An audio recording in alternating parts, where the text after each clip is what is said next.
Good morning. The session of June the 14th, 2023 is hereby called to order.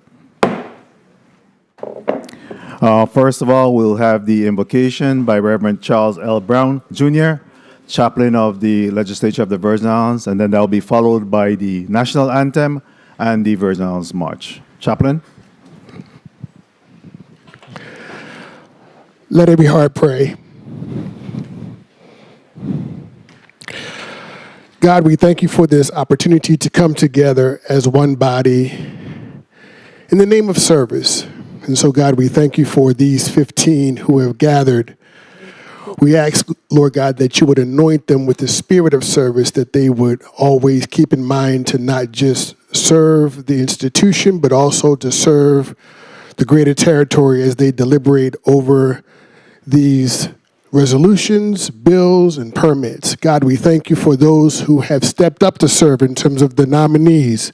We praise God. We praise you, God, because you have allowed them, you have urged them to step forward and to give of themselves. And we praise you and we honor you for that. God, for everything else that helps this process work, from the machines, the computers, to the operators behind the scenes, let everything work together for your good today. Let the people see that we are about the business of doing that which is in the best interest of the territory for your glory. In Jesus' name, amen.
Thank you very much, Chaplain. This is the day that the Lord has made.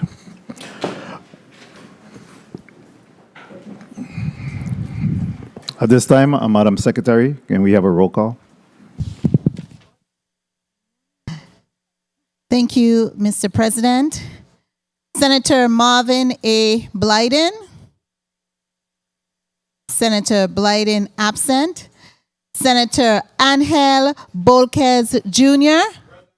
Senator Bolquez present. Senator Diane T. Capehart. Senator Capehart absent. Senator Samuel Carrion. Senator Carrion present. Senator Dwayne M. DeGraff. Senator DeGraff present. Senator Ray Fonseca. Senator Fonseca absent. Senator Novell E. Francis Jr. I'm here. Senator Francis present. Senator Alma Francis Heiliger. Senator Francis Heiliger present. Senator Donna Fred Gregory. Senator Fred Gregory present. Senator Kenneth L. Gittins. Senator Gittins present. Senator Maurice C. James. Senator James present. Senator Javon E. James Sr. Senator James Sr. present. Senator Franklin D. Johnson. Senator Johnson present. Senator Carla J. Joseph present. Senator Joseph present. Senator Milton E. Potter. Senator Potter present. Mr. Chairman, we have 12 members present, 3 members absent. Very well. Thank you very much, Madam Secretary. We do have a quorum and prepared to proceed. Let me once again say good morning to all present, listening, and viewing. Today, the Senate has a full agenda as we consider and act on nominations, bills, resolutions, and zoning requests. The legislature was also dissolved into the Committee of the Whole to receive testimony on bills 35-0105, which is a minor coastal zone permit for Emerald Beach Hotel. My colleagues and I were saddened to hear of the passing of former Senator Hugo Dennis Jr. Senator Dennis served this territory well in the 14th and 15th legislatures, alongside his fellow senators to include Ruby Rouse, Lorraine Berry, Sidney Lee, and Edgar Isles. We extend our deepest condolences to his family and give thanks for his life of leadership and service to the people of the Virgin Islands.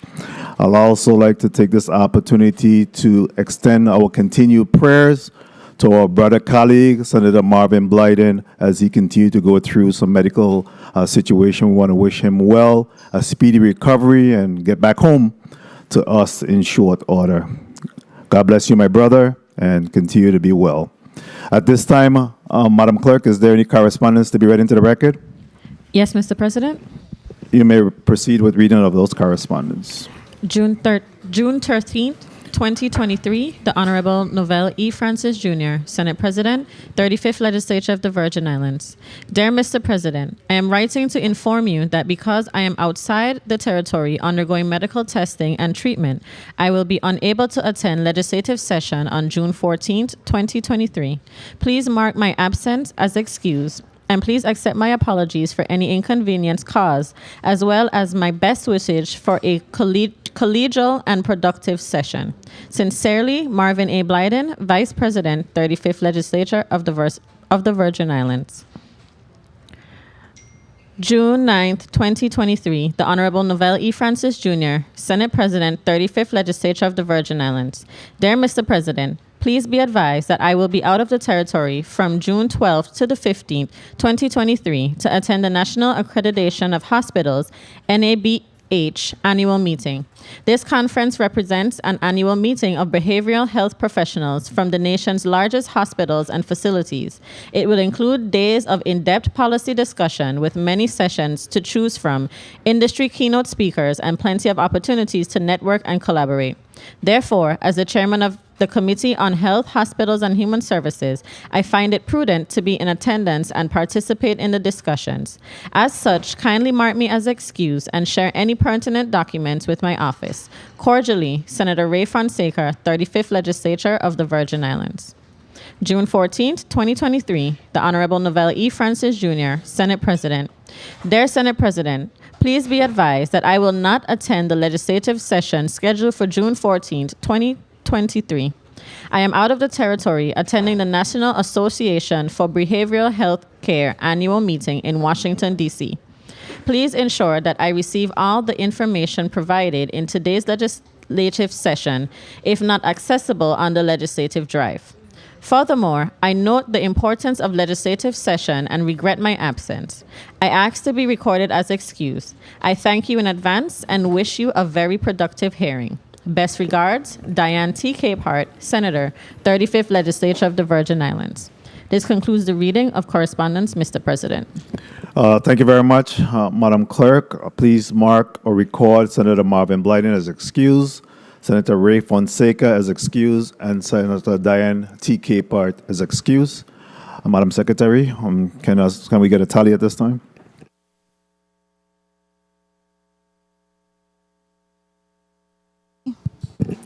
Certainly, Mr. President, we have 12 members present and 3 members excused. Thank you very much, Madam Secretary. At this time, moving on the agenda, we'll go to the committee reports. And before we go into the consideration of the floor agenda, we'll go into the committee reports. Colleagues, are you ready for that? And first, we'll recognize Senator Angel Bolquez. You're recognized for your committee reports. You have 2 minutes.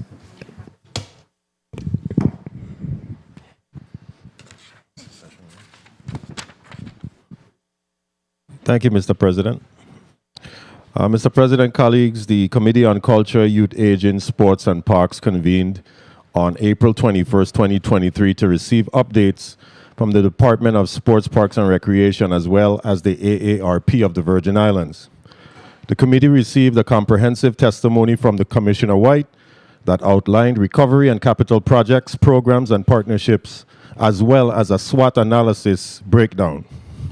Senators did ask about some of the projects, and the Commissioner assured that timelines would be met and obstacles are being resolved expeditiously. He commended his staff and their ability to support all sports and all activities through the shortage of facilities and spaces. The Commissioner and his team gave the Senate an update on summer camps to include the number of camps, the participants on each island, and the department also plans to improve their data collection processes on facility usage. Staffing continues to be an issue for the department, and the Commissioner is working on that. The State Director of AARP, Troy Schuster, explained the organization's mission, which is to advocate for our aging population here in the Virgin Islands. He stated for our aging population to make up 20% of the USVI population, that by 2030, the number of seniors will exceed the number of children in the United States. Director Schuster emphasized that AARP was not an insurance company, but a social mission organization with a priority responsibility to advocate for the demographic that they serve. He talked about partnerships with Play by Design to create outdoor fitness parks and playgrounds. He also mentioned that a person can join at the age of 18 in the AARP program, and is also feeling the great effects of the resignations of the territory. We're finding people to work post-pandemic has been extremely difficult. Our hearing ended and adjourned at 4:35 p.m., Mr. President. And that concludes my report. Thank you very much, Senator Bolquez, and thank you for the work of the Committee of Culture, Aging, Sports, Park, and Youth. Next, we'll come to Senator Javon E. James Sr., and he'll give us a report on economic development and agriculture. Senator James. Greetings to the people of the U.S. Virgin Islands. Thank you, Mr. Chair, Mr. President, for the time. The Committee on Economic Development and Agriculture met on February 8, 2023 at the Fritz E. Lewis Legislative Conference Room. On Wednesday, March 8, 2023 at the Irby Atley Legislative Chambers. And lastly, on April 12, 2023. The reason why I'm not going to go into details because in the last session, I went into details as far as my report, but as far as our upcoming hearing on June 12, 2023 at 10 o'clock a.m. in the Irby Atley Legislative Chambers on St. Thomas, the committee will receive an update on the status of the University of the Virgin Islands Research and Technology Park, administration and operations, as well as their programs, successes, and challenges. In Block 2, the committee will also receive an update status from the Virgin Islands Department of Planning and Natural Resources on the operations and funding. Additionally, the committee will also receive a status update from the Division of Fish and Wildlife to include the farming and fishing industries, as well as the program successes and challenges. Mr. Chair, Mr. President, that concludes my committee report, and I look forward to a productive hearing on Wednesday, June 21st, 2023. Thank you. Thank you very much, Senator Javon James. Thank you for the work of the Economic Development and Agriculture. Next, we'll come to Senator Donna Fred Gregory, and she'll report on the Committee of Budget, Appropriations, and Finance. Good morning, colleagues, and good morning to the people of the Virgin Islands. Good morning to the folks in the well today that's joining us. Thank you for being here. The Committee on Budget, Appropriations, and Finance met 3 times since our last session and moved one bill to the Committee on Rules and the Judiciary. The committee heard from the Office of Management and Budget regarding the status of the American Rescue Plan funding, premium paid distribution, and the $500 Social Security funding. The relevant stakeholders and the status of the compliance agreement between the U.S. Virgin Islands and the U.S. Department of Education as a result of the U.S. Virgin Islands being designated as a high-risk grantee under 34 CFR 80.12. The Virgin Islands has a new third-party fiduciary, and they reported that there are 9 remaining issues to be resolved of the initial 27 on the consent agreement. The committee will convene in approximately 6 months to receive further updates on the status of the compliance agreement. The Committee on Budget and Appropriations and Finance has begun the budget hearing process in earnest. On June 6, 2023, the budget overview was conducted. And over the next 2 months, we will hear from the various departments and agencies as they defend their 2024 budget requests. Thank you for the opportunity to provide this report, Mr. President.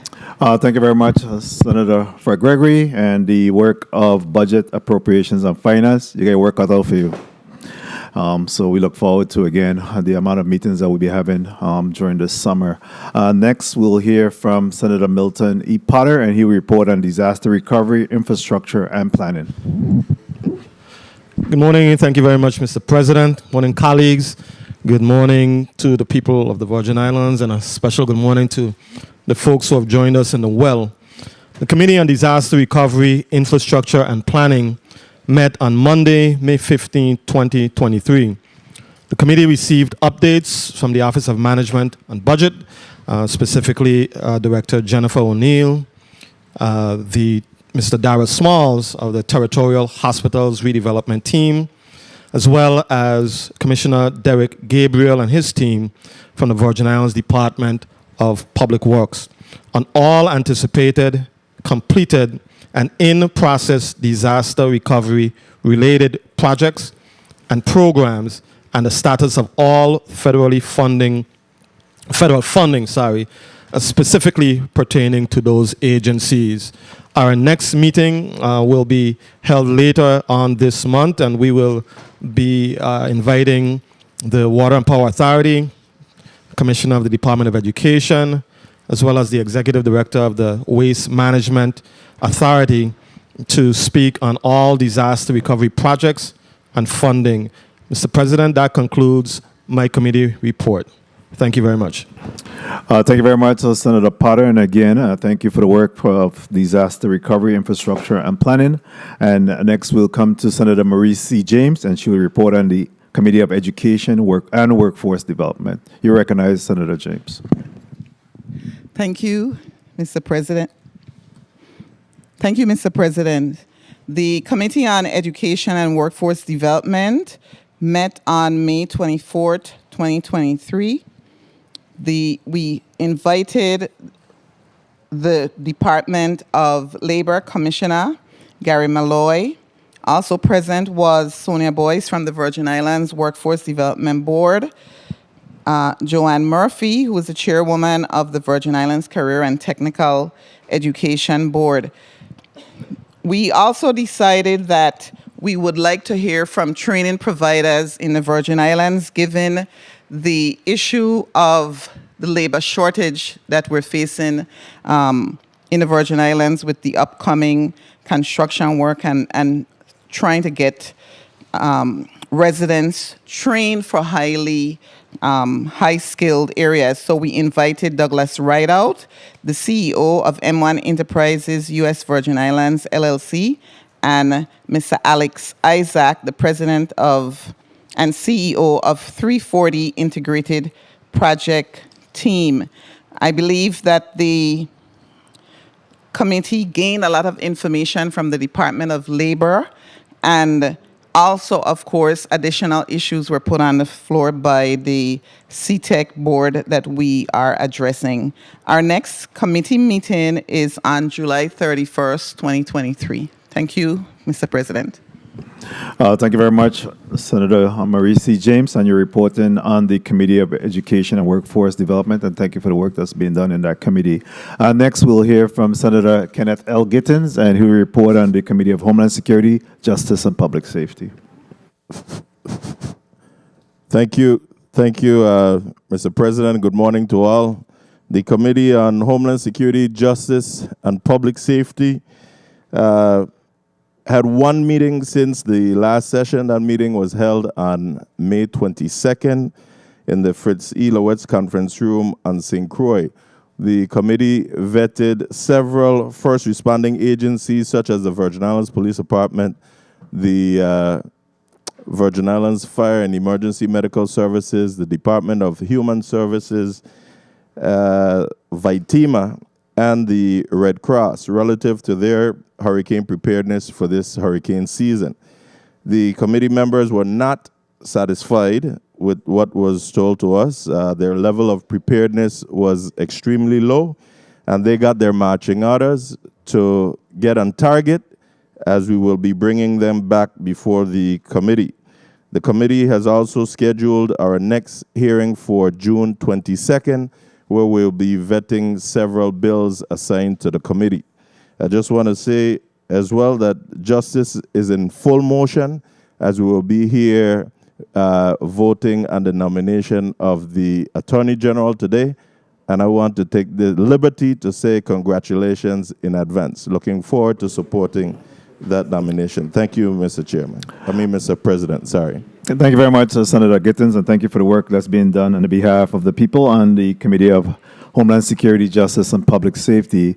And of course, we didn't hear from Senator Ray Fonseca, who is the chair of Health, Hospital, and Human Services. He's out today attending a conference, as well as Senator Diane T. Capehart, who is the committee chair for Rules and Judiciary.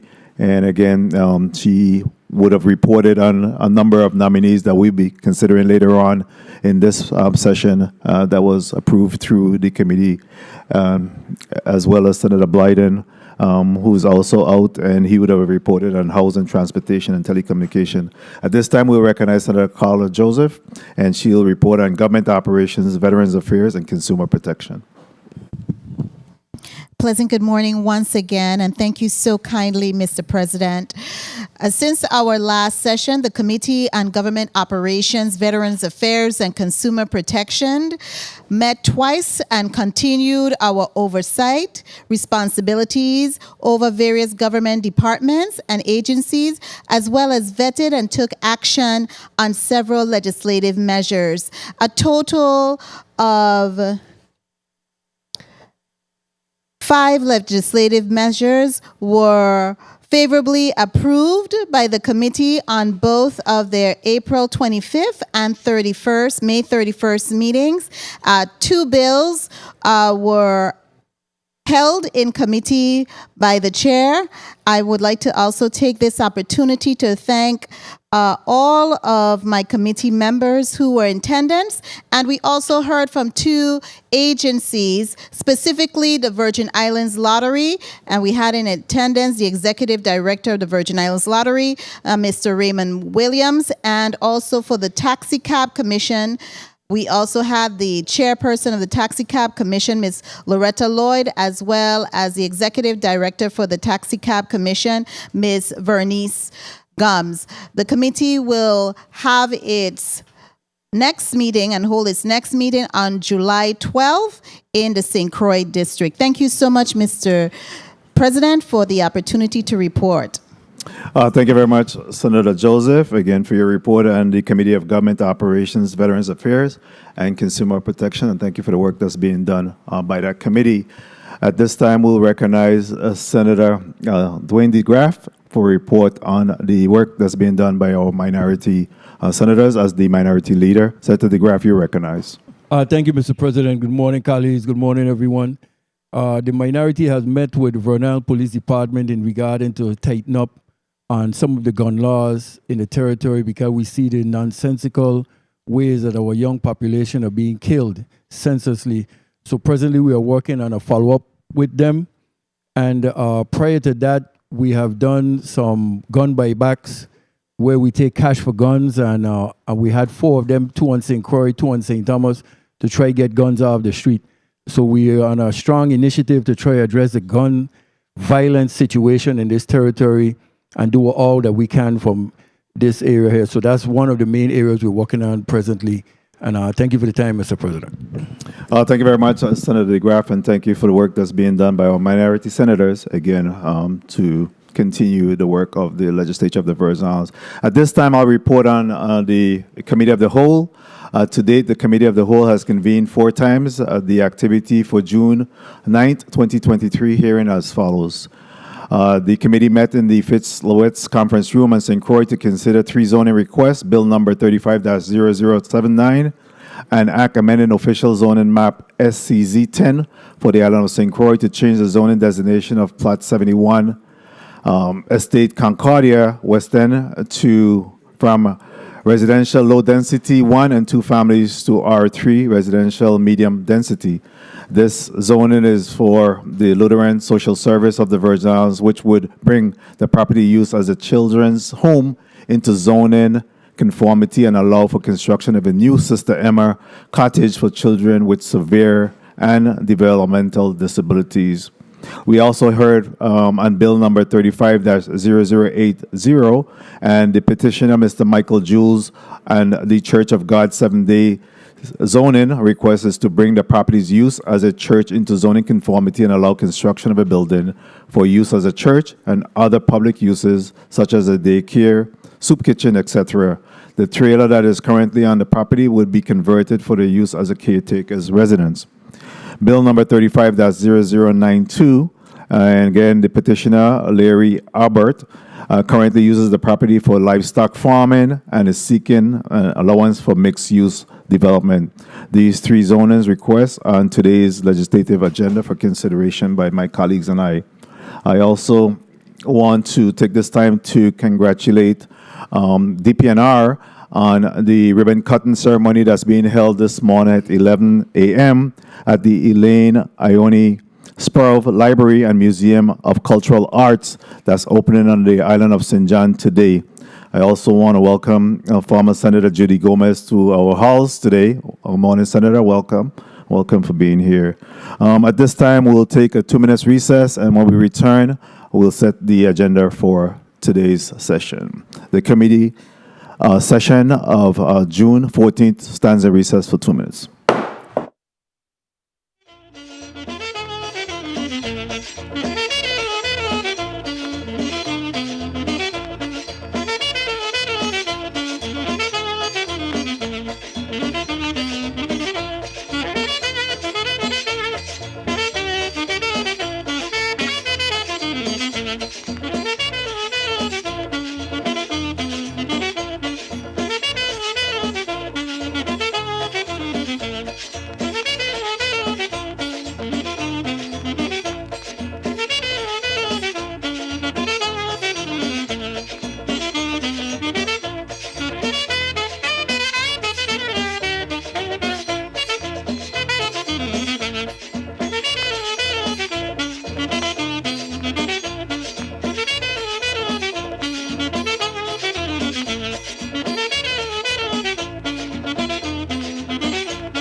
And we're out of recess. Again, before I call on the majority leader to order the agenda, I wanted to recognize the page 4 today.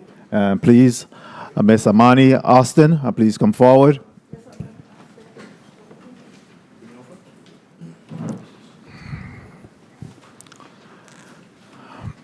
Today's page, Ms. Amani Austin. She attends the Stevenson High School in Georgia, a recent graduate of May 2023. Her school activities is the school marching band.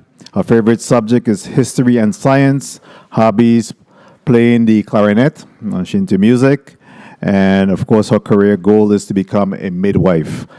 Today, she'll be assisting my colleagues and I as the legislative page for the day. And you'll be afforded a nice lunch, as well as a little bit of a payment, a stipend, at the end of today's session. Welcome, Miss Amani Austin.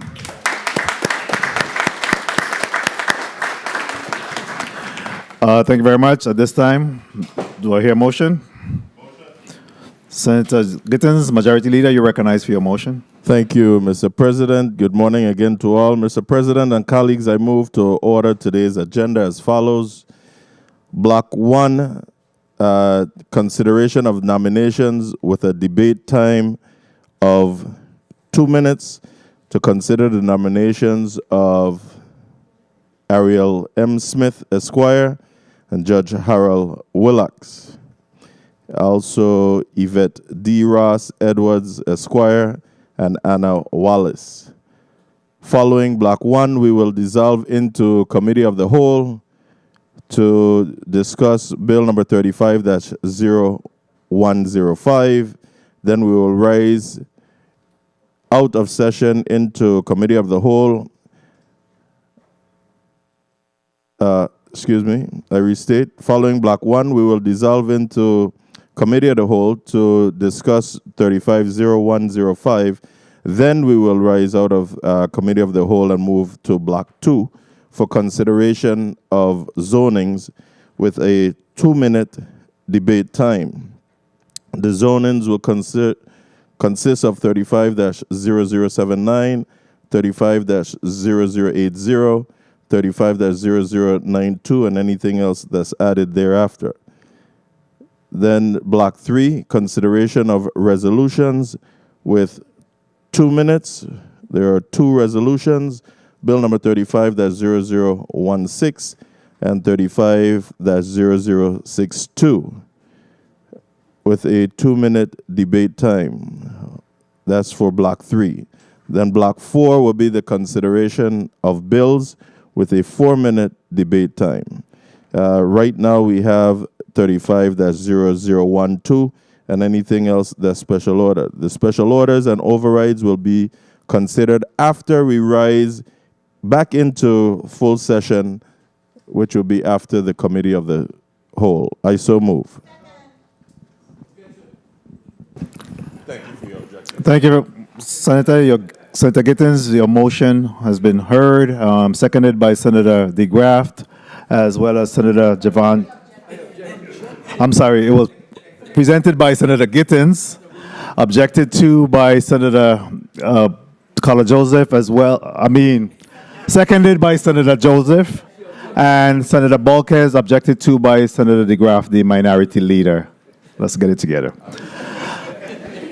Hearing no objection, roll call, Madam Clerk.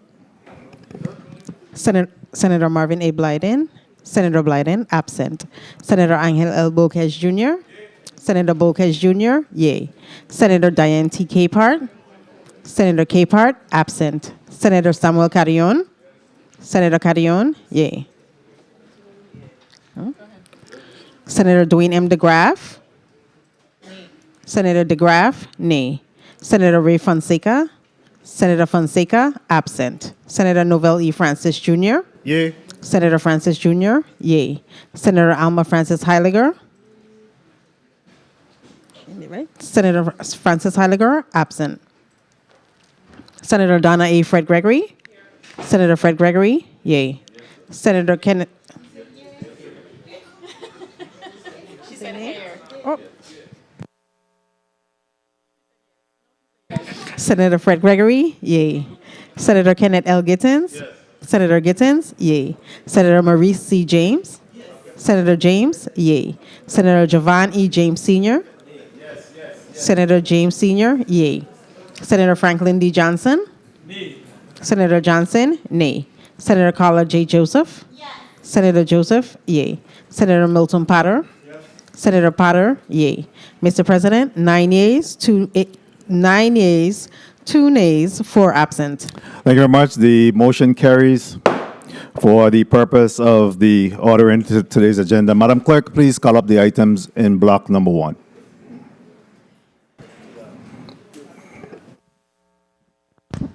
Block 1, consideration of nominees. Ariel M. Smith, Esquire, Attorney General of the Virgin Islands. Judge Harold Willocks, renomination, Superior Court of the Virgin Islands, District of St. Croix. Yvette D. Ross Edwards, Esquire, Superior Court of the Virgin Islands, District of St. Croix. Anna Wallace, Virgin Islands Territorial Park Board of Trustees. This completes the reading of Block 1. Mr. President. Thank you very much. Again, in block number 1, we have consideration of the nominees. We have Ariel M. Smith, Esquire, the Attorney General of the Virgin Islands, Judge Harold Willocks, renomination to the Superior Court of the Virgin Islands for the St. Croix District, as well as Yvette D. Ross Edwards, Esquire, for judgeship on the Superior Court of the Virgin Islands, District of St. Croix, and Anna Wallace, Virgin Islands Territorial Park Board of Trustees. We have a 2-minute debate time, and at this time, we'll recognize Senator DeGraff. Minority Leader, you're recognized for your 2 minutes. Thank you, Mr. President. I stand in support of, I vote yes in support of all of these nominees, standing up to take the lead in the territory, anything local people am for. One pass on would be, don't forget the people in below you. Or I use the word below because we tend to look at when we are at the top, we figure everybody else is below. No such thing. Those are the people who you're actually standing on their shoulders to hold you up. So remember, one of them decided to scratch the nose, you're going face down. Any one of you. So just remember, don't forget where you came from and the trek it took you to get to where you are. So again, I stand in full support of all of you. 1 minute. Congratulations. Thank you for the time, Mr. President. Thank you very much, Senator DeGraff. Next, we'll come to Senator Heidegger. You ready? Senator Francis Heidegger, you're recognized for your 2 minutes. And again, it's block number 1, the nominees.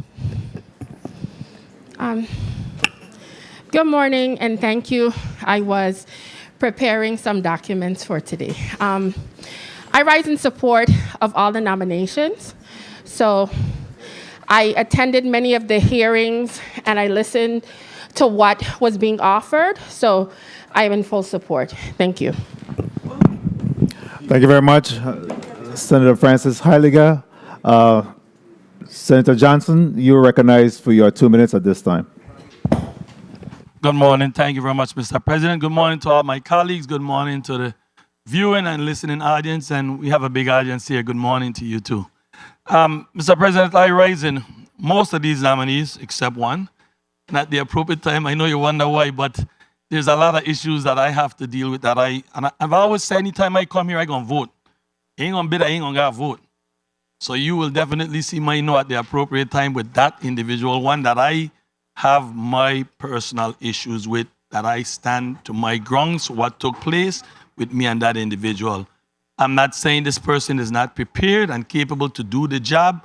I just cannot support it for my personal reason. And I will always have a yay or a nay vote every time I come in this body here. So at the appropriate time, I'll definitely be voting. Thank you very much, Mr. President. Thank you very much, Senator Johnson. Next, we'll recognize Senator Samuel Carrion. You're recognized for your 2 minutes debate time.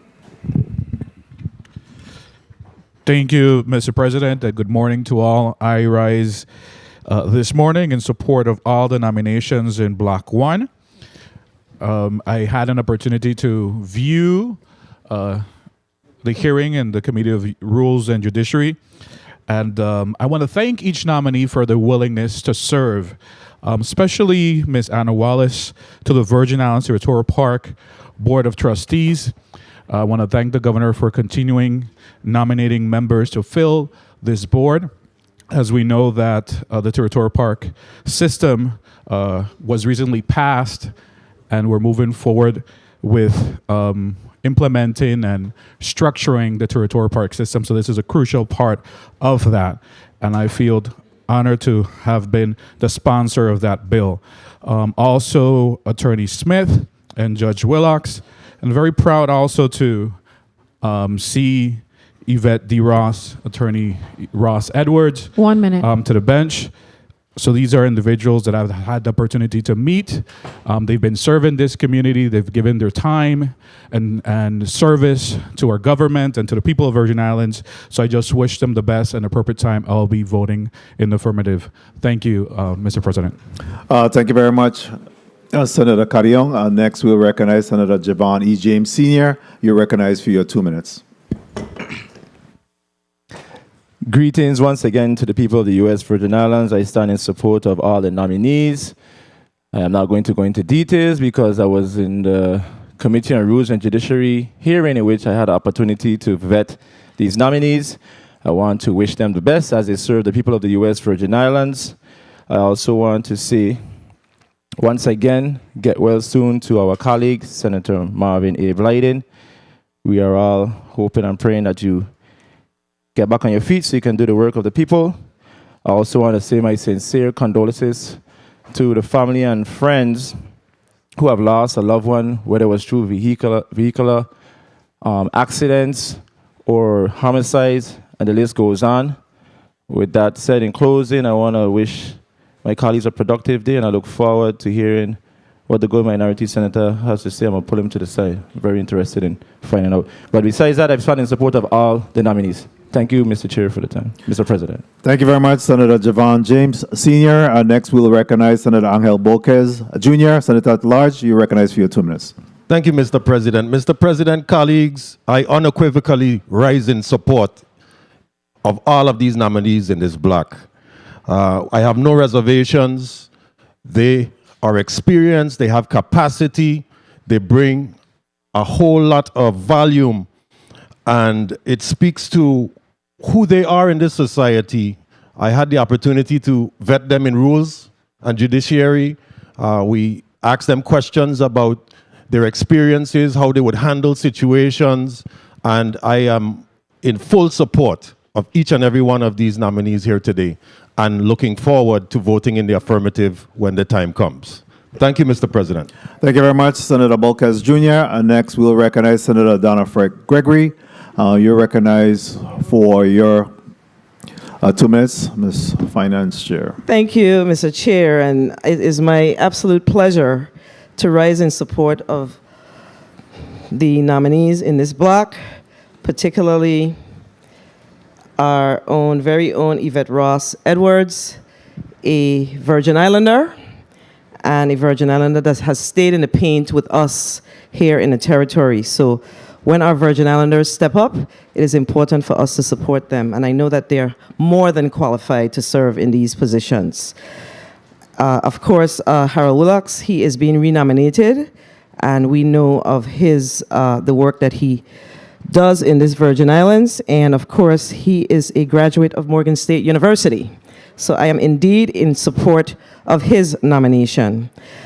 But the nomination of Ariel M. Smith, Esquire, I am elated to support this lady because she is a Virgin Islander. She is a member of our public school system. 1 minute. She is a St. Thomian. She went to college. She did her Juris Doctorate at Rutgers University School of Law, and she actually came back home. She worked in the Superior Court of the Virgin Islands, the District Court, the Third Circuit Court of Appeals. She is more than qualified. She is more than qualified. But you know what really touched me? She actually served as a paralegal. So it means that Ariel Smith 30 seconds. actually went through the ranks, and she understands the process. She understands the work, and she understands the assignment. So it is my absolute pleasure to give an affirmative nod in support of our new Attorney General. Let me give you congratulations before we vote. Congratulations. Thank you, Mr. Chair. Mr. President. Thank you very much, Senator Donna Fred Gregory. And next, we will recognize Senator Milton E. Potter. You're recognized for your 2 minutes, sir. Mr. President, thank you very much. Good morning again, colleagues. Good morning again to the folks in the listening and viewing audience. I rise definitely in support of all of the nominees in block number 1. We did have an opportunity to thoroughly vet these individuals in the Committee on Rules and Judiciary. But I would be remiss if I didn't single out one individual for, well, special accolades for sure, Attorney Ariel M. Smith.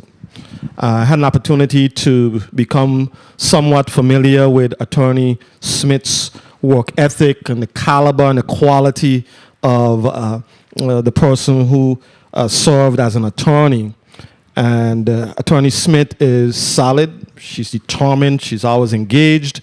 And we are very fortunate to have her as a Virgin Islander in such a very important post. So I want to congratulate you, Attorney Smith. Congratulations to you and to your family. I think we have 1 minute. I think about 90% of the audience is Attorney Smith's people, so she has backing. Definitely want to say kudos to Anna Wallace also as the appointee to the Virgin Islands Territorial Park Board of Trustees. She's a very passionate environmentalist and educator in the territory. And I think that was a very strategic appointment to that important post. 30 seconds. And to Attorney Yvette D. Ross Edwards as an appointee to the Superior Court bench on St. Croix, and the renomination of our very own Judge Harold Willocks. Without question, we have 4 very solid, very capable Virgin Islanders who have been nominated to some very important positions here in the territory. Time. So thank you very much, Mr. President, for the time. Thank you very much, Senator Potter. And next we'll recognize Senator Maurice C. James. You're recognized for your 2 minutes. Thank you, Mr. President. Good morning to Virgin Islands. I too rise in support of, well, especially my colleagues in the legal field, who I know. And I want to share this quote from Aristotle with them. At his best, man is the noblest of all animals. Separated from law and justice, he is the worst. And I think we all know that as lawyers. We've seen it every day. I know Attorney Smith, loved her from the moment I met her. Loved her straightforwardness, her honesty, her frankness. And the other new person on the panel today in front of us, Attorney Yvette Ross Edwards. I worked personally with her as an attorney, did several transactions, always admired her integrity 1 minute. and her dignity. And of course, Judge Harold Willocks has just been with us forever and is a wealth of information and knowledge about the Virgin Islands. During the hearing with Miss Anna Wallace, I really loved the way she feels about the Virgin Islands. And I know that in her hands, it will be protected on the Virgin Islands Territorial Park. So I wholeheartedly support all the nominees today, and I 30 wish them seconds. well as they provide service to the public and the people of the Virgin Islands. Thank you, Mr. President. Thank you very much, Maurice C. James, Esquire. And of course, your passion is coming out again for the legal community. Thank you very much. At this time, we'll recognize Senator Gittins, Majority Leader. You're recognized for your 2 minutes. Thank you, Mr. President. To God be the glory, great things he has done. Mr. President and colleagues, I rise in support of most, if not all, the candidates or nominees before us in this block. The jury is, I say that because the jury is still out for the Honorable Harold Willocks with me, since he ain't show up here today and he ain't called me to ask me for his vote. So unless you're on the bench, sir, you got some time before I make this vote. In advance, I want to say congratulations to the Honorable Ariel Smith on your incredible success and rise to the position in which you have been nominated for. Best wishes for your success as you are, in my estimation, prepared to take on the responsibilities and the challenges at the Department of Justice here. One thing I know about you is you're not a politician. 1 minute. And what you see is what you get. And if I were to talk about the story where I first saw you fighting for the people of this territory, I will take up too much time, and 2 minutes just ain't enough. But I want to say again, best wishes to you. I look forward to you doing great things at the Department of Justice and recruiting people for those vacancies that you have. Don't let it be like the past. 30 seconds. I know you've already started shifting the furniture in the room, and I expect to see great things. Thank you, all nominees, for your willingness to either serve or continue to serve in the capacities in which you were nominated for. Thank you. At the appropriate time, I will cast my vote, even for the Honorable Harold Willox. Thank you. Thank you very much, Majority Leader. Next, we'll recognize the Secretary, Senator Carla J. Joseph. You're recognized for your 2 minutes. Thank you kindly, Mr. President. This is the day that the Lord has made, and we will rejoice and be glad in it. It is indeed a joy for me to stand here to speak on the behalf of the 4 nominees in this block. I've had the opportunity as a member of the Committee on Rules and Judiciary to vet and ask probing questions of each of the nominees here. Mr. President and colleagues, I say that we have done very well with all of these nominees who are eminently qualified. I know Ms. Anna Wallace personally.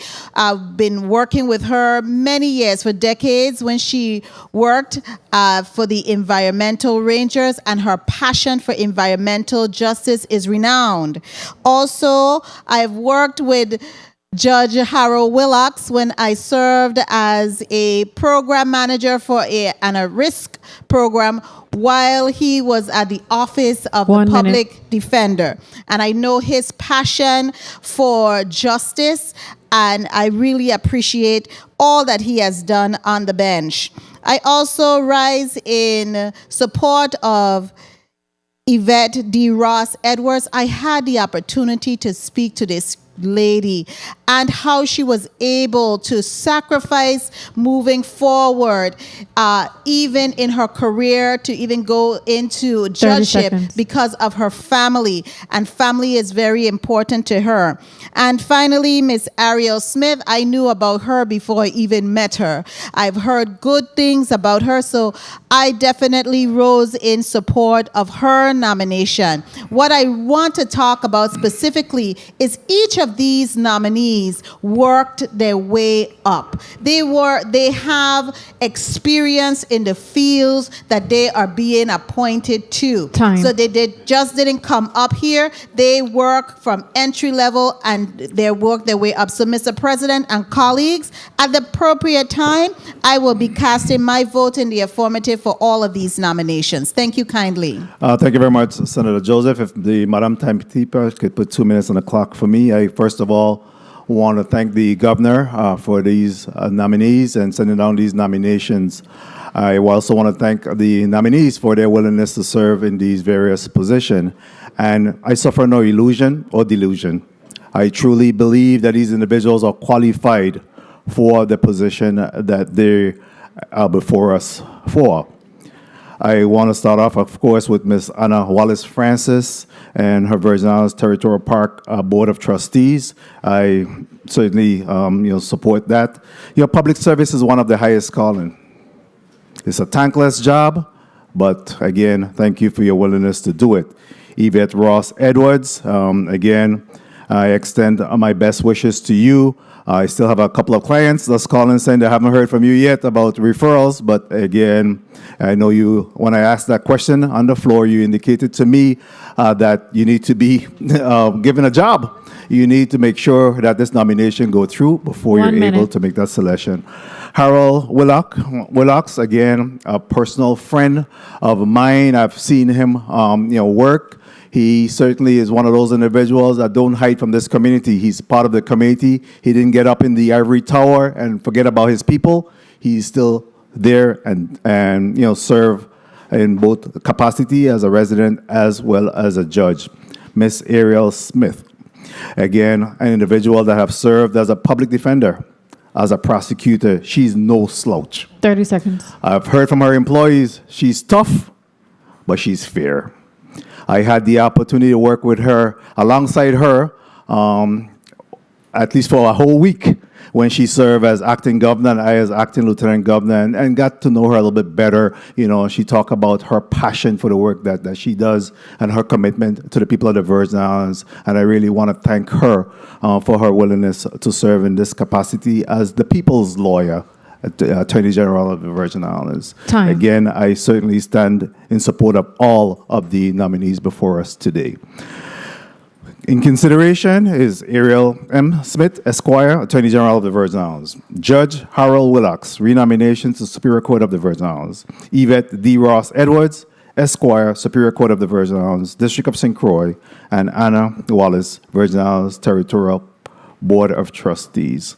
Madam Clerk, please call up these individuals for a vote. We'll start with the nomination of Ariel M. Smith, Esquire. Ariel M. Smith, Esquire, Attorney General of the Virgin Islands. Madam Clerk, you may proceed. Senator Marvin A. Blyden. Senator Blyden, absent. Senator Angel L. Bocage Jr. Senator Bocage Jr., yay. Senator Diane T. Capehart. Senator Capehart, absent. Senator Samuel Cardion. Senator Cardion, yay. Senator Dwayne M. DeGraff. Senator DeGraff, yay. Senator Ray Fonseca. Senator Fonseca, absent. Senator Novell E. Francis Jr. Senator Francis Jr., yay. Senator Alma Francis Heiliger. Senator Francis Heiliger, yay. Senator Donna A. Fred Gregory. Senator Fred Gregory, yay. Senator Kenneth L. Gittins. Senator Gittins, yay. Senator Maurice C. James. Senator James, yay. Senator Javon E. James Sr. Senator James Sr., yay. Senator Franklin D. Johnson. Senator Johnson, yay. Senator Carla J. Joseph. Senator Joseph, yay. Senator Milton Potter. Senator Potter, yay. Mr. President, 12 yeas, 3 absent. Thank you very much, Madam Clerk. The nomination of Ariel M. Smith, Esquire, to serve as Attorney General of the Virgin Islands has been approved by the 35th Legislature of the Virgin Islands. It will be sent to the Governor for further consideration and action. Congratulations.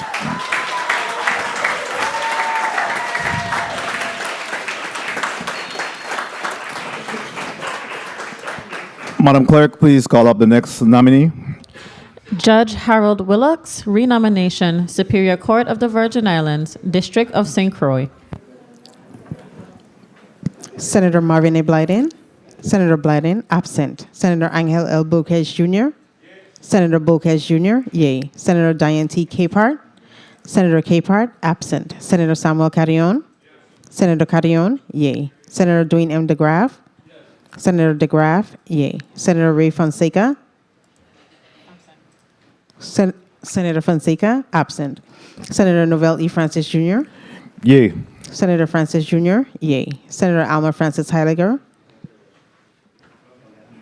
Senator Francis Heiliger. Senator Francis Heiliger, yay. Senator Donna A. Fred Gregory. Senator Fred Gregory, yay. Senator Kenneth L. Gittins. Senator Gittins, yay. Senator Maurice C. James. Senator James, yay. Senator Javon E. James Sr. Senator James Sr., yay. Senator Franklin D. Johnson. Senator Johnson, yay. Senator Carla J. Joseph. Senator Joseph, yay. Senator Milton E. Potter. Senator Potter, yay. Mr. President, 12 yeas, 3 absent. Very well, thank you. The nomination or renomination of Judge Harold Willocks to continue to serve in the Superior Court of the Virgin Islands District of St. Croix has been approved by the 35th Legislature of the Virgin Islands, and the Governor will be so notified.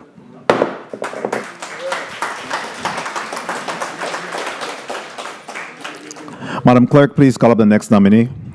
Yvette D. Ross Edwards, Esquire, Superior Court of the Virgin Islands, District of St. Croix. Senator Marvin A. Blyden. Senator Blyden, absent. Senator Angel L. Buquez Jr. Senator Buquez Jr., yay. Senator Diane T. Capehart.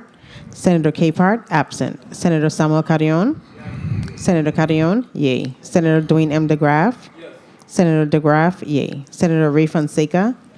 Senator Fonseca, absent. Senator Novell E. Francis Jr. Yay. Senator Francis Jr., yay. Senator Alma Francis Heiliger. Senator Francis Heiliger, yay. Senator Donna A. Fred Gregory. Senator Fred Gregory, yay. Senator Kenneth L. Gittins. Yes. Senator Gittins, yay. Senator Maurice C. James. Senator James, yay. Senator Javon E. James Sr. Senator James Sr., yay. Senator Franklin D. Johnson. No. Senator Johnson, nay. Senator Carla J. Joseph. Yes. Senator Joseph, yay. Senator Milton E. Potter. Yes. Senator Potter, yay. Mr. President, 11 yeas, 1 nay, 3 absent. Thank you very much. The nomination of Yvette D. Ross Edwards, Esquire, to serve on the Superior Court of the Virgin Islands, District of St. Croix, have been approved by the 35th Legislature of the Virgin Islands and will be sent to the Governor for further consideration and action.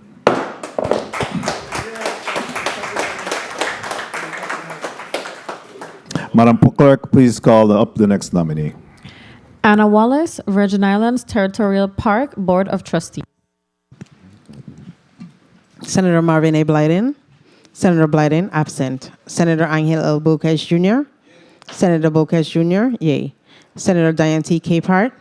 Senator Capehart, absent. Senator Samuel Carrion.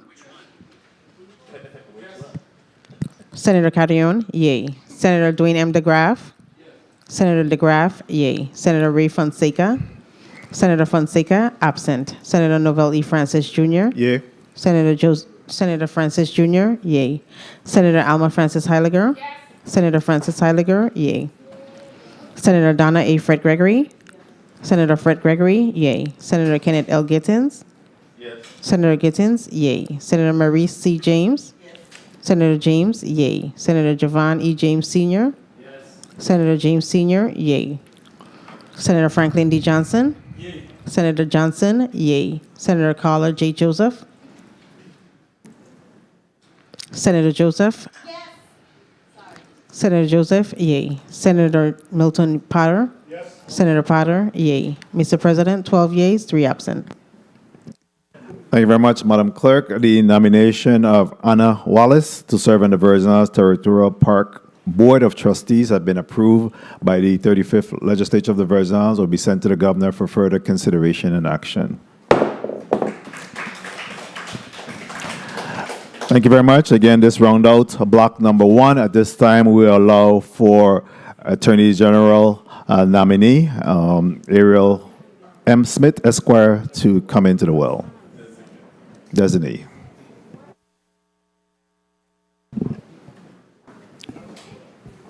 Can you give her a portable mic, please?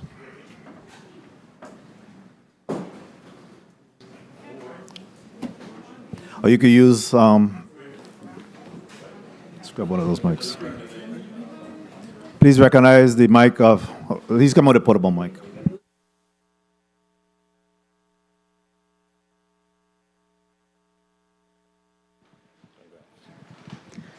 Good morning to the listening and viewing audience, people of the Virgin Islands. Good morning to senators in this chamber.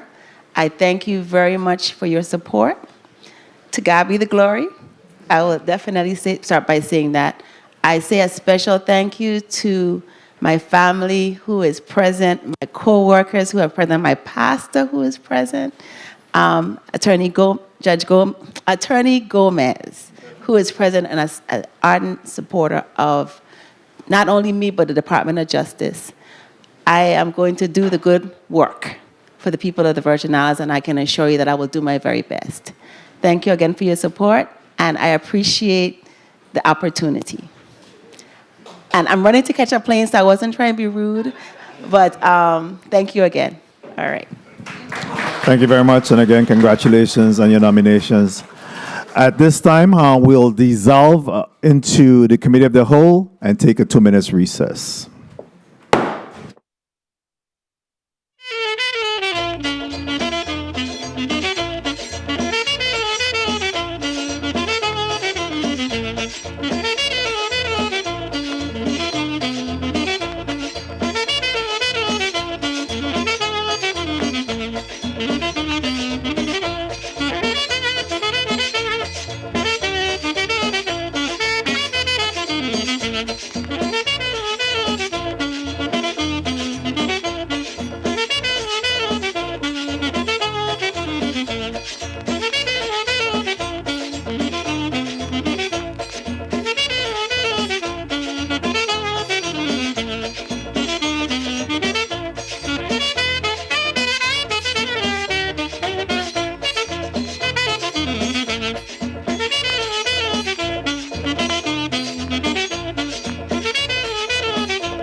We're out of recess, and before the recess, we did resolve into the committee of the whole.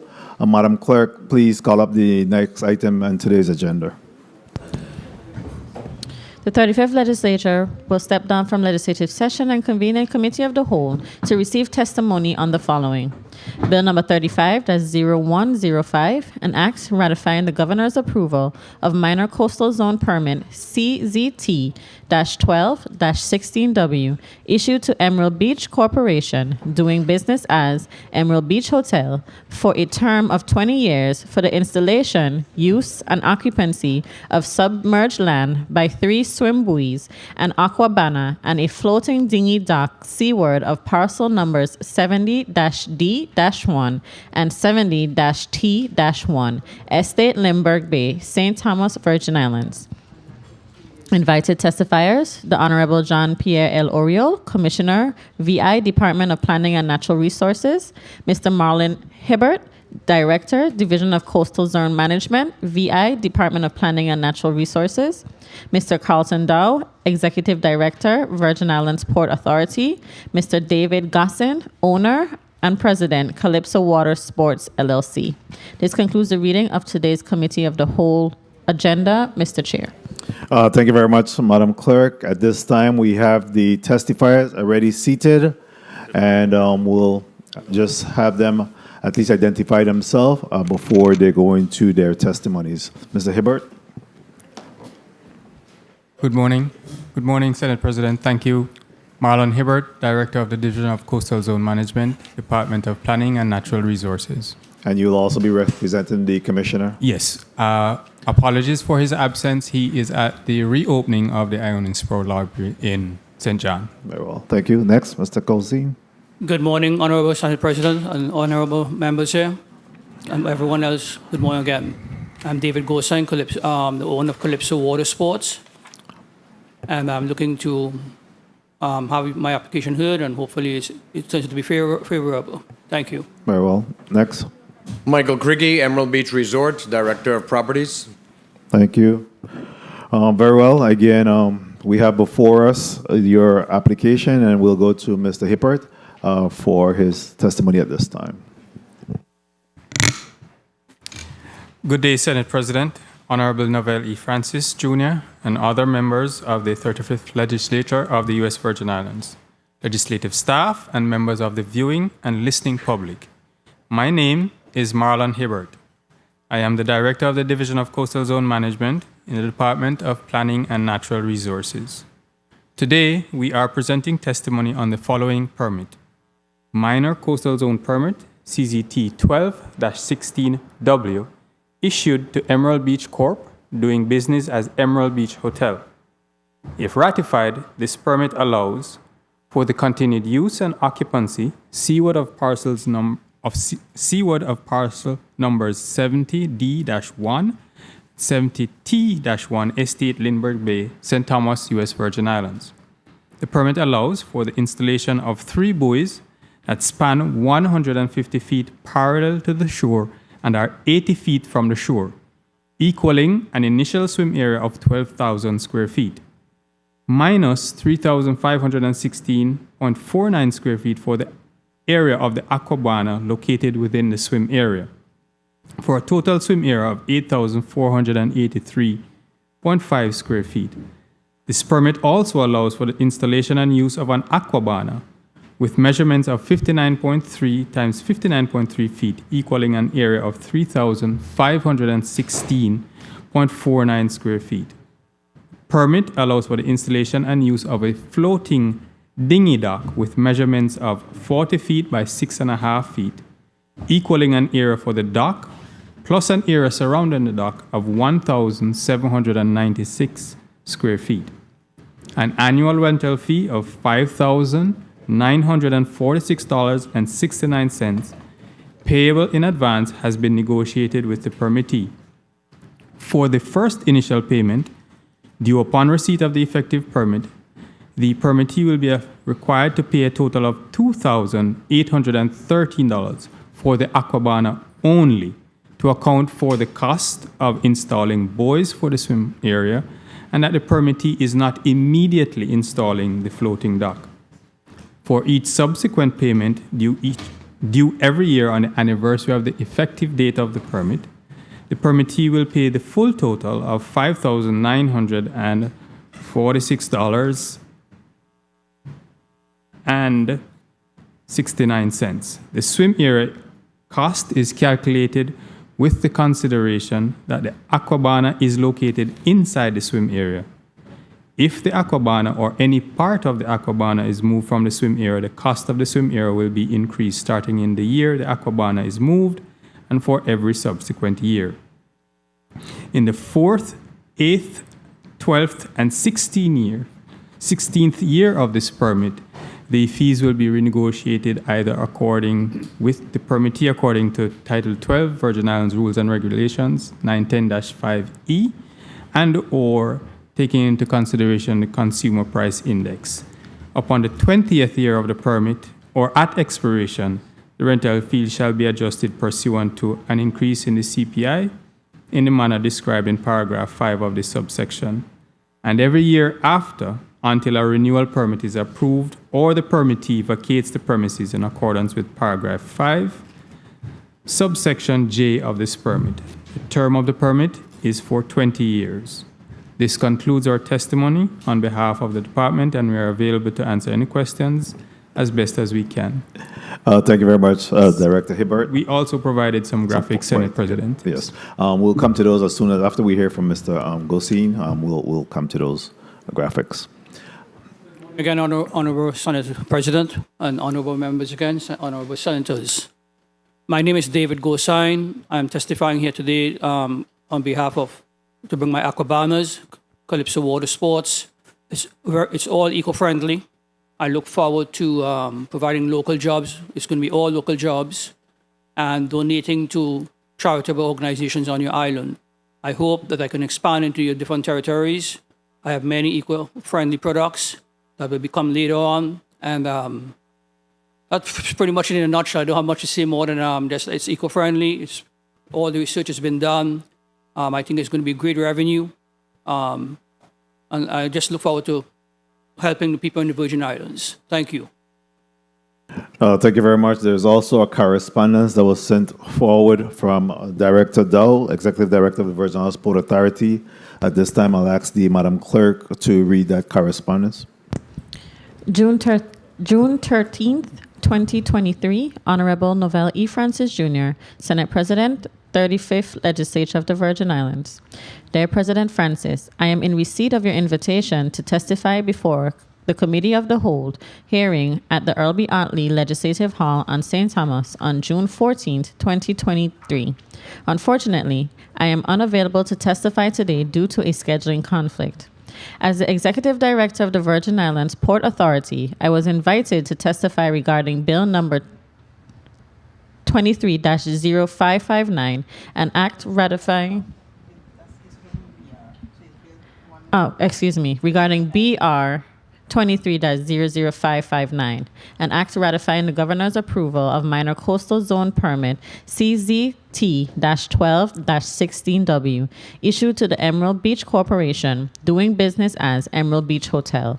The permit is for the installation, use, and occupancy of submerged land by 3 swimming buoys, an aquabana, and a floating dinghy dock seaward of parcel numbers 70-D-1 and 70-T-1, Estate Lindbergh Bay, St. Thomas, U.S. Virgin Islands.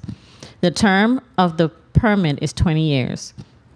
The Emerald Beach Hotel is a long-term tenant of the Virgin Islands Port Authority, and the hotel is built on land adjacent to the Cyril E. King Airport that is owned by the authority. However, the permit referenced in BR number 23-0559 is for a seaward development at the hotel. The authority has no objection to Emerald Beach proposed seaside attraction. The Virgin Islands Port Authority yields to the decision made by the USVI, Department of Planning and Natural Resources, DPNR, to approve this permit.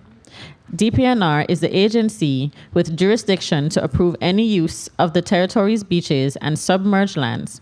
Thank you for the opportunity to state our position regarding this development. Sincerely, Carlton Dow, Executive Director, Virgin Islands Port Authority. This concludes the reading of the correspondence, Mr. Chair. Thank you very much, Madam Clerk. At this time, we'll go to the graphics media.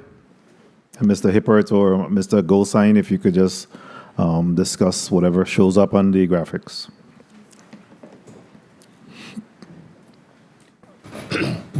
There you have an illustration of the aqua cabana. It literally holds between 8 to 10 persons on each cabana. Under the cabana is 30 degrees cooler than the outside temperature. It is very solid. It has a solid backrest. It has picnic cooler and cut out there. The table in the center, the person can stand up at 250 pounds on the table. Again, it's very eco-friendly. It has no pollutants or anything like that. In terms of if a storm or bad adverse weather comes in, it will be removed immediately. It is not a difficult process to remove it and get it to the shoreline and put it away safely. I think it's going to be a great attraction for the Virgin Islands, and many people will want to visit that. It's going to create a lot of jobs, and it has many different usages. I think I read that you guys are looking to expand, for example, I believe Smith Bay, where you're looking to promote tourism. I am hoping if you guys approve it today that I can move forward with different territories and provide more jobs, because we also have the capacity to have like floating docks that the seaplane can pull up on tie onto it, as well as like a dance floor for up to 200 people that eventually will come if it's approved by your Senate. Thank you.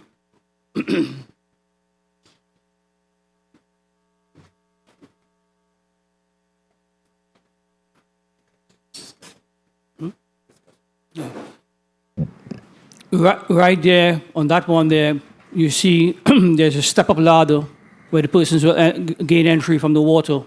It's very solid. Somebody who is handicapped or they have some disabilities, they easily can get on there. The deck, as you see, is very solid. The backrest, again, is stable. Food and drink can be served on there, and we'll have music as well, if they wanted to have music on there. And attached to the cabana on the right-hand side bottom, is the sun lounger. That can hold up to 3 persons. So that's what we're looking to achieve there.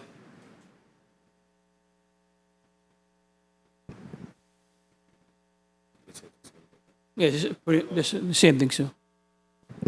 Very well. I guess the graphic is more of the same? Yes. Okay, that's good. So before I open up for a round of questioning by my colleagues, I wanted to ask you, Director Hibbert, is DSPR, Department of Sports, Park and Recreation, in this discussion whatsoever as the managers of the beaches? This particular, thank you, Senate President. This particular piece of equipment, because it's solely in the submerged lands, no, they aren't. If it was on the beach, if a portion of it was on the beach, then they would have had to have had a concession with the SPR for it. But because it's solely in the water, they are aware of it, though. Commissioner White is aware of the fact that this is going to be installed in the water. Okay. I just wanted to discuss the method of attachment to the seafloor. The Aquabana itself has D-rings, so solid stainless steel D-rings on each corners, and so they'll be attached to sand screws. The Aquabana is being installed not over seagrass or any other living organism except beer sand. So it is in an area that is devoid of resources that you can actually see. There are things in the sand, but that you can see. So is that an attempt or some type of mooring that will be It is sand screws, so it's actually moored permanently. So it can be clipped off and removed if there's a threat of an imminent storm. Okay. And the sand screws will remain. And they're The sand screws come up about a foot above the seafloor. Okay. So it's fairly unobtrusive. So there's moorings that will be charged as this as well? Or? No. There are some moorings that are going to be installed, but as part of a previous, the VIPCA transient moorings. Yeah. So there are going to be 8 transient moorings.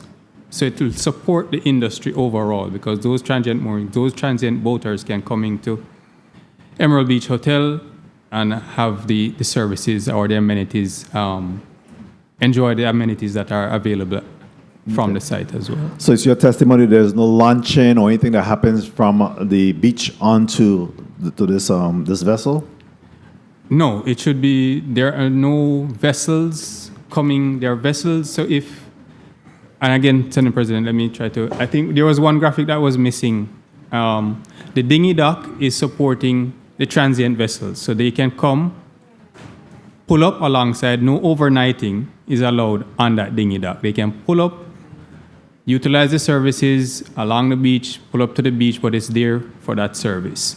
But no launching of vessels from the beach going out. They can pull up, park, utilize the amenities, go back to their vessel.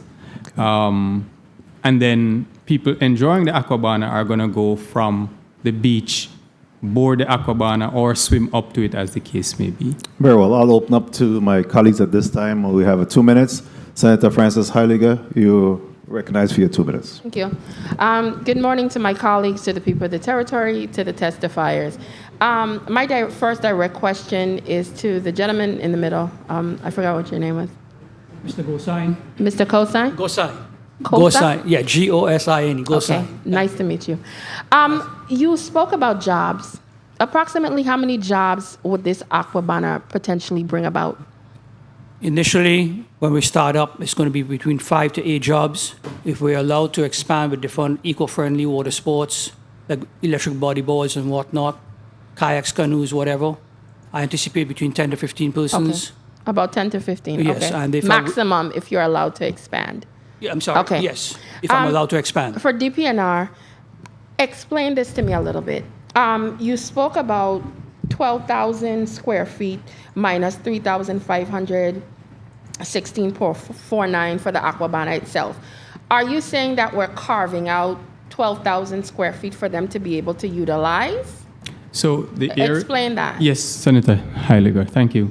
So this 12,000 square feet is within the buoy area, the buoyed area.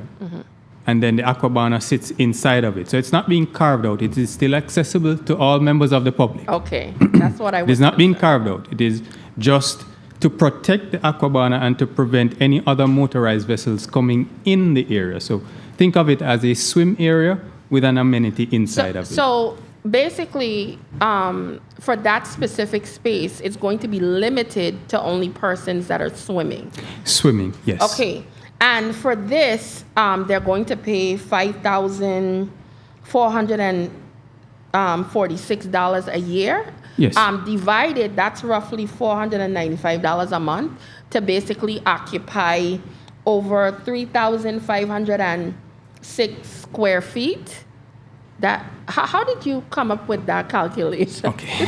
Because I'm doing the math here. And to really block out a whole ocean and give them almost 4,000 square feet for $500 a month is... So we also thought of, and thank you for the question. Thank you. It's good. So we also thought of, is this also a benefit to the public? So it was more. Okay. But it was a negotiation because it's also a benefit to the public of having a safe swim area. So even though Emerald Beach Hotel is utilizing the space for themselves, the public still has access to it and is also protected by the amenity that is being provided. So we thought of it also as a public service because of the fact that you now have an area that you have protected for swimmers and for other members of the public to utilize. So there is a public benefit, even though it's a private entity, there's a public benefit towards it. And so we reduced the cost based upon that public benefit. Mr. Chair, could we just inquire of him, as my time has run out, what was the previous cost as to see the significant or non-significance of the reduction in price? Thank you, Mr. Chair. Thank you very much, Senator Francis Heiliger. Mr. Hippert, I'll go to the next senator if you could provide that information. Thank you. Senator Johnson, you recognize for your 2 minutes. Good morning, Mr. Afternoon. Good afternoon, Mr. President. Committee of the whole, Mr. Chair, right? This looks very beautiful on paper and everything like that. How safe are these Aquabana? What was the question, Senator? How safe are they? How safe are they? They are very safe, sir, because we've had them placed in Abu Dhabi. We've had them placed in Indonesia. Exotic locales. We have never had any incidents. Besides that, excuse my voice, please, sorry. Besides that, we are going to be very safety-minded in the terms of we're going to have somebody always watching what's going on. We're going to have lifeguards on duty. Okay. We're going to have people CPR trained. So it's not just like, okay, well, they go on the cabana, and okay, well, if what happens, happens. I am very proactive in terms of the safety of the locals and the customers alike.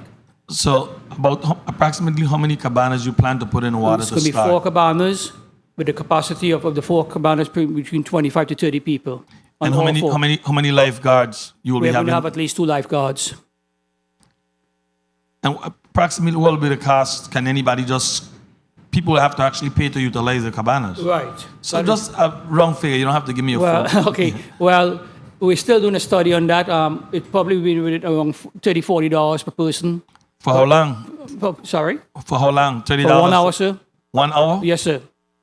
And that $30 you will be given drinks and stuff like that, or that's an additional cost? No, we give them a complimentary drink. Complimentary drink. We'll give them a complimentary drink. And I had some questions because I'm kind of concerned about the swim area, and I think Mr. Hebert would probably need to answer this question.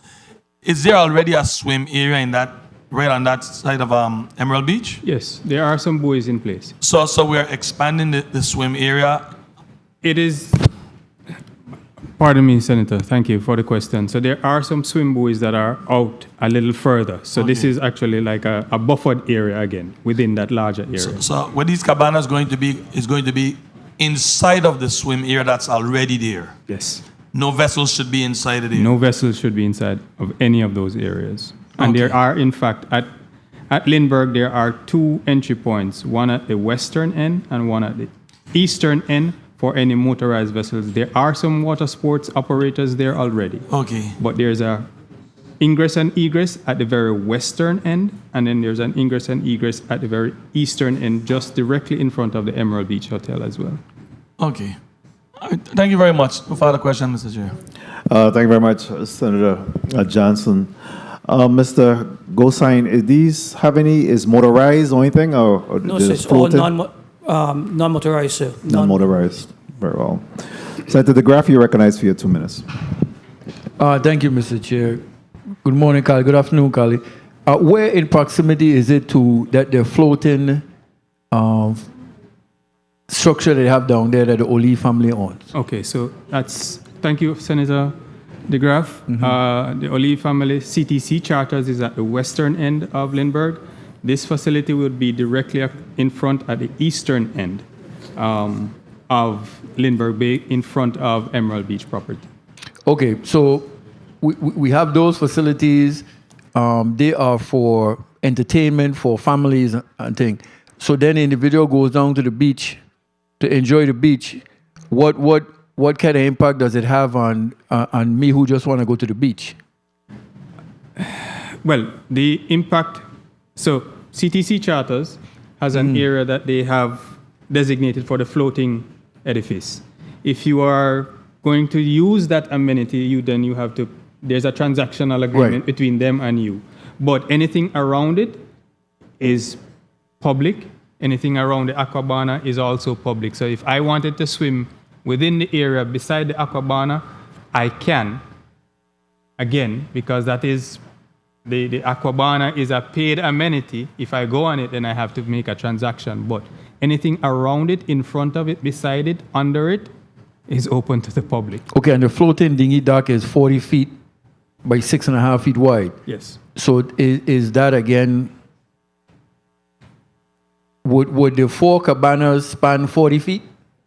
That dinghy dock would be to get to them? No. Or would it be in addition to the cabanas? The dinghy dock is going to be outside of the Aquabana area.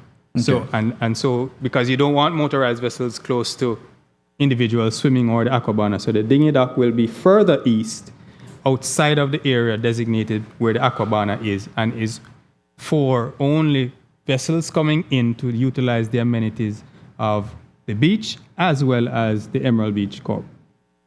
Okay, and this is affiliated with the beach? Affiliated with Emerald Beach, the Aquabana, yes. The Aquabana is? Yes, Okay. and the floating dock. And the floating dock, Yes. okay. Okay, thank you, Mr. Chair. Thank you very much, Senator DeGraff. I would imagine, Mr. Cricket, you're here in support of this charter or this? Yes, sir. This event? You are? Yes. Very well. Senator Carrion, you're recognized for your 2 minutes. Thank you, Mr. Chair. Mr. Herbert, what's the process, just quickly, because I know time, so in order to get this permit, what would one, or in this case, Emerald Beach Hotel had to go through? This is a minor water permit. Now, there was a permit issued prior to, but had not been previously ratified because there was some fallout in negotiations. When Emerald Beach came to modify the permit, we recognized that there had not been a permit. So this process was restarted. They've also gone through the process of acquiring an Army Corps of Engineers permit as well. So Army Corps Engineer permit was acquired? Yes. And that was approved? That has been approved. And then now this is DPNR? Yes. So the Army Corps will not issue unless we are in concurrence. Okay. And we have issued. We are in concurrence, so they have issued as well. Okay. So it goes through Army Corps Engineer, and then it goes through DPNR, Coastal Management. You guys do the evaluation, it's approved. Yes. So it's safe and minimal effect to the environment. Minimal effect.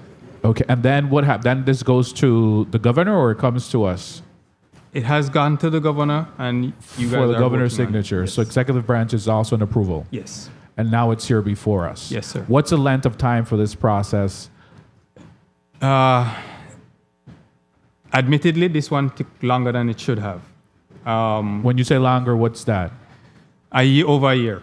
Over a year. Yes. Okay. And then during this process, Mr. Gustin, was there costs during this time that you've been waiting close to a year and a half or 2 years? Yes, Senator. There was a lot of cost involved because to acquire this franchise, I have the sole franchise for the Virgin Islands for this product, as well as traveling back and forth. Gotcha. Getting in contact with people. It was a cost of over $150,000 I spent. Thank you for sharing that. And then Mr. Quicker, right, from Emerald Beach, you guys were the one that submitted the permit process, so you guys have been waiting for a while. So this is joint venture between Emerald Beach and and Calypso. All right. And I understand, if I may wrap up, Mr. Chair, that may I? Thank you. That the land belongs to Port Authority, right? So hence why VIPA was involved, and you also have a letter of approval that was read from VIPA, correct? That is correct. Okay, so there's no, just closing, Mr. Herbert, there's no objection from anyone with regards to this? No, we did not receive any. Any objection at all? No. Okay. Thank you, Mr. Chair. Thank you very much, Senator Carrion. Just for the record, we received the letter. Well, the letter was written on May 28th, 2023. So that delay in the process didn't occur here at the legislature. It was prior to coming to the legislature. Senator Bolkes, you are recognized for your 2 minutes. Thank you, Mr. Chair, and good afternoon to everyone. These aquabanas help enhance the beachline appeal of the Emerald Beach Resort, and it's a perfect choice for relaxation or entertaining family, friends, or guests by water. And I'm very happy to know that DPNR has also ensured the safe swim zone for those individuals in this minor permit project. I know that Mr. Gosain has been working at this for almost 2 years on his side, and DPNR just mentioned that it took long on their side for that 1 year I want to say, Mr. Gosain, thank you for looking at the Virgin Islands and expanding your business with us here. I believe that these aquabanas will be the first of their kind here in the Virgin Islands. And I have no objections on the project whatsoever. However, I want to ask a quick question. Being that we're going to be serving food and drinks on these aquabanas, how do you plan to mitigate the cleanup and make sure that nothing gets into the ocean once people eat and drink and so forth? Thank you, Senator. So in terms of sanitation and whatnot, we will have trash bins placed within the cabana. Added to that, we'll have regular staff watching the scene, making sure no one is throwing anything plastic, anything with food trays, drinks, whatever it is. We are going to be cleaning it out every hour to make sure that nothing is accumulated or spilled over and say, hey, I'm sorry, something went into the ocean. We are going to be very stringent about safety as well as cleanliness and environmental standards. Thank you. And these aquabanas, they have like ice boxes, music, and so forth in their entertainment. Yes, how will the individuals utilize in the aquabana? What would some of the things that they would be doing on the aquabana? So basically, it's just a relaxing atmosphere. You will have your food and drink. For example, if the locals were to bring their own cooler, they will bring their own water, their drinks, their juices, whatever. Oh, so you can bring your own drinks. You can bring your own cooler, right? And food. And, Okay. So you relax there, and that's if someone as a tourist comes, they will get their food and drink from the bar itself. Very well. And we will convey that to them, to the water, out to the water for them. Okay, very well. And Mr. Hibbert, is there any opposition whatsoever by DPNR on this project? There is no opposition to the actual scope of the project, Senator. We just want to ensure that both the Emerald Beach Corp and Calypso Water Sports adhere to the specific conditions that are attached to the permit, including, as Mr. Gosin mentioned, ensuring that there's no debris that enters the ocean, as well as preparing for storms. We do not want the aquabana to become marine debris, for sure. So they were asked to prepare a hurricane preparedness plan, which was received and approved by us, that sets out what happens when there is the imminent threat of a storm. The other facility at the location also has their own hurricane emergency preparedness plan as well. Okay, and how frequently will DPNR be having inspections per se? To be very honest with you, Senator Bolkes, this is one of the areas that we are regularly going to. So I can say personally for myself, in the last month, I've been there at least 3 times. Okay. So because we have other operators that are also there that we need to ensure that this area is being used appropriately. Excellent. Thank you for the answers, Mr. Chair. Thank you for the time. Thank you very much, Senator Bolkes. Mr. Goldstein, in regards to, is this, once they're moored in this location, is it permanent? Is this allowed to float away? No, so they will be permanent. Not permanent. They'll be anchored, but every month or so, we'll be removing them to clean them and making sure there's no moss or anything going on the bottom to make it thoroughly scrubbed. We're not going to be letting them drift away or anything like this. Permanently anchored. We are not going to have any, for example, if someone wants to say, hey, can I get a boat and take it out? No, so that's not going to happen. Everything just remains within the right there, location. Very stationary. Very well. Thank you. Thank you. Senator Fred Gregory, you're recognized for your 2 minutes. Thank you, Mr. Chair. I want to go back to the payment, the payment per month on this respective request. So, how did you said that you came about the $5,900 annually because of the public benefit. The public has we are allowed to use all beaches in the Virgin Islands, of course, the public. So, help me. Okay. How did we come about $5,900 per month, per year, when I think you said you have 4 cabanas? Is that correct? 4 cabanas, $30 per person. Yes, sir. Yes, miss. 40 or 30? Probably we start with 30. 30, you said 30. And then you have the opportunity to, I think you have there's a chair you can rent for that can hold up to 68 people? The couch? The cabana, each cabana holds between 6 to 8 persons. 6 to 8? Yes, 6 to 8 persons. So nothing holds 68? No, not 68. Okay. Between 6 to 8 persons. Okay. So 17 people renting your cabanas per month covers the rent for each month. Senator, please remember No, that I'm asking sorry. the CCM because I'm trying to understand how they come up Okay, with Senator Gregory, thank you this for number for the rent. Thank you for the question. So we started at $80 per square foot for both physical structures and the area covered by the swim area. So 12,000 square foot would have equaled a little over $17,000. Okay, that's high. All right. Right. So considering that, we said, okay, since this also confers some sort of public benefit because of the protection of the swim area, that we would reduce that by 50%. Okay, so that's 8 and 8 is 16. That's 8,500. Right. And then because the aquabana also sits inside the area, so even though it's 12,000 square foot, the aquabana itself sits inside.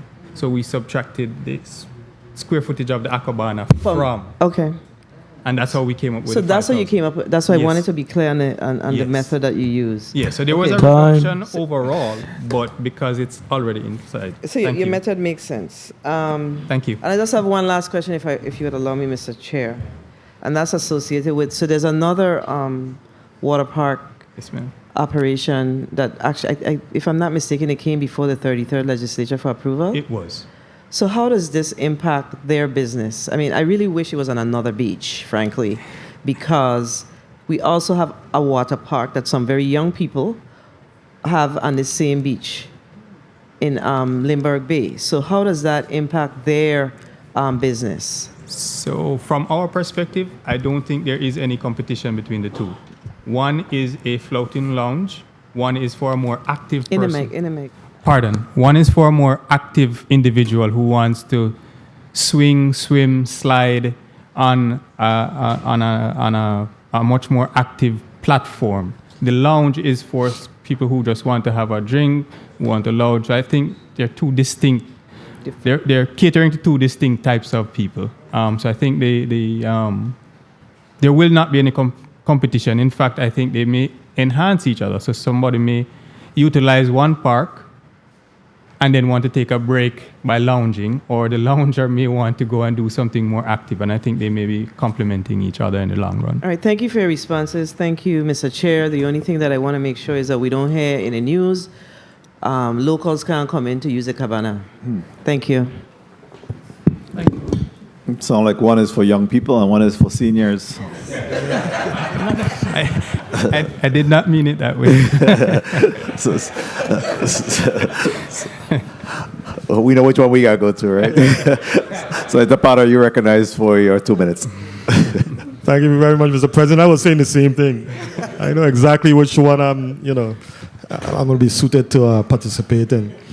And I think the previous speakers really took my questions. I wanted to know what the fundamental difference between the Mr. Gosain's establishment and the floating, cabana that was there at Limburg Bay right now. But why would it require a CZM permit when would the other one require a similar permit? Yes, both require a CZM permit, okay. Senator Potter, because they are in fact occupying trust lands.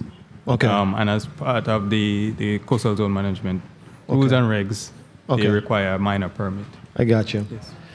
Mr. Gosain, thank you for your perseverance. I know you've been at this project for a while, and you might be seeing some daylight, some end in sight to your project. Have you managed successfully similar projects in other jurisdictions throughout the world? Thank you, Senator. I used to own and operate water sports company in Tobago. I'm originally from Trinidad and Tobago.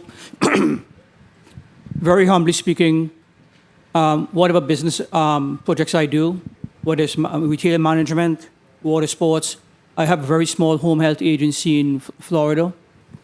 I have always been very successful. I've always treated my staff well. And, people always walk away with a good impression. My workers, as well as people who I service, they always walk away with a good impression. So I spent a lot of time and money into this project. And I think it's going to be a good project for the islands. And we're going to give it our best shot. Because how many employees, and I don't know if you mentioned it before, I apologize if you did. How many employees do you anticipate hiring during this initial phase? between 6 to 8 persons, and like I said, I would like to grow with your permission, with the Senate's permission, to get more people with more eco-friendly water sports and get more people involved, more locals involved. If I may, just one final wrap up. Are there plans for expansion in other areas here in the Virgin Islands, other beaches? It would be St. Thomas, St. Croix, St. John. I think, like I said, when I mentioned earlier, with like the deck, the floating dock that can hold 200 persons, they can dance on it. I think that's going to draw a lot of people, like to St. John, for example. And you have the seaplane can come on our deck and tie up right there with the St. John, St. Croix. There's a lot of different diverse applications that cabanas can do. It's just not only a floating cabana. We have decks and everything else, and it's all safe. It's very safe and solid. Thank you very much, Mr. President, Mr. Chair. DPNR is fully in support of it. There's no objections there. Viper apparently has no objections there. So at the appropriate time, I plan to support this initiative. Thank you very much. Senator. Thank you very much, Senator Potter. I think that the SPR also want a part of this, so I'm sure that they'll be touching base with you based on text messages that I'm receiving in regards to maybe they believe that there should be some fees paid to the SPR as well. So because you don't come in the middle of the ocean, you have to access it by the sand or the beach. So they believe that there should be. But that's a discussion between both of the commissioners so that they could certainly resolve those issues. But they want a seat at the table as well. All right, Senator Maurice James, you're recognized for your 2 minutes. Thank you, Mr. Chair. Most of the questions have already been asked, so I'm stretching it a little bit here. With respect to the employees that you have, are they going to be part-time, full-time, seasonal employees? Thank you, Senator. I am hoping that they will be full-time because I will be doing a lot of marketing for this project. So hopefully, from different hotels and resorts, people come across there. So I very much like to entertain the thought of people being full-time and not part-time employees. Okay. And so that is the plan. It's not about, having 2 or 3 part-time people and then, paying people less. They're going to be paid above average salaries. Mm-hmm. Just so everyone knows here, please, this project, I have to pay Emerald Beach a certain amount of money every month. So it's not all dollar signs. I mean, I've invested a lot into this, and I do have to pay Emerald Beach for the usage of their beach. Right, but you have to make a profit for sure, in order to continue to pay your employees. Yeah. Let me ask you, with respect to the employees, what type of besides that, in my mind, a lifeguard, what other types of work would employees be doing? Okay, so beside the lifeguards and CPR training and all that, they will be conveying drinks to the cabanas. They'll be watching out to make sure that nobody's misbehaving, drinking and diving off and whatnot. They will have each and everyone is going to have to sign a waiver to make sure, hey, listen, you can't be drunk on the cabana. Yeah. You can't be diving off. No swimming under the cabana. The cabana is designed in a way that the aquatic life does not get interfered with because it's see-through. You actually went to the next question I was going to ask, which was liability. It was almost like you read my mind. You would get a waiver and a release. Yes, waiver and a release and everything like that. And besides that, what I've seen is anywhere you go in any of the islands, most water sports operators, okay, they're just about in it for the money. They just rent out something and they just Right. the safety is not non-existent. I don't want any headaches. Yeah, exactly. I don't want any headaches. I don't want to be saying, hey, good. Mr. Gosang came with a project here and we had some mishaps and on the headline, someone drowns in St. Thomas. I don't want to affiliate with me at all. So I'm going to be very careful about that, Miss. With respect to what the chair said about... May I follow? Follow up. And actually, this is going along with what you said. And to DPNR, maybe we could have some cabanas at beaches like Cremas Park. Right. Maybe there's a way for them to make some money in that regard. I don't know. But I'm just throwing that out that, because, of course, Cremas Park is public, right? Publicly owned. But just an idea, we could use cabanas in places like that too. And then maybe sports park and recreation can get a little bit of the pot. Of course, right? There's opportunities there. Yeah. Thank you, and I am in support. Thank you very much, and I really hope that you all will entertain further developments for my water sports and different areas like you mentioned. I truly appreciate that. And before I forget, please, if it's approved, each and every one is invited to come on free. We can't accept that. Yeah. Sorry? We can't accept that. Okay, thank you.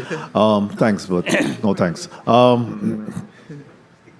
Senator, quickly before I go to Senator Gittins, have you already acquired the cabanas, or this is something once you approve, then you'll be getting the cabanas?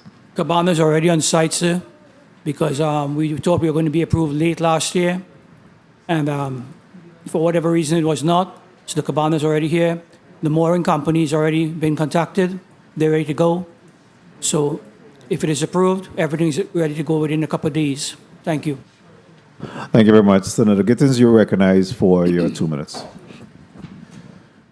Thank you, Mr. Chair, and good afternoon to all.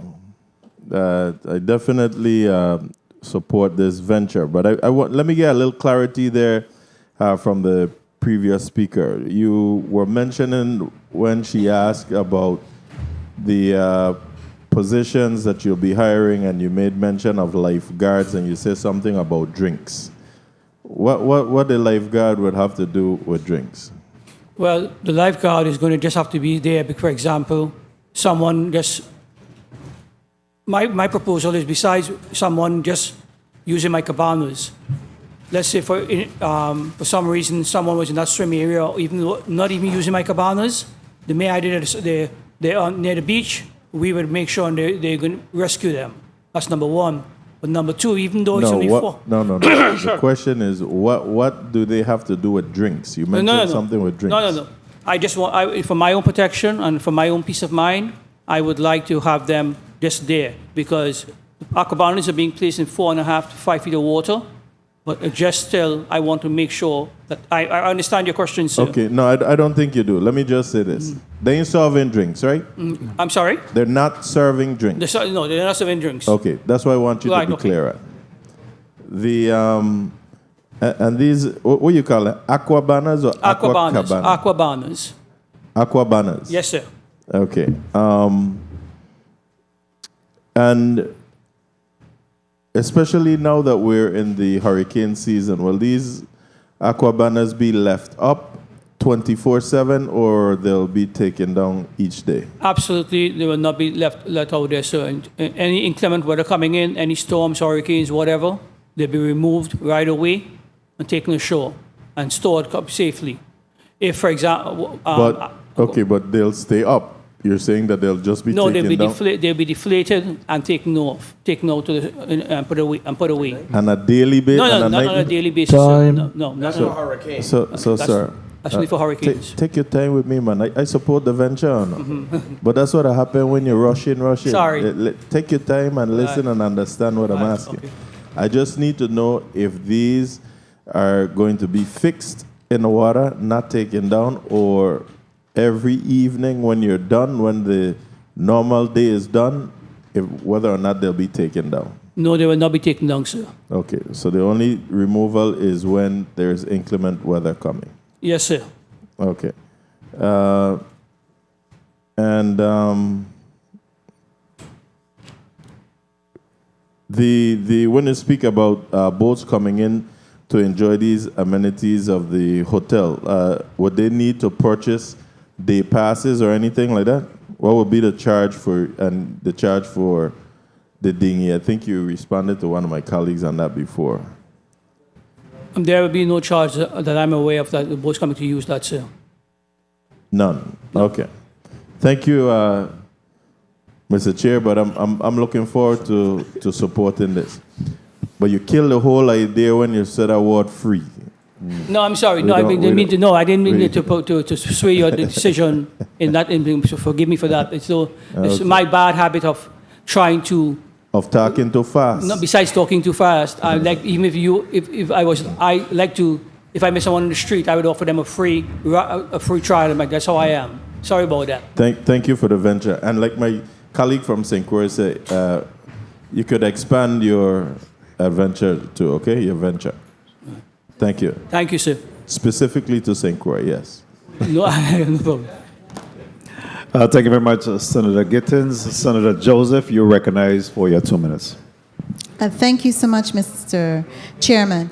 I want to first applaud you on your innovative idea to bring this type of service and experience to the product that we offer to our visitors and to our residents so that they could, have a more enjoyable time while in the Virgin Islands. I wanted to ask you, because I saw some different renderings. You mentioned that none of these cabanas are going to be motored.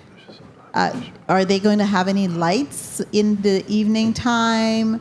Or, you may have guests who wants to enjoy it in the evening time since it's going to be anchored there all day? Yes, it will be anchored there all day. And at the present moment, we don't have plans for any lights at night because... And speakers? What about those? We have Bluetooth speakers there. And so how are they going to be energized? How are you going to provide energy to those? Well, they come with a charge. The Bluetooth speakers come with a charge of about 6 to 8 hours, good ones. So we just have them charged up.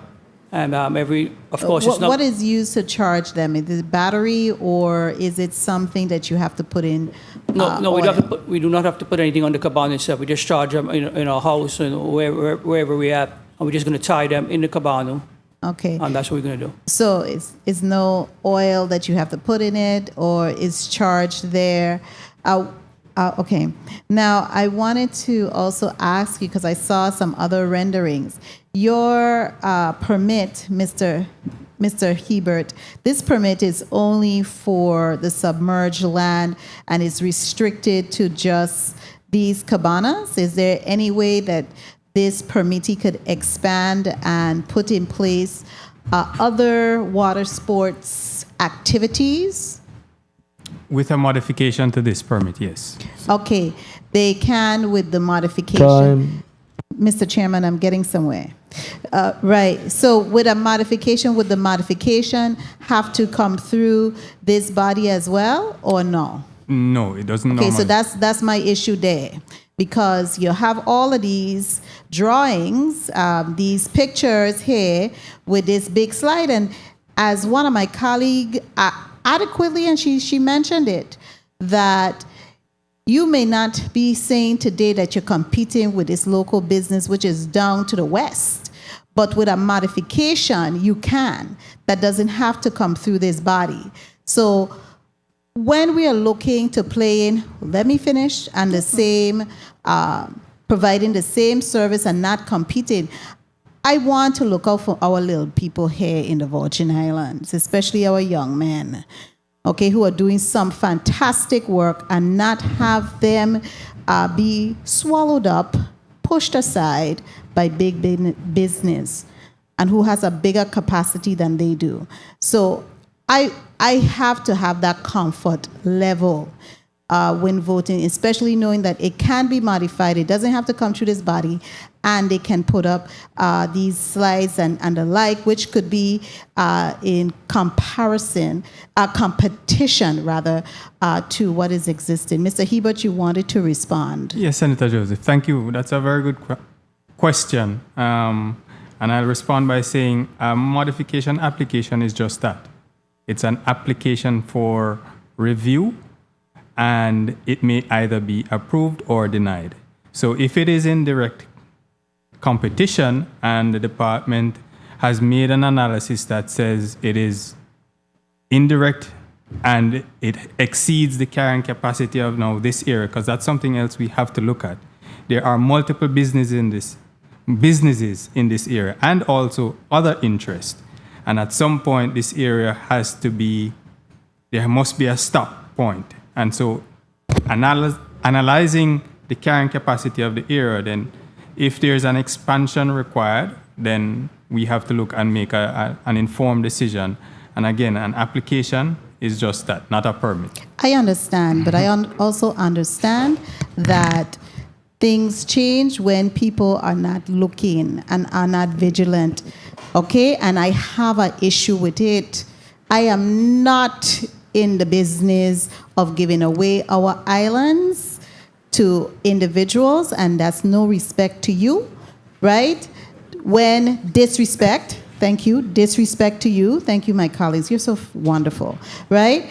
To you, I want your business to do well, but not at the cost of our local people who are here and have been here. I thank you so much, Mr. Can I respond real quickly? Thank you. Thank you very much, Senator Joseph. You may respond, Mr. Golsey. Thank you, sir.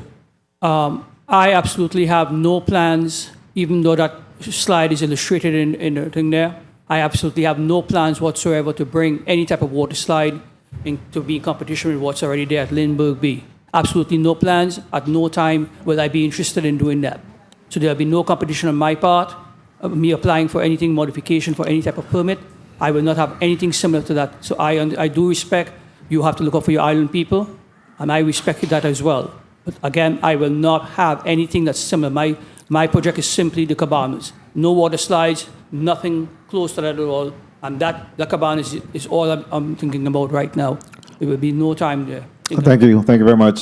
Senator Fred Gregory, you had an alibi? Thank you, Mr. Chair. So we probably need to bring an amendment because the DPNR's response is very subjective, and when personnel change, people change.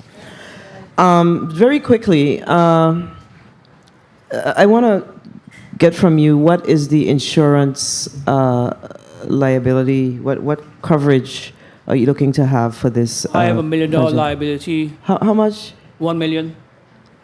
1 million? Yeah, 1 million liability insurance with Emerald Beach, as well as myself. So anyone who's using that cabanas, they'll be covered. So Emerald Beach, $1 million is sufficient for when they're having a jam, an event here. The insurance liability is $1 million. So $1 million is sufficient for each and every incident. So each event? Yes. Okay, got it. Thank you. Thank you. Thank you. Thank you very much, Senator Fred Gregory. Before we close off on this particular matter, I wanted to ask you, Mr. Cricky, by what authority you get to charge for these aquabanas? The aquabanas do not belong to Emerald Beach. They belong to Mr. Gazong. Yes. And he's the one who regulates the cost and so forth. Exactly what the percentage is to Emerald Beach, I'm not at liberty to say that because I really don't know offhand, because that hasn't really been fully discussed yet. So I don't know as far as how much Emerald Beach is going to get out of it. Okay, but I'm trying to determine, because the beach belongs to the government of the Virgin Islands, correct? That's correct. So I just trying to figure out what authority then gives you the ability to be able to charge for the use of the beach on that. I'm just a little Charge for the use of the beach as far as going in the cabana, I mean? Yes. Or what are you what is the fee that you access into, Mr. Goldstein? What is it that you're utilizing? The use of the beach or what? The fee, I don't know. You don't know? I wouldn't be able to tell you, no. Okay. Very well. So I'll allow for each of you to give some closing remarks, and then we'll rise back up and we'll take some action on this during our session process. We'll start with you, Mr. Cricky. I would like to say that the reason why Emerald Beach came into partnership with Mr. Garzón is because it gives our tourists something to do on the beach besides just having the sand and the water, and they wanted something else to do. And we decided that this Aquabana would be something good that they can go on, relax, they can take lunch from the restaurant there, they can drink, they can relax and just enjoy the day. As to Mr. Olive, with his thing that he has in the floating of the water on the outside, it's on the way other end of the beach. And I don't think we're really going to be in any type of competition with him at all. So we thought it was a good idea to have this come into us and have it for the use of our guests. And not only that, but during a cruise ship day, we have an awful amount of cruise ship passengers that frequent that beach as well. So they would be able to enjoy it as well. So we thought it was just a very good idea for the island and the locals as well. Any local is welcome to come aboard and go on the Aquabana and use the swimming area. It's all open. Very well. Public. Thank you. You had a point of inquiry, Senator Johnson? Thank you very much, Mr. President. I need to ask Emerald Beach if, when folks using the cabana, would they be able to utilize your bathrooms, your showers, and everything like that? Most definitely. They do right now. That will be part of your partnership with Mr. Yes, Cuisine, would that be? that is correct, yes. So most people that utilize the cabana, sometimes they need to rinse off. They will No, we have showers, we have the bathrooms. You will be allowing them to do that? 100%. Okay, thank you very much. 100%. Thank you, Senator Johnson. Mr. Gosin? Thank you, Senator. Thank you, honorable senators here today for hearing on my application. I really believe that it can create excitement, jobs, and it's eco-friendly. And also, again, I am not here to take away anyone's source of income or their business. I will respect the laws of the islands here, and I will not be in direct competition with anyone, sir. Thank you all. Thank you very much, Director Hibbert. Thank you very much, Senator. We're grateful again, as usual, to be here to testify on these matters. Thank you for your probing questions. We always appreciate a challenge, and that is what this body is for. And thank you very much for that. We appreciate it. Thank you very much. Again, we have been considering or having a discussion in regards to Bill 35-0105, an act ratifying the governor's approval of minor coastal zone permit CZT-12-16W issued to Emerald Beach Corporation doing business as Emerald Beach Hotel for a term of 20 years for the installation, use, and occupancy of the submerged land by 3 swim buoys as Aquabana and a floating dinghy dock seaward of parcels number 70D1 and 70T1, Estate Lindbergh, St. Thomas, Virgin Islands. At this time, we'll take a lunch recess, and when we come back up, we'll rise back up into session. The Committee of the Whole stands at recess.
the nature of man. It's the earth.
Good afternoon. We're out of recess, and before we went to recess, we did in fact dissolve into the Committee of the Whole, and we heard the matter of Bill 35-0105, an act ratifying the governor's approval of minor coastal zone permit CZT-12-16W issued to Emerald Beach Corporation doing business as Emerald Beach Hotel for a term of 20 years for the installation, use, and occupancy of submerged land by 3 swim buoys and aquabana and a floating dinghy dock seaward of parcels number 7D1 and 7TT1, Estate Lindbergh Bay, St. Thomas. At this time, we'll rise back into session after completing the Committee of the Whole on that matter. Senator Gittins, you recognize for a motion.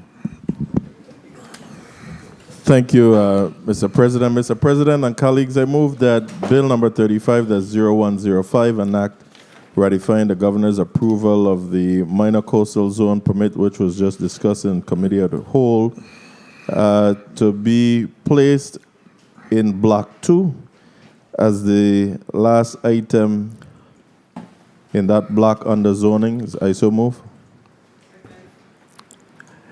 Hearing a motion made by Senator Gittins in respect to moving Bill 35-0105 as the last item in block number 2, seconded by Senator Donna Fred Gregory. Hearing no objection, so ordered.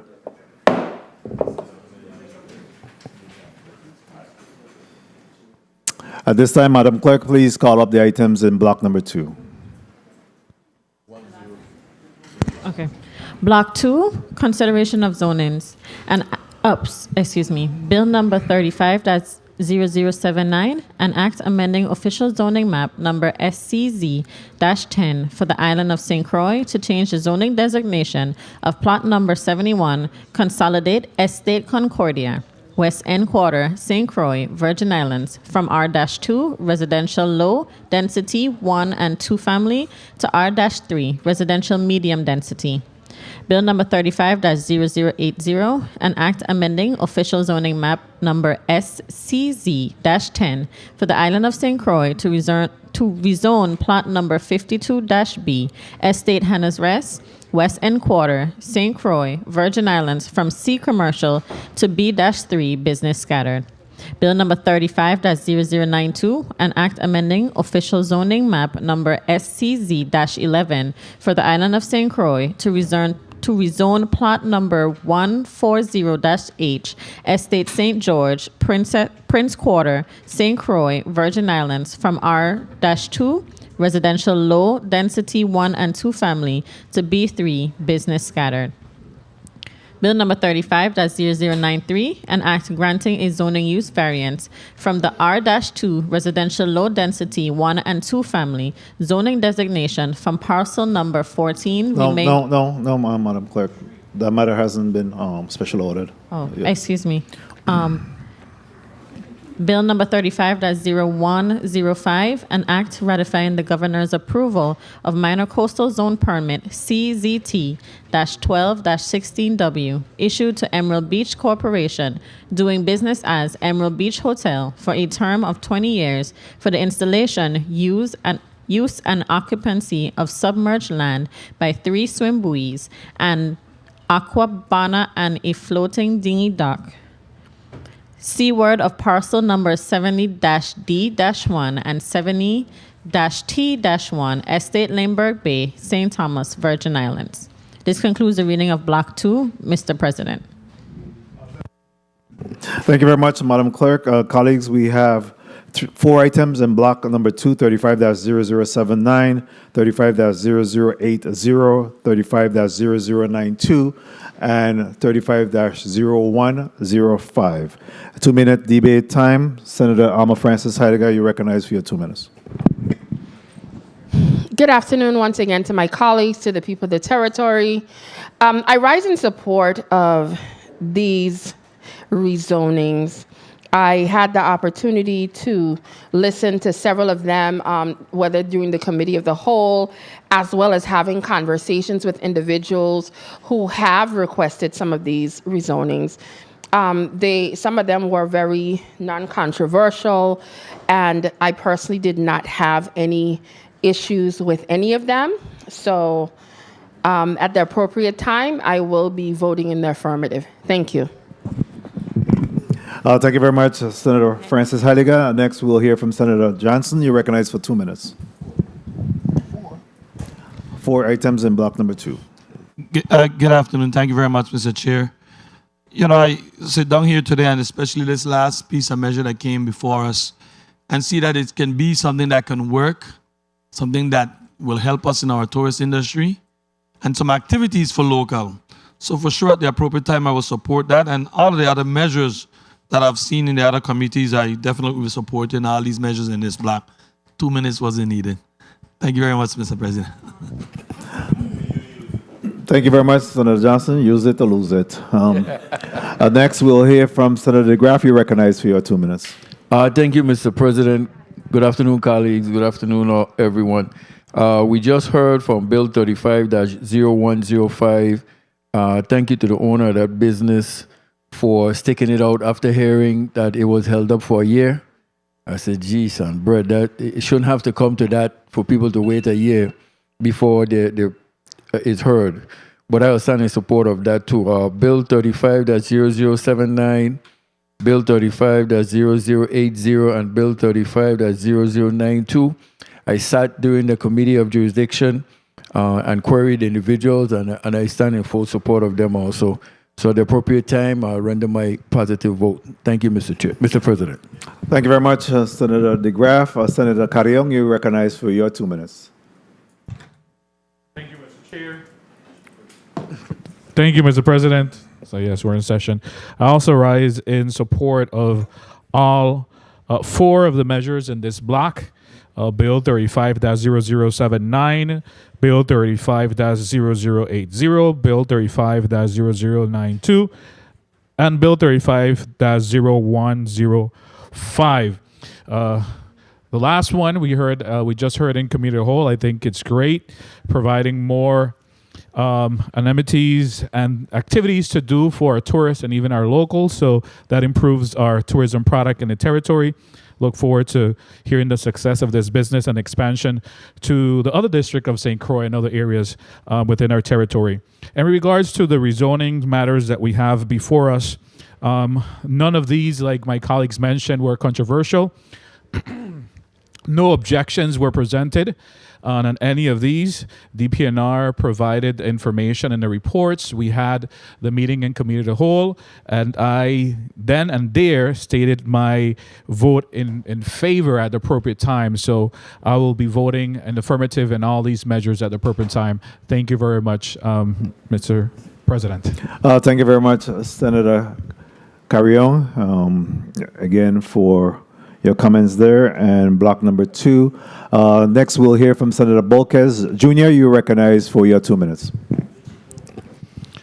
Thank you, Mr. President. Mr. President and colleagues, I rise in support of all the measures in this block as 35-0079, 35-0080, 35-0092, and 35-0105. All properly vetted. The previous 3 were all vetted in committees with no objections by DPNR. And as we were in the committee of the whole, we had our opportunity to vet 35-0105. That permit went through a very vigorous process to include the Army Corps of Engineers. It is going to be a good day for Emerald Beach to further enhance their tourism product, and of course making sure and assuring that our local community is able to also participate in the access of such amenities as well. So I want to commend Emerald Beach for always being supportive of our local population, to include the owner of the establishment for bringing its first of its kind entertainment for the beach line here to the Virgin Islands. So at the appropriate time, I will vote in the affirmative. Thank you, Mr. President. Thank you very much, Senator Bolquez Jr. Next, we'll come to Senator Donald Gregory. You're recognized for your 2 minutes. Thank you, Mr. President. I rise in support of all of the zonings in this particular block, the 4 zonings, and at the appropriate time, I will cast my vote. Thank you, Mr. President. Thank you very much, Senator Fred Gregory. Senator James, you're recognized for your 2 minutes. That's Javon E. James, Sr. Thank you, Mr. President. Greetings once again to the people of the Virgin Islands. I stand in support of every single one of these measures. Every 3 out of the 4, if I'm not mistaken, they were recently heard in the Committee on Finance, where we discussed them, and we had a fruitful conversation. And like I said, or my colleague said, there were no objections from DPNR, so it was a great hearing. And of course, 3 of those measures I stand strongly in favor of. Big up to St. Croix, St. Croix on the rise. And as far as Bill number 35, that's 0093, it was heard, I think, in the 34th legislature of the Virgin Islands. No? That's a new one? It's not here yet? Okay, well, I stand in support of the zonings, and thank you, Mr. Chair, for the time. Thank you very much, Senator Javon James, Sr. Next, we'll hear from Senator Milton Potter. You're on deck for 2 minutes. Thank you very much, Mr. President. Mr. President, colleagues, I rise in full support of all 4 initiatives in block number 2, all 4 zonings. We had the opportunity to hear from the subject matter experts at the Department of Planning and Natural Resources on all of these zoning bills. All of them received the full endorsement from the Department of Planning and Natural Resources. The bill number 35-0079, which is on the island of St. Croix, to change the zoning designation of Plat 71 from R2 to R3. 1 minute. As well as bill number 35-0080 to change, also on St. Croix, to change the rezoning from B2 to B3. They were all properly vetted. We spoke to the proprietors of the establishment. They were doing something very positive and constructive with the rezonings. That is in the best interest of all. Bill number 35-0105, which we just heard, I think it provides an excellent opportunity for us to diversify the excursions and the offerings that we provide for visitors to the territory. It's something new and something exciting. I am in full support of all 4 of these initiatives. At the appropriate time, I will vote in the affirmative. Thank you very much. Thank you very much, Senator Potter. And next we'll hear from Senator Maurice C. James, Esquire. You're recognized for your 2 minutes. Thank you, Mr. President. I, too, rise in support of all 4 measures. Of course, Queen Louise Home is dear to me, and what they're going to be doing is going to be so good for the children of St. Croix, the Virgin Islands. The other 3 bills really will help the individual property owners, the Church of God. Mr. Clarence Brown and Mr. Larry Auber testified about the intent to use the top for a residence and the bottom for a business, which is always important. In fact, mixed use where you have a family residing and a business on the bottom, where they're going to be selling some really, really locally made goods, pastries, jams. That's good. And of course, we just heard from the Aquabana. 1 minute. A good recreational possibility for Emerald Beach and for the visitors and people who are going to be going to that beach. So at the appropriate time, I too will be voting in the affirmative. Thank you very much, Senator Maurice James. Next, we'll hear from the Majority Leader, Senator Kenneth Gittens. You're recognized for your 2 minutes. Thank you, Mr. President, and good afternoon to all.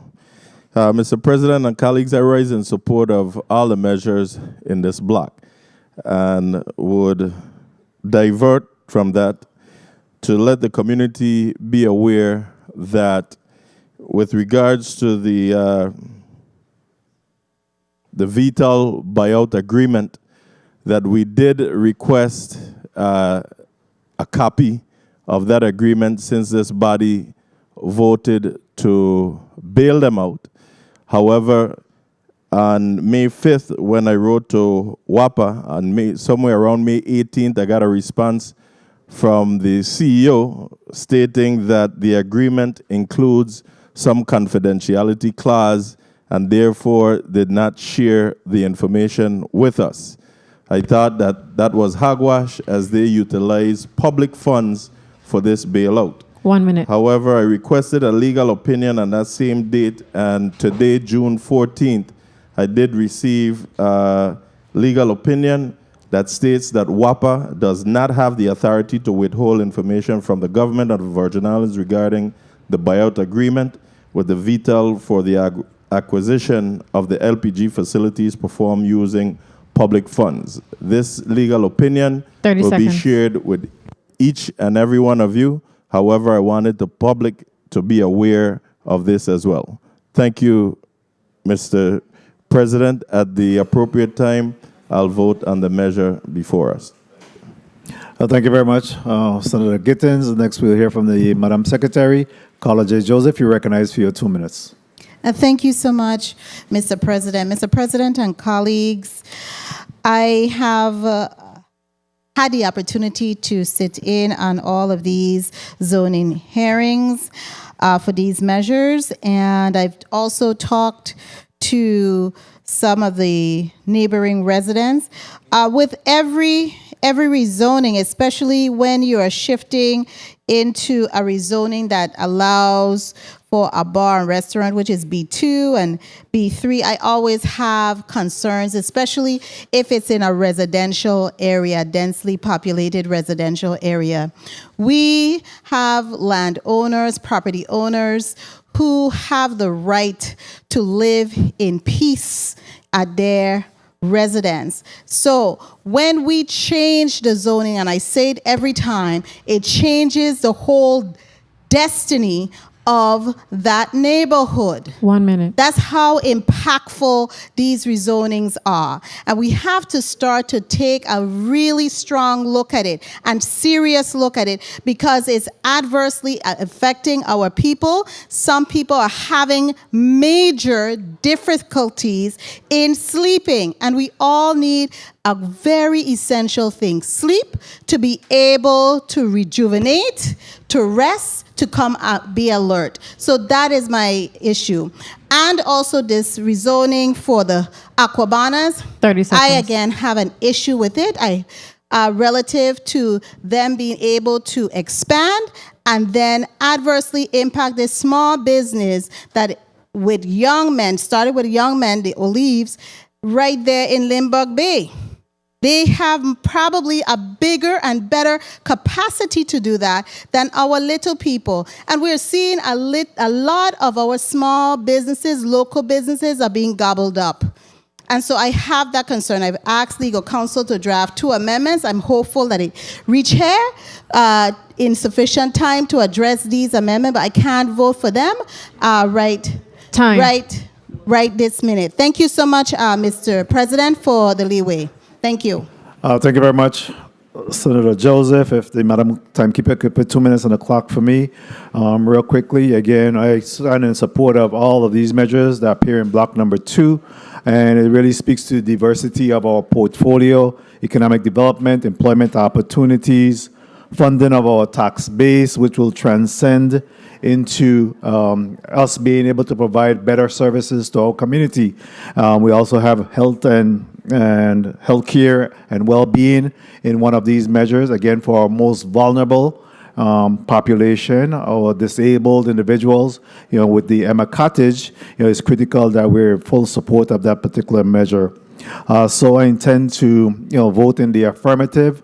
And controversial or not, when these matter comes before us, we have to look beyond just the self-interest, but rather that it seeks to provide employment. Rather, it seeks to remove individuals off our street and put them to work. When they remain on our street, the potential of them committing crimes and doing other things are there. When we have some of these trucking companies and others, we have 1 to minute. fully support there because the end result is that when we have unemployment of these youngsters, the potential of crime continue to mount. So I look beyond just the self-interest of some of these measures and make sure that I'm looking at the full impact and 360 degree of how these measures seek to benefit this community. 30 And make my seconds. final decision on it and sleep well at night when I make my decision. So thank you very much. Madam Clerk, you could go ahead and call up each of these items for a vote. Thank you. Bill number 35-0079, an act amending official zoning map number SCZ-10 for the island of St. Croix to change the zoning designation of plot number 71, Consolidate Estate Concordia, West End Quarter, St. Croix, Virgin Islands, from R-2 residential low density 1 and 2 family to R-3 residential medium density. Roll call on Bill 35-0079. Senator Marvin A. Blyden. Senator Blyden, absent. Senator Angel L. Bolkes Jr. Senator Bolkes Jr. Yea. Senator Diane T. Capehart. Senator Capehart, absent. Senator Samuel Carrion. Senator Carrion, yea. Senator Dwayne M. DeGraff. Senator Dwayne F. DeGraff, yes. Senator Ray Fonseca. Senator Fonseca, absent. Senator Noelle Francis Jr. Senator Francis Jr., yea. Senator Alma Francis Heiliger.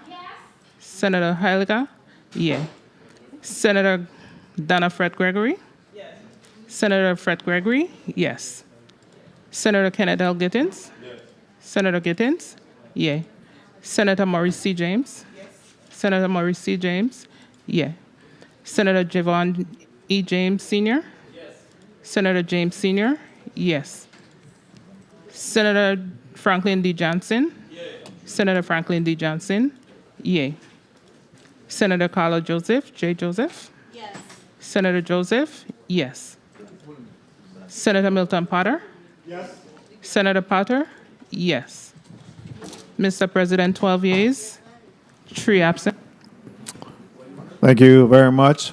Bill number 35-0079, an act amending official zoning map SCZ-10 for the island of St. Croix to change the zoning designation of plot number 71, Consolidate Estate Concordia, West End Quarter, St. Croix, Virgin Islands, from R2 residential low density 1 and 2 family to R3 residential medium density has been approved by the 35th Legislature of the Virgin Islands and will be sent to the governor for further consideration and action. Madam Clerk, please call up the next item. Bill number 35-0080, an act amending official zoning map number SCZ-10 for the island of St. Croix to rezone plot number 52-B, Estate Hannah's Rest, West End Quarter, St. Croix, Virgin Islands, from C commercial to B-3 business scattered. Roll call on Bill number 35-0080. Senator Marvin A. Blyden. Senator Blyden, absent. Senator Angel L. Bolkes Jr. Senator Bolkes Jr., yea. Senator Diane T. Capehart. Senator Capehart, absent. Senator Samuel Carrion. Senator Samuel Carrion, yea. Senator Dwayne M. DeGraff. Senator Dwayne M. DeGraff, yea. Senator Ray Fonseca. Senator Ray Fonseca, absent. Senator Noelle Francis Jr. Yea. Senator Francis Jr., yea. Senator Alma Francis Heiliger. Senator Francis Heiliger, yea. Senator Donna A. Fred Gregory. Senator Fred Gregory, yea. Senator Kenneth L. Gittins. Senator Gittins, yea. Senator Maurice C. James. Senator Maurice C. James, Yay. Senator Giovanni James Sr. Yes. Senator James Sr. Yay. Senator Franklin D. Johnston. Yay. Senator Johnson. Yay. Senator Carl J. Joseph. Senator Joseph. Absent. Senator Milton Potter. Yes. Senator Potter. Yes. Mr. President, 11 yeas, 4 absent.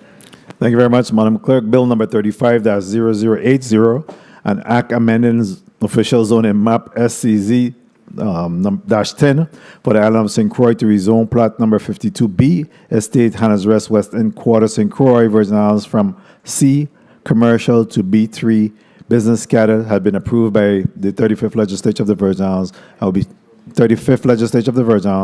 will be sent to the Governor for further consideration and action.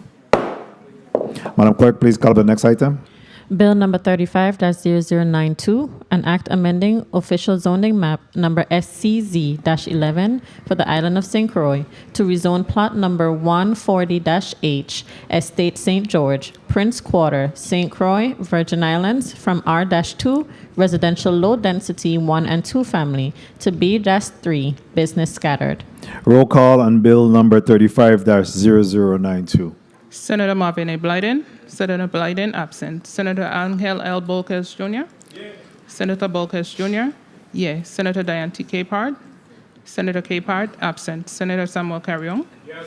Senator Samuel Carrion. Yeah. Senator Dwayne M. DeGraff. Senator Dwayne M. DeGraff. Yes. Senator Dwayne M. DeGraff. Yeah. Senator Ray Fonseca. Senator Fonseca, absent.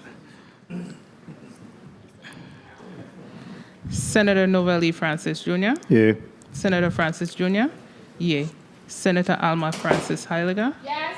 Senator Francis Heiliger. Yay. Senator Donna A. Fred Gregory. Yes. Senator Fred Gregory. Yay. Senator Kenneth L. Gittins. Yes. Senator Gittins. Yay. Senator Maurice C. James. Yes. Senator Maurice C. James. Yay. Senator Javon E. James Sr. Yeah. Senator James Sr. Yay. Senator Franklin D. Johnson. Yay. Senator Johnson. Yay. Senator Carla J. Joseph. Senator Joseph. Absent. Senator Milton Potter. Yes. Senator Potter. Yay. Mr. President, 11 yeas, 4 absent. Very well. Thank you very much, Madam Clerk. Bill number 35-0092, an act amending official zoning map SCZ-11 for the island of St. Croix to rezone plot number 140H, Estate St. George, Prince Quarter, St. Croix, Virgin Islands from R2, residential low density 1 and 2 family, to B3, business scattered, have been approved by the 35th Legislature of the Virgin Islands and will be sent to the Governor for further consideration and action. Madam Clerk, please call up the next item. Bill number 35-0105, an act ratifying the governor's approval of minor coastal zone permit CZT-12-16W issued to the Emerald Beach Corporation doing business as Emerald Beach Hotel for a term of 20 years for the installation, use, and occupancy of submerged land by 3 swim buoys, an aquabana, and a floating dinghy dock seaward of parcel number 70-D-1 and 70-T-1, Estate Lindbergh Bay, St. Thomas, Virgin Islands. Roll call on Bill 35-0105. Senator Dwayne M. DeGraff. Sorry. Senator Marvin Blyden. Senator Blyden, absent. Senator Angel Bolkes Jr. Yeah. Senator Bolkes Jr. Yay. Senator Diane T. Capard. Senator Capard, absent. Senator Samuel Carrion. Yes. Senator Carrion. Yay. Senator Dwayne M. DeGraff. Yes. Senator Dwayne M. DeGraff. Yay. Senator Ray Fonseca. Senator Ray Fonseca, absent. Senator Novel E. Francis Jr. Yay. Senator Francis Jr. Yay. Senator Alma Francis Heiliger. Yes. Senator Francis Heiliger. Yay. Senator Donna A. Fred Gregory. Yes. Senator Fred Gregory. Yay. Senator Kenneth L. Gittins. Yes. Senator Kenneth L. Gittins. Yay. Senator Maurice C. James. Yes. Senator Maurice C. James. Yay. Senator Javon E. James Sr. Yes. Senator Javon E. James Sr. Yay. Senator Franklin D. Johnson. Yay. Senator Johnson. Yay. Senator Carla J. Joseph. Senator Joseph, absent. Senator Milton Potter? Yes. Senator Milton Potter? Yay. Mr. President, 11 yeas, 4 absent. Very well. Thank you very much, Madam Clerk. Bill number 35-0105, an act ratifying the governor's approval of minor coastal zone permit CZT-12-16W issued to Emerald Beach Corporation, DBA, Emerald Beach Hotel for a term of 20 years for the installation, use, and occupancy of submerged land by 3 swim buoys and an aquabana and a floating dinghy dock seaward of parcels numbers 70D-1 and 70T-1, Estate Lindbergh Basin, Thomas, Virgin Islands, have been approved by the 35th Legislature of the Virgin Islands, will be sent to the Governor for further consideration and action. That rounds out block number 2. At this time, we'll take a 2-minute recess.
It's the nature of man. It's the earth man.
Hey!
We're out of recess and into the block number 3. Senator Gittens, you recognize for your motion. Thank you, Mr. President. Mr. President and colleagues, I move to waive rules 403, 404, 405, and 509B of the 35th Legislature to special order and give a bill number to BR 23-589 and add it to the session agenda pursuant to Rule 509A to be considered as the last item on the agenda. I so move. Second. Motion properly made by Senator Gittens, seconded by Senator Johnson. Hearing no objection, so order. Legal counsel.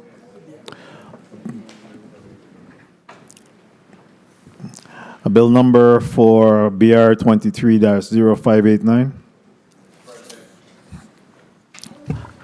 Mr. President, the bill number is 35-0106. Very well, thank you. Bill 35-0106 will be added to the last on today's agenda. Any other motion? Yes, motion. Senator Gittens, you recognize for your motion? Mr. Chair and colleagues, I move to special order bill number 35-0093, an act granting a zoning use variance from the R2 zoning designation to parcel number 14, Remainder Estate, Carolina, Coral Bay Quarter, St. John, to today's agenda and assigned to as the last item in block 3. I so move.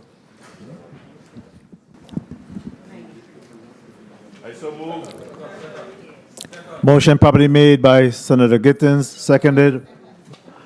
seconded by Senator Bolkes, Senator Joseph, Senator Fred Gregory. Hearing no objection, so ordered. Bill 35-0093 has been added to today's agenda as the last item in block number 3. Senator Fred Gregory, you recognize for your motion.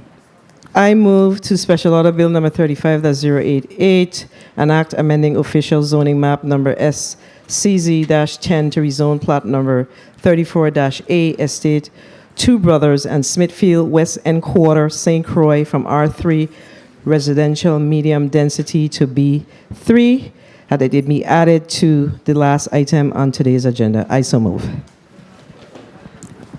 Motion properly made by Senator Fred Gregory and seconded by Senator Angel Bolkes. Hearing no objection, so ordered. Bill number 35-0088 will be added as the last item on today's agenda. Any other motion?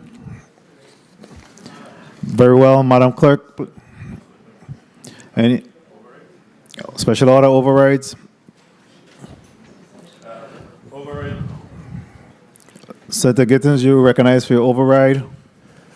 Thank you, Mr. Chair and colleagues. I move to override the governor's veto on bill number 35-0061, an act directing the Virgin Islands Inspector General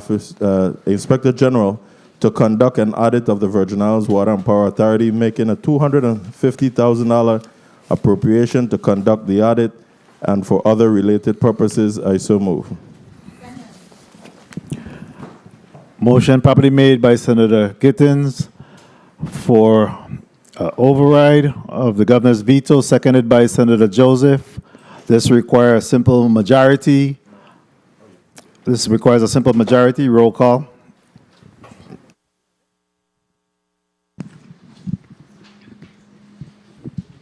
Senator Marvin Blyden. Senator Blyden, absent.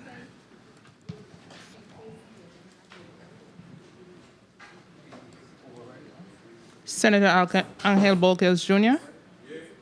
Senator Bolkes Jr. Yay. This is an override.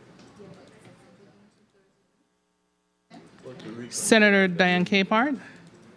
Senator Capehart, absent. Senator Samuel Carrion. Senator Samuel Carrion, yay. Senator Dwayne M. DeGraff. Yes. Senator Dwayne M. DeGraff. Yay. Senator Ray Fonseca. Senator Fonseca. Absent. Senator Novell Francis Jr. Yay. Senator Francis Jr. Yay. Senator Alma Francis Heiliger. Yes. Senator Alma Francis Heiliger. Yay. Senator Donna Fred Gregory. Senator Fred Gregory, absent. Senator Kenneth L. Gittins? Yes. Senator Kenneth Gittins? Yes. Senator Maurice C. James? Yes. Senator James? Yes. Senator Giovanni James Sr.?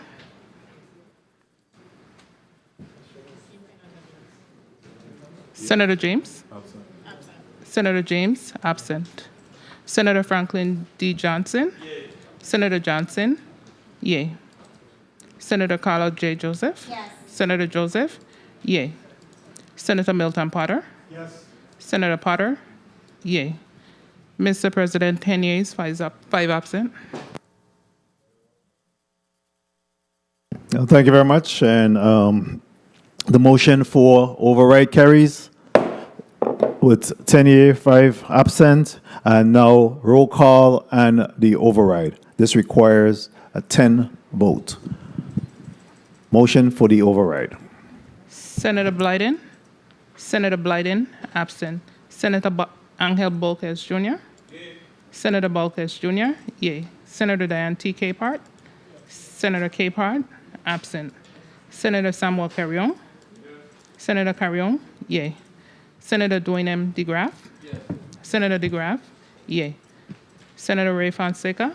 Senator Fonseca? Absent. Senator Novelli Francis Jr.? Yes. Senator Francis Jr.? Yay. Senator Alma Francis Heiliger? Yes. Senator Francis Heiliger? Yay. Senator Donna A. Fred Gregory? Senator Fred Gregory? Absent. Senator Kenneth L. Gittins? Yes. Senator Gittins? Yay. Senator Maurice C. James? Yes. Senator James? Yay. Senator Giovanni James Sr.? Senator James? Absent. Senator Javon James? Senator James? Yay. Senator Franklin D. Johnson? Yay. Senator Franklin Johnson? Yay. Senator Carter J. Joseph? Yes. Senator Joseph? Yay. Senator Milton Potter? Yes. Senator Potter? Yay. Mr. President, 11.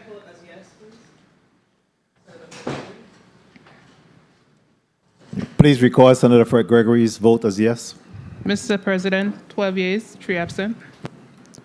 Very well. The motion to override the governor's veto of Bill number 35-0061, an act directing the Virgin Islands Inspector General to conduct an audit of the Virgin Islands Water and Power Authority, making a $250,000 appropriation to conduct the audit and for other related purposes, has been passed by the 35th Legislature of the Virgin Islands, and the governor will be so notified.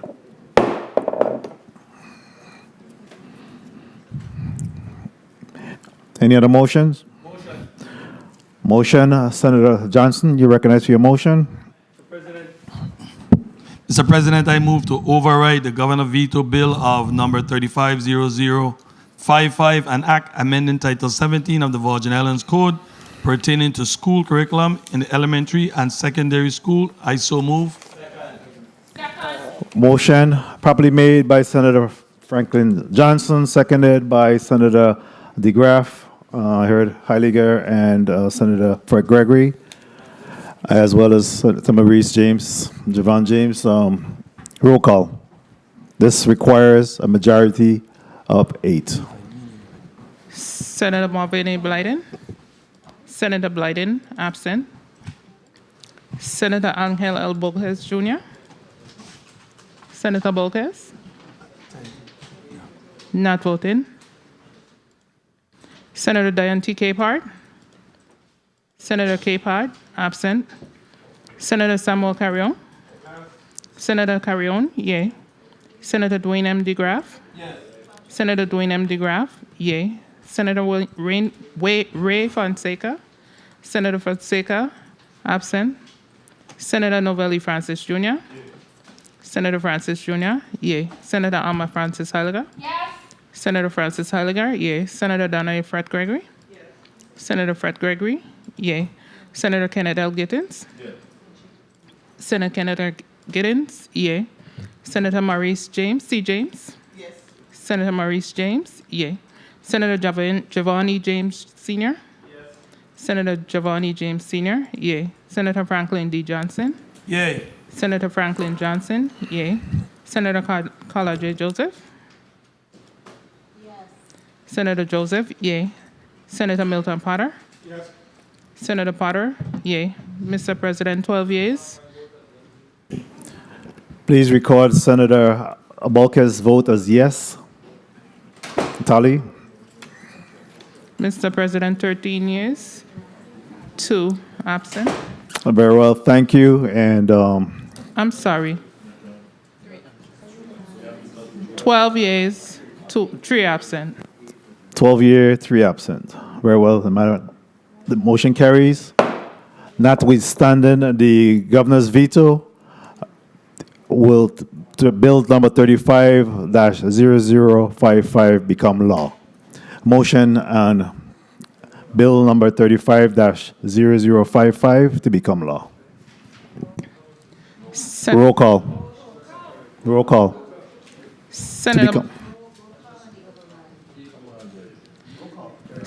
Marvin A. Blyden. Senator Blyden, absent. Senator Angel L. Bolkels Jr.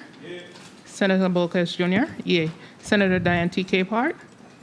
Senator Capehart, absent. Senator Samuel Carrion. Senator Carrion, yay. Senator Dwayne M. DeGraff. Yes. Senator Dwayne M. DeGraff, yay. Senator Ray Fonseca. Senator Fonseca, absent. Senator Novelli Francis Jr. Yay. Senator Francis Jr., yay. Senator Alma Francis Heiliger. Yes. Senator Alma Francis Heiliger, yay. Senator Donna A. Fred Gregory. Senator Fred Gregory, yay. Senator Kenneth L. Gittins. Yes. Senator Gittins, yay. Senator Maurice C. James. Yes. Senator James, yay. Senator Javon E. James Sr.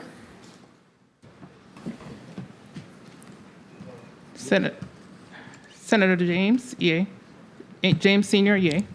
Senator Franklin D. Johnson. Yay. Senator Franklin D. Johnson, yay. Senator Carla J. Joseph. Yes. Senator Carla Joseph, yay. Senator Milton Potter. Yes.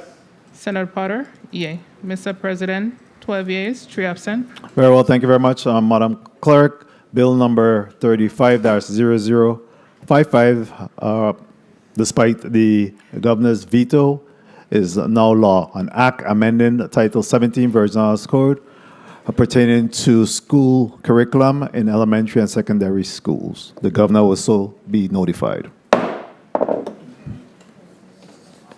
Any other motions?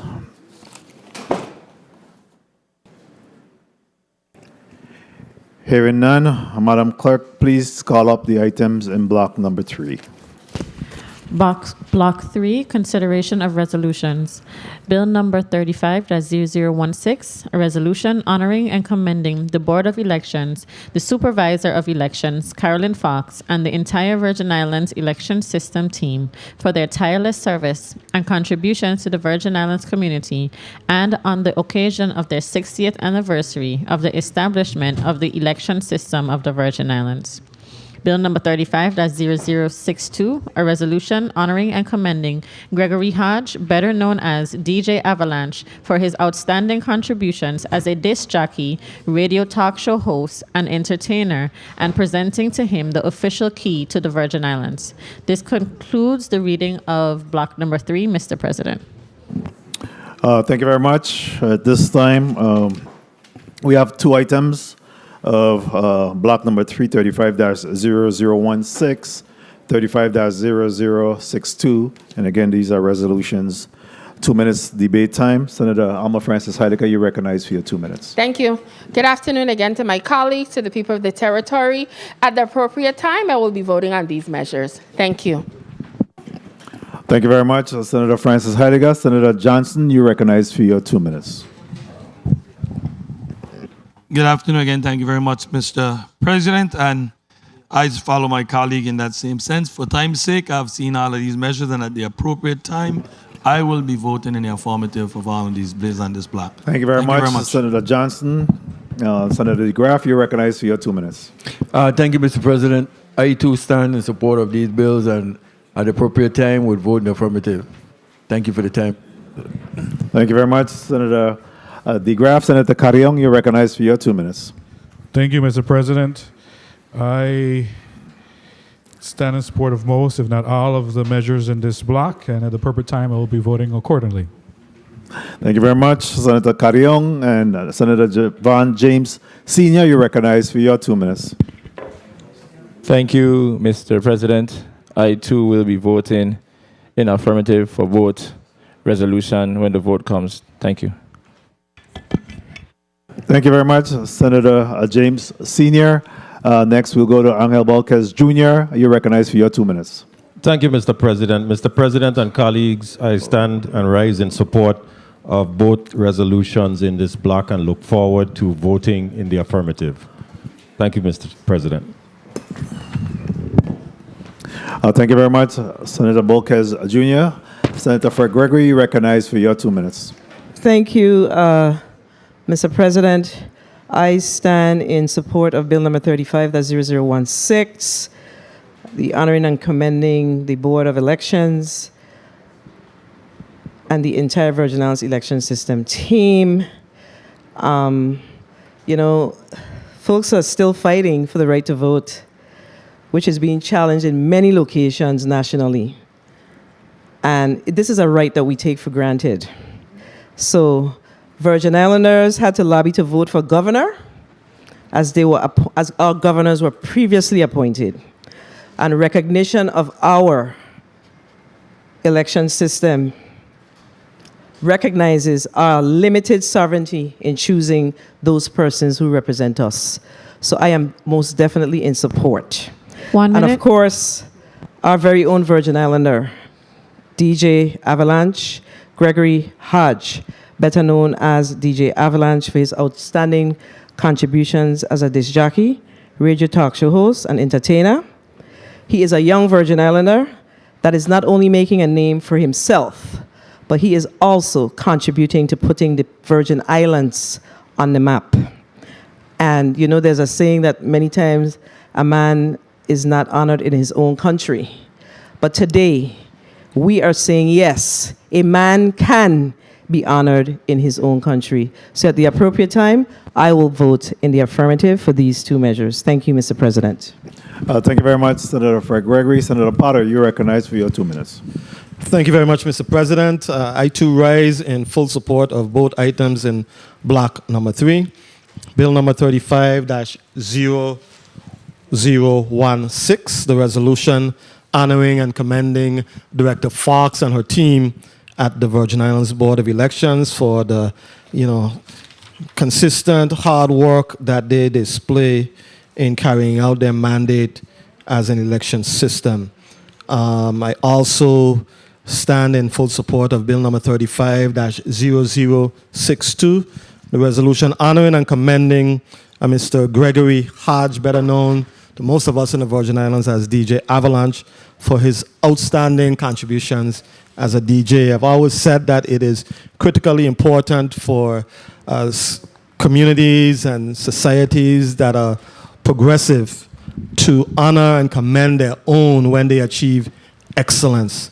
And without question, 1 minute. DJ Avalanche has demonstrated excellence in his field as a disc jockey. He is widely known in the Virgin Islands and abroad.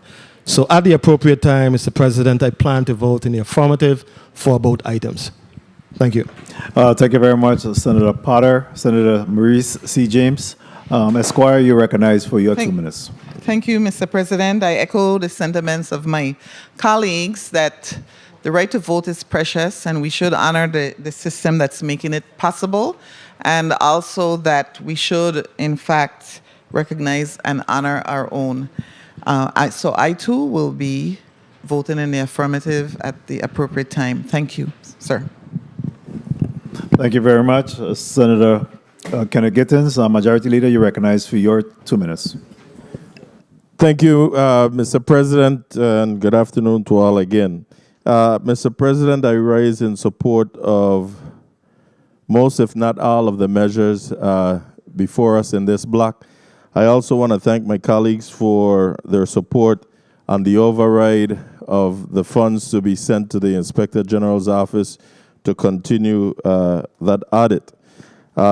Before us this afternoon, also, we have a health crisis looming on our hands with the closure of the dialysis unit that services St. Croix, St. Thomas, and St. John. And I will not sit back idly and not at least offer some sort of assistance so that these doors doesn't close. This is a matter of life and death, and I think that it's the responsible thing for us to do to try to assist this entity, whether it's for profit or non-profit. The thing is I'm looking at the lives that could possibly be lost if we don't assist immediately. Thank you. At the appropriate time, I will be voting on the bills that's in this block before us. Thank you very much, Senator Gittens. Next, we'll hear from the Madam Secretary, Senator Carla J. Joseph. You're recognized for your 2 minutes. Thank you so much, Mr. President. Mr. President, I rise in support of both bills considered in this block. Bill number 35-0016, as which is to commend our election system, the Board of Elections, as well as the supervisor, our current supervisor of election, Ms. Caroline Fox, and also I rise in support of Bill number 35-0062, a resolution commending and honoring Gregory Hodge, DJ Avalanche. Both of these measure was vetted in the Committee of Jurisdiction, and I want to really commend the bill sponsors for bringing them forth, especially when we look at the election system of the Virgin Islands. We have ladies who have stood tall, like Edith L. Williams, who was a suffragist, to allow us to have that right to vote. And so this is their 60th year anniversary, and we have been holding fair elections consistently since we've had that opportunity and that right to vote. So I'm glad to be able to vote on this bill, and also DJ Avalanche for all that he is doing. He is an influencer. He has been out there nationally and internationally and playing our type of music as well as other genres. So definitely I'm going to rise in support of these two measures, and I thank you so much, Mr. President, for the opportunity. Thank you very much, Senator Joseph. And if the Madam Timekeeper could put 2 minutes on the clock for me, I stand in support of both of the resolution in this particular block, and I want to commend the bill sponsors for bringing, these bills forward. Certainly the resolution honoring and commending the Board of Elections and the Supervisor of Election, Caroline Fox, and the entire election system. We can't talk about the entire election system without talking about Miss Henrietta Todman, without talking about John Abramson Jr. Those are the trailblazers. Those are the shoulders that Ms. Fox stand on to give us this recognition that we have today. We don't have a perfect election system. We do have our shortcomings, but nonetheless, we're young in comparison to other jurisdictions, but we have a system that works. It's a growing system, and I'm certainly proud of it. After all, I got elected 10 times by that system in 5 different elections. So I truly believe in the system. Certainly, the resolution honoring and commending Gregory Hodge, a.k.a., or better known as DJ Avalanche again, given the key to the city is no easy feat. These individuals have gone above and beyond. They have gone abroad. This jockey, radio show host, entertainer, he's certainly known all over the world, all over the United States and beyond. And certainly this recognition is certainly deserving of this individuals. Virgin Islanders continue to make their mark 30 seconds. all over the diaspora, and certainly I I'm happy that there is some recognition being given here at home, at our home front, to recognize the contributions that have been made by DJ Avalanche and other individuals that's being honored here locally. So no more talking. Certainly, I stand in support of both of these resolutions. Madam Clerk, please call up these items for a vote. Bill number 35-0016, a resolution honoring and commending the Board of Elections, the Supervisor of Elections, Carolyn Fox, and the entire Virgin Islands election system team for their tireless service and contributions to the Virgin Islands community, and on the occasion of their 60th anniversary of the establishment of the election system of the Virgin Islands. Roll call on Bill number 35-0016. Senator Marvin A. Blyden. Senator Blyden, absent. Senator Angel L. Bolquez Jr. Senator Bolquez Jr. Yay. Senator Diane T. Capehart. Senator Capehart, absent. Senator Samuel Carrion. Senator Carrion. Yay. Senator Dwayne M. DeGraff. Senator DeGraff. Yay. Senator Ray Fonseca. Senator Fonseca, absent. Senator Novelli Francis Jr. Yay. Senator Francis Jr. Yay. Senator Alma Francis Heiliger.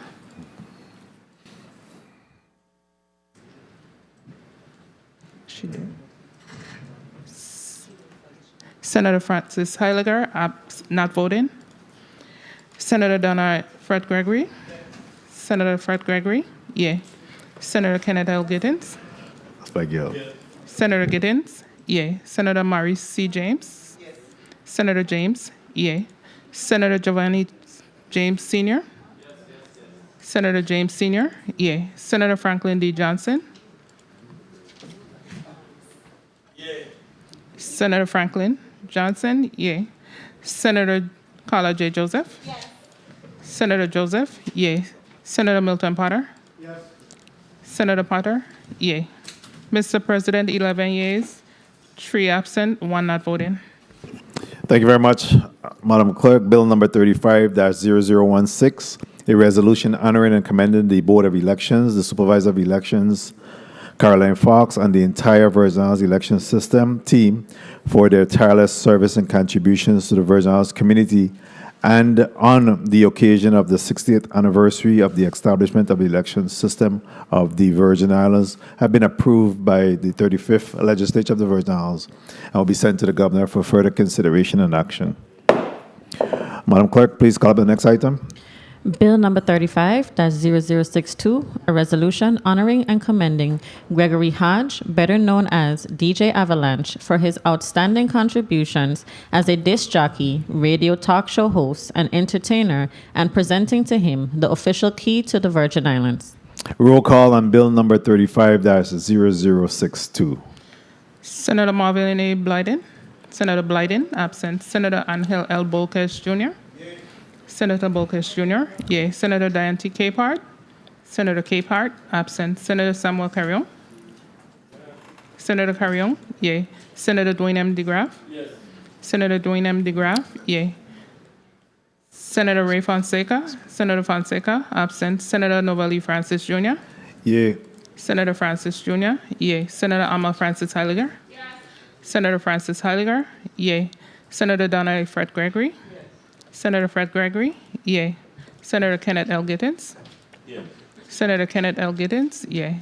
Senator Maurice C. James. Yes. Senator Maurice C. James, yay. Senator Giovanni James Sr. Yes. Senator James Sr., yay. Senator Franklin D. Johnson. Yay. Senator Johnson, yay. Senator Carla J. Joseph. Yes. Senator Joseph, yay. Senator Milton Potter. Yes.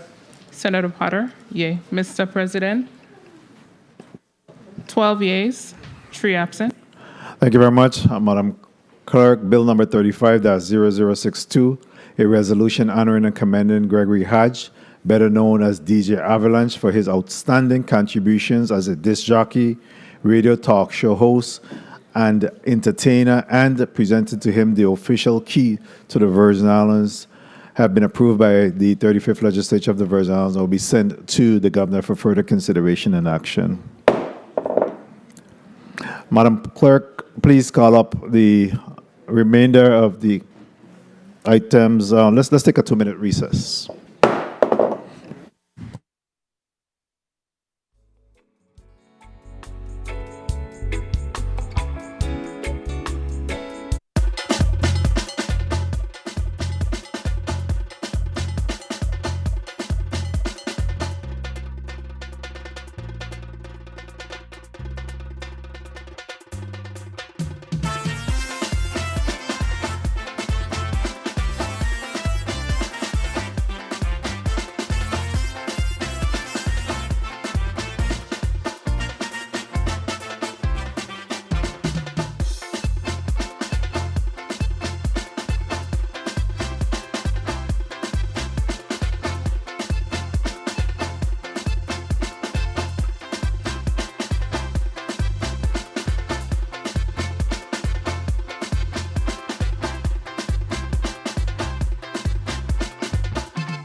We're out of a recess, and again, we're on to block number 4, the final block on today's agenda.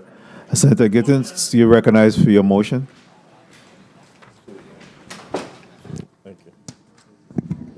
Thank you, Mr. President. Mr. President and colleagues, I move that bill number 35-0106 be reshuffled and placed as a second to last item in block 4, and that bill number 35-0012 be assigned as the last item in this block and assigned as the bill for non-germane amendments. I so move.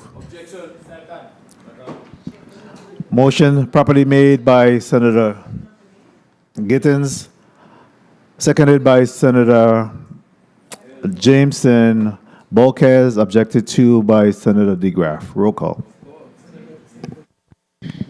Senator Marvin A. Blyden. Senator Blyden, absent. Senator Angel L. Bolkes Jr. Senator Bolkes Jr., yea. Senator Diane T. Capehart. Senator Capehart, absent. Senator Samuel Carrion. Is it yes? Senator Carrion, yea. Senator Dwayne M. DeGraff. Senator DeGraff, nay. Senator Ray Fonseca. Senator Fonseca, absent. Senator Novell E. Francis Jr. Senator Francis Jr., yea. Senator Alma Francis Heiliger. Senator Francis Heiliger, yea. Senator Donna A. Fred Gregory.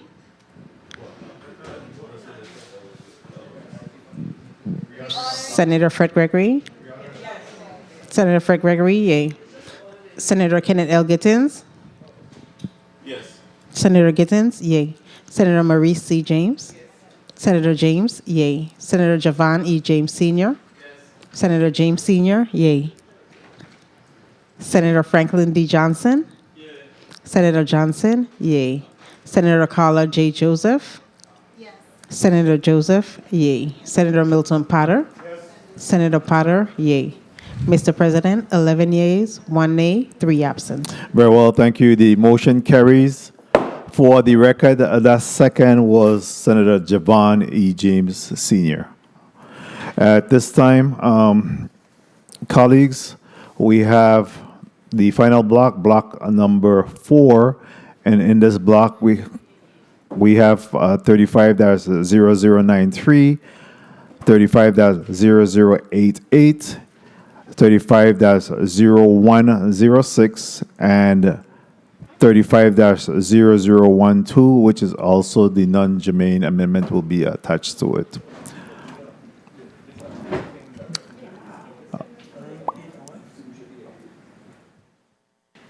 Correct? Good. This time we have a 2-minute debate time on how much? 4 minutes debate time on this block, block number 4. And Madam Clerk, if you could just call up all of the items in this particular block, and then we'll go to our debate time. Block 4, consideration of bills.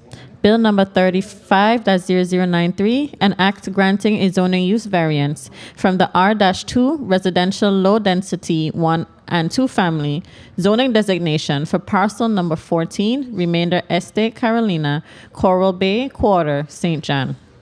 Bill number 35-0088, an act amending official zoning map number SCZ-10 to rezone plot number 34-A, Estate 2 Brothers and Smithfield, West End Quarter, St. Croix, from R-3, residential medium density, to B3, business scattered. Bill number 35-0106, an act appropriating $700,000 from the general fund to the Virgin Islands for the purpose of hiring dialysis nurses and other staff. Bill number 35-0012, an act amending Title 23, Virgin Islands Code, Chapter 19, Subchapter 3, Section 1556, relating to the retirement for the National Guard to increase the retirement pension.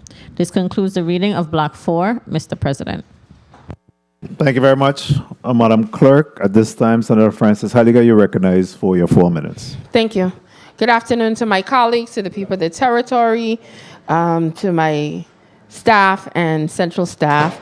I rise in support of all four of these pieces of legislation. I have no issues with what was discussed in regards to the zoning and what they were about. As it relates to 35-0106 that was just brought to the floor, that was just put on the agenda, I had a major concern in regards to allotting funding to private business. But in realizing that we have to make sure that we need to assist for a needed business here in the territory as it relates to getting aid to people that need dialysis services, I recognize we have to support it. But if the business is sold, I have an amendment coming forward to not only protect the people of this territory, but also to recoup those funds, that if the business is sold to a private or public entity, which is the government, that $700,000 will return to us. I don't have a problem with us stepping in for a need, but we cannot be in the business of just giving away money to private entities.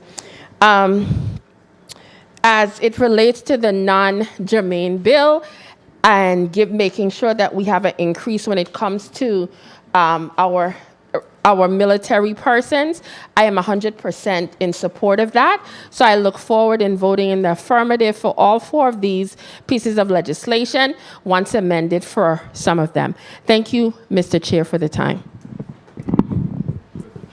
Thank you very much. Francis Heidegger, Senator Francis Heidegger. You passing your time, you said? Senator Johnson, you're recognized for your 4 minutes.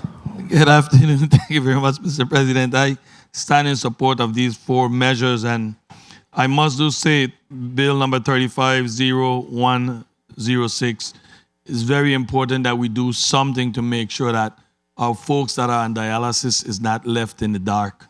It's a little controversial, and I support my colleague here with her amendment that she's going to bring forward that will protect us in any which way that this business is supposed to be up for sale.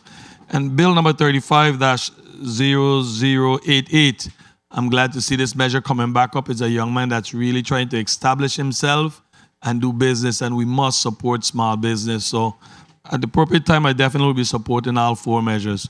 Thank you very much, Mr. President. Thank you very much, Senator Johnson. Next, we'll recognize Senator DeGraff. You're recognized for your 4 minutes. Thank you, Mr. President. Good afternoon, colleagues. You know, I'm going to go straight to vehemently object to using Bill 35-0012 as the non-germane, but we have to do what we have to do. Bill 35-0012, an act amending Title 23 Virgin Islands Code, Chapter 19, Subchapter 3, Section 1556, relating to the retirement from the National Guard to increase the retirement pension. When you join the National Guard, you serve 20 years. You have to wait until you make 60 years old to collect a pension from the military. In the wisdom of our former colleagues, they found it to give our Guards men and women pension of $100 when they make 55 to 60 years old. They get $100. It has been increased now to, they are looking at $350. It have been $100 a month. Yes, $100 a month, and it's being increased now to $350 a month up until they make 60. I would like to first of all thank my colleagues who make the motion to 300 and to 350, Mr. President and Mr. Vice President. Thank you highly. You know, when you serve, it becomes a thankless job, like police, nurses, different things like that. But to see now that we have taken into consideration and would pay those soldiers $350 a month from when they make age 55 until they make 60, to me, that's priceless. I stand in support of the most of these bills. I have an amendment also in regards to the naming of Berger in the hospital ground area after Judge Michael. It has been done since 1978, and now we are putting in an amendment to attach it to Bill 35-0012 to put a perma plaque to it. So July 6th, next month, 2023, there'll be the official naming of Berger, which is the Judge Michael Street. So again, that amendment will be coming. But again, for the veterans, to my colleagues, thank you for your support. Highly appreciate it. The soldiers that protect us out here, who provide for the freedoms that we have, who have lost their lives, thank you. So again, thank you for the time, Mr. President. Thank you. Thank you very much, Senator DeGraff. Senator Carrion, you're recognized for your 4 minutes. Thank you, Mr. President. I also rise in support of most, if not all, the bills in this last block. We have a few that speaks to rezoning measures that were heard in the Committee of the Whole and now are in this block. And then you have the one that my colleague spoke about, which is Bill 35-0012. That is to provide the pension, increasing the pension to our men and women in the Guard that have served our country and our territory. So it's only correct to do justice by improving, or I should say increasing the pension they receive. They're the men that are in the front line, and even when we have a disaster, stand in to be able to assist us here in the territory. Also, with regards to Bill 35-0106, which is the bill appropriating funds to assist with the health crisis that we are in regards to patients that receive dialysis care. I feel comfortable with the amendment that will be brought forward. In the beginning, the bill, how it stand, was very concerning to me, to be able to provide funding to a for-profit company, even though this company is focused in the health industry. I think it's important for us to be good stewards of the government fund, and if a business is for profit, it's for profit. But understanding the situation that the kidney center is in, I understand that we have to step in because our community then would suffer for the lack of these services, and we cannot allow that. So with the appropriate amendments that will be brought forward, I will be voting in affirmative on this measure. Thank you very much, Mr. President. Thank you very much, Senator Carrion. Next, we'll go to Senator Javon E. James Sr. You're recognized for your 4 minutes.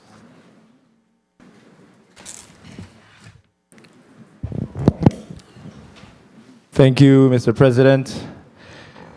I, too, rise in support of Bill number 35-0012,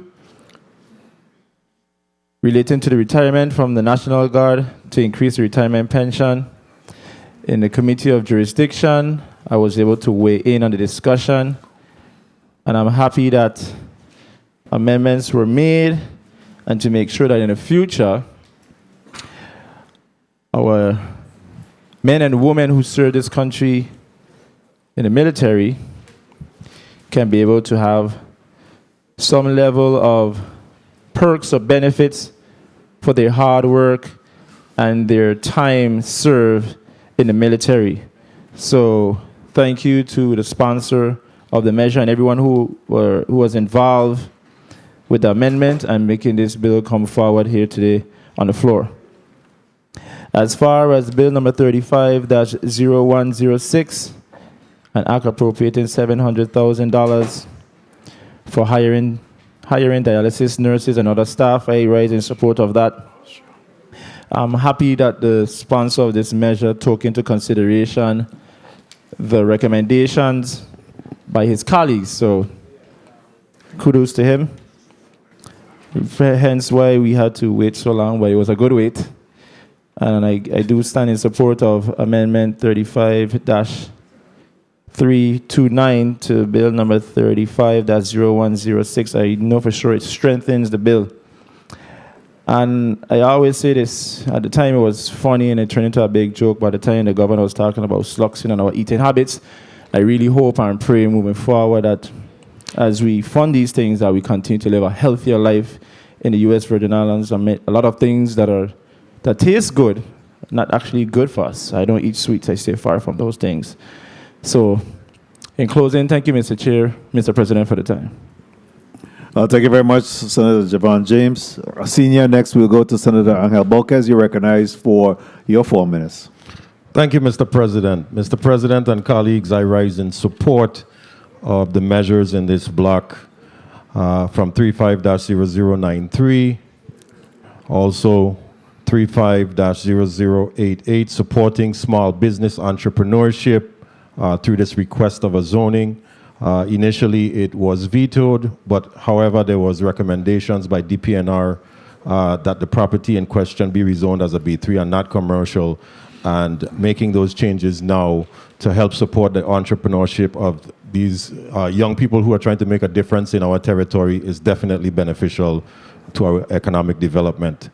I also rise in support of Bill number 35-0106. When the amendment comes, in order for us to provide dialysis care for our critical health population, the bill sponsor and many members here, all members I should say, have collaborated to make the necessary amendments so that the bill is able to move forward in its entirety. I commend everyone for all of their hard work in the effort. Also rise in support of Bill number 35-0012 relating to the retirement of National Guard men and women to increase their retirement pension. As we know, with inflation and the price of living, it's getting harder and harder, and I'm commending the bill sponsor for all of his efforts in assuring that the men and women of the National Guard are made whole. Also, as I understand, we will be making amendments to that bill, and I will be offering an amendment for the Little League teams that need to travel away. As we know, since 1957, Valmy Thomas became the first Virgin Islander to play in the major leagues.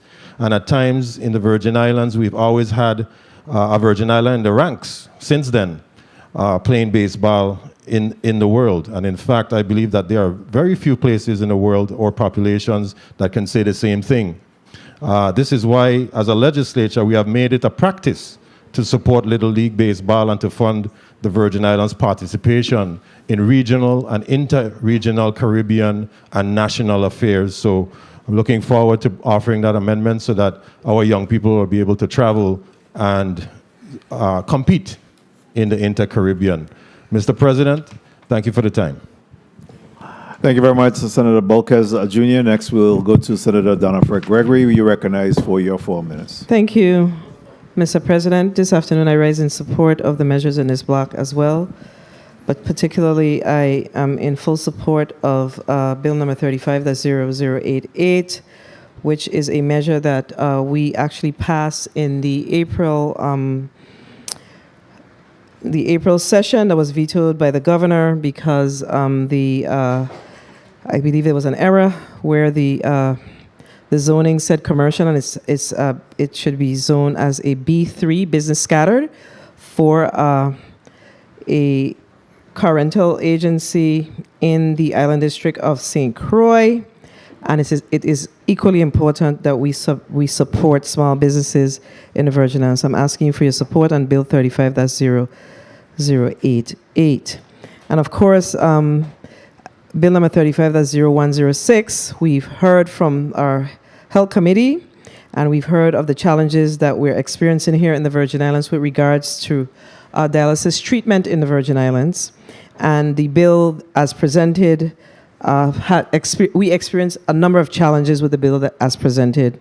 And I want to thank the bill sponsor for acknowledging that, as legislators, we have to be mindful and cautious about providing funding to for-profit agencies. So I'm happy to see that the recommendation that I made with regards to the funding going to the Virgin Islands Department of Health, and the Department of Health will support that entity in paying the nurses to ensure that the dialysis services continue in the Virgin Islands. So I want to thank the bill sponsor and all of our other colleagues, and I also want to commend my colleague that sits in the minority, where she has a amendment to actually ensure that if in fact this entity, this company, decides that they will sell their business off to the Virgin Islands government, that this $700,000 that we are using to keep them afloat, we will utilize those funds will go towards the purchase of the property and the business. So I want to thank my minority colleague, female colleague, for recognizing the importance of that. Yes, and Mr. President, I reserve the balance of my time. I'm in support of all of the measures, and it's just important that we. Oh, and of course, I forgot. I neglected to mention that the bill from Senator DeGraff, as it relates to the National Guard retirees, we also supported him strongly on that measure, and we made significant amendment to ensure that the amount was a little higher for the National Guard retirees. So I want to thank Mr. President for making that amendment, that floor amendment, when we had that meeting. It's important that we share the information and so the community could know exactly what's happening here in this institution. Thank you for the time, Mr. President. Thank you very much, Senator Fred Gregory. And next, we'll go to Senator Milton E. Potter. You're recognized for your 4 minutes. Thank you very much, Mr. President. I rise in full support of all of the bills in this block, beginning with Bill number 35-0012, which is offered by my good colleague in the minority from Savan. Excellent foresight in putting this bill together, Senator. Soldiers who have risked their lives and limb in service of others are entitled to a financial upgrade. So I'm very glad to fully support that. Bill number 35-0016 is the bill offered by my colleague from Frederickstead. Senator, I appreciate your wisdom and vision in putting that bill together and offering it up here today. We absolutely have a crisis when it comes to dialysis in our territory. We are in crisis mode. Everyone knows someone who has to sit in that chair for 3 to 4 hours, 3 to 4 days a week to get this life-sustaining treatment. So it's something that I do not take for granted at all. We must ensure that we have, though, a long-term solution to dialysis treatment here in our territory. This is really a short-term bridge, and it is my hope that we can arrive at a long-term solution so that persons who are receiving dialysis can rest assured that this service, this life-saving service, will continue. I rise in support of the animal boarding clinic rezoning on the island of St. Croix and St. John, Bill number 35-0093, as well as Bill number 35-0088, the rezoning for the young Crucian who is desirable of creating a car rental service on the island of St. Croix. So at the appropriate time, Mr. President, I will vote in the affirmative to all of the initiatives in this block. Thank you. Thank you very much, Senator Potter. And next we'll go to Senator Maurice James Esquire for her 4 minutes. Thank you, Mr. Chairman. I also rise in support of the 4 bills in this block. I will begin first by what I know is the most critical, and that is the situation that arises. And in fact, I must say to my colleagues that private companies have been bailed out by governments before. All you have to do is think of Chrysler and General Motors and the banks. The issue is that you want to make sure that you protect the taxpayer dollars. So I think it was very astute of my minority colleague to offer what I believe would be an amendment to make sure that we recoup taxpayers' dollars one way or another. So I will definitely support any amendment that will protect the investment that we will in essence, not an investment, but really a bailout. And you do allow bailouts to happen when it would have serious and dire consequences on your society. And in this situation, it definitely will, if we do not do something to take care of our dialysis patients. With respect to the retirement pension, I'm happy that the legislature waited until I joined my colleague to increase the pension, because I know he's been vigilant about trying to make this happen for a number of years. And I appreciate that he's been working hard and staying the course and being, like we say, a soldier and not a soldier crab. So I want to thank him for his commitment. And with respect to the variances, I am in full support of both of those measures. Thank you, Mr. President. Thank you very much, Senator Maurice C. James. And next we'll go to the Majority Leader, Senator Kenneth L. Gittins. You're recognized for your 4 minutes. Thank you, Mr. President. Mr. President and colleagues, I rise in support of all the bills in this measure.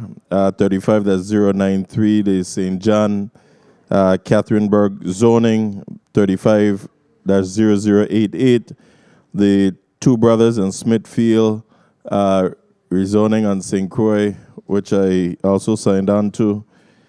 Bill 35-0106, appropriating $700,000 from the general fund for the purposes of hiring dialysis nurses and other staff, and 35-0012 relating to the retirement of our Virgin Islands National Guard soldiers. Again, I'm in support of all these measures. Colleagues, today, I'm going to be frank with you. I never almost sit here and bawl wondering whether or not we're going to sit aside and allow the dialysis center to close. So I want to thank you all in advance for your support of this measure, 0106. Whether or not it's a for-profit business, we have a life and death situation before us, and I would have been damned if I sat back and not come up with a solution today. So I thank you all, and I thank the finance chair for coming forward and stating that we should change certain language, in which we did, and we will be offering it in an amendment. I also thank our non-majority member who also gave her input on this. Before I close, I just want to say, St. Johnians, you've not been forgotten.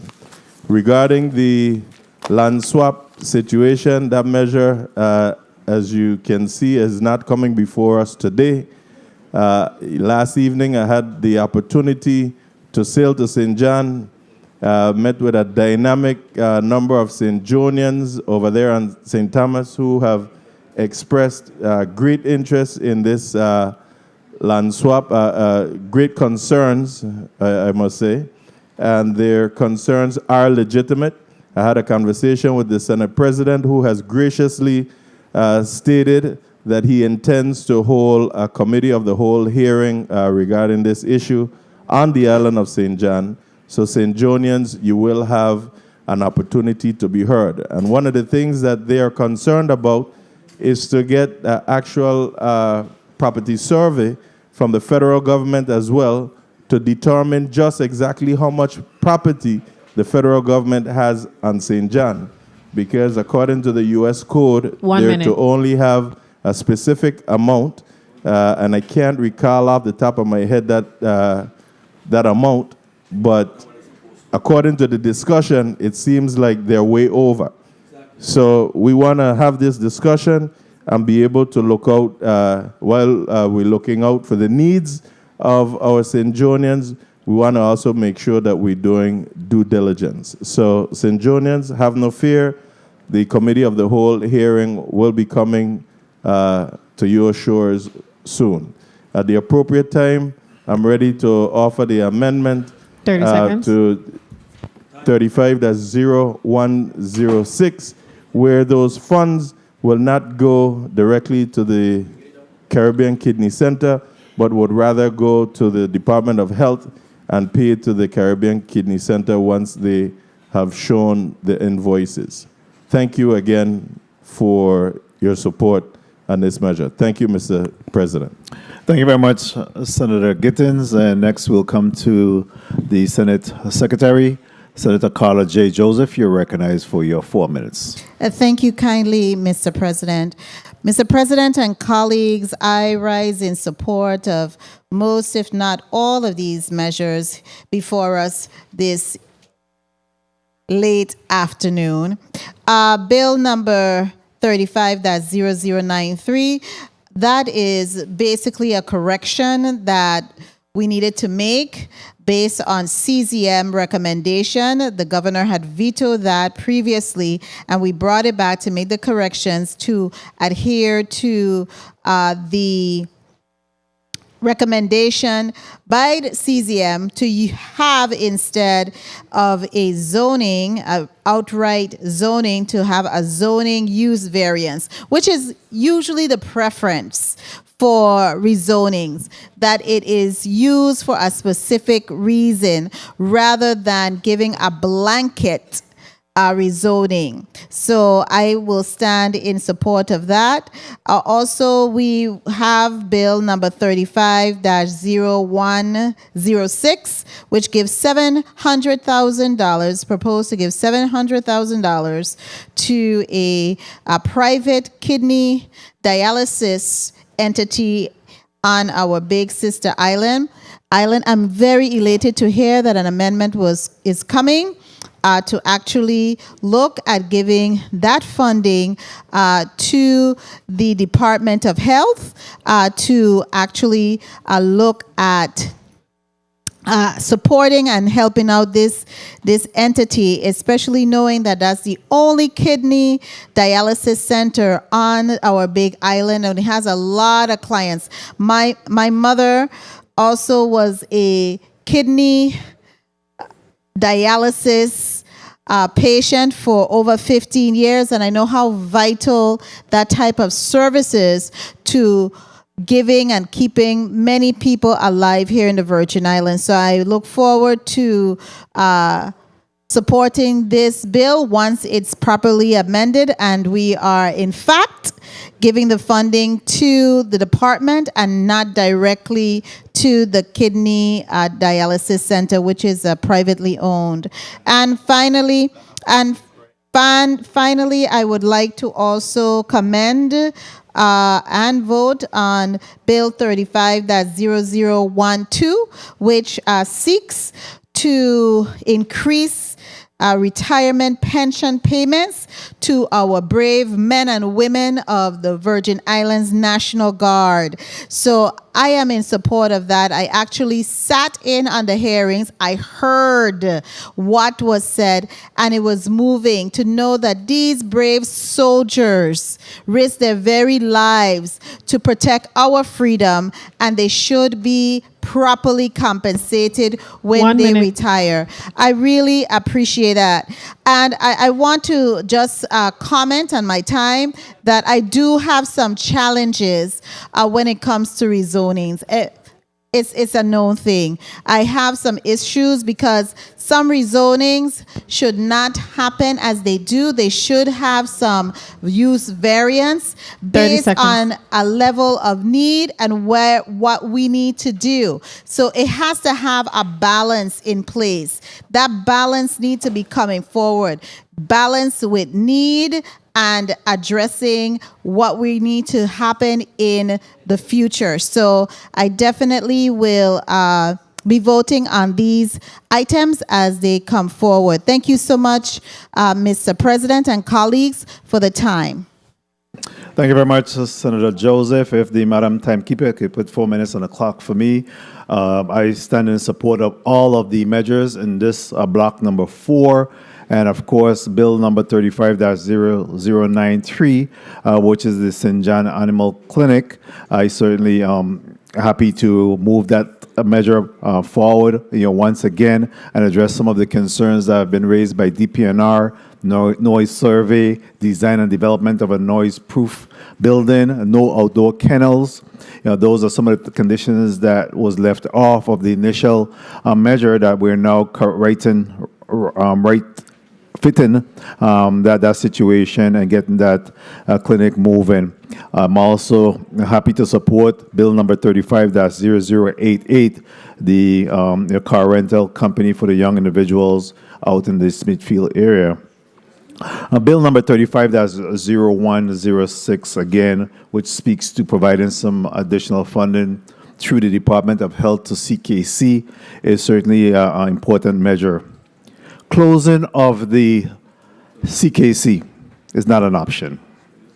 We cannot afford to put the 60-plus patients out in the cold under those situations, and that's territory-wide. That is a problem, and certainly we want to work along with the executive branch and the JFL, Roy Leicester Snyder, and all of the stakeholders to make sure that that matter is being addressed. I also want to take this opportunity to implore the Department of Health that it's important that we create a dialysis registry. We need to start tracking, what's happening in terms of the mortality, in terms of the issue of dialysis and renal failure in this community. We need to start to track that information. Public education, preventative public education as well is critical. We continue to see the number of individuals that are going through this dialysis and require being dialyzed 3 times a week. That is a critical issue that's confronting us. And we have more than 20 patients off island as well that we also have to be mindful of. So we really have to fix this particular issue. We have the DCI component. We have individuals that's taking dialysis as well as the Juan Francisco Louis Hospital. We have a lot on our plate in regards to this, and the closure of the CKC is not an option. We also have a looming crisis over STEAM CC, the Eastern Medical Clinic. That too going to come to a head where this body may have to step in and to provide some type of a lifeline to address that particular problem that we're having here. 1 minute. I'm also happy to have been a part of the measure to move the National Guard retirement pension forward under Bill 35-0012 and increase that amount from $300 to $350. While it's a minute number, it's critical that, and I believe that our soldiers are so deserving of being taken care of in terms of that bridge until such time that they're eligible to receive a full pension from the federal government in regards to their years of service. 30 seconds. That could never be replaced. Family members as well as these soldiers are impacted severely, by their service on the behalf of the people.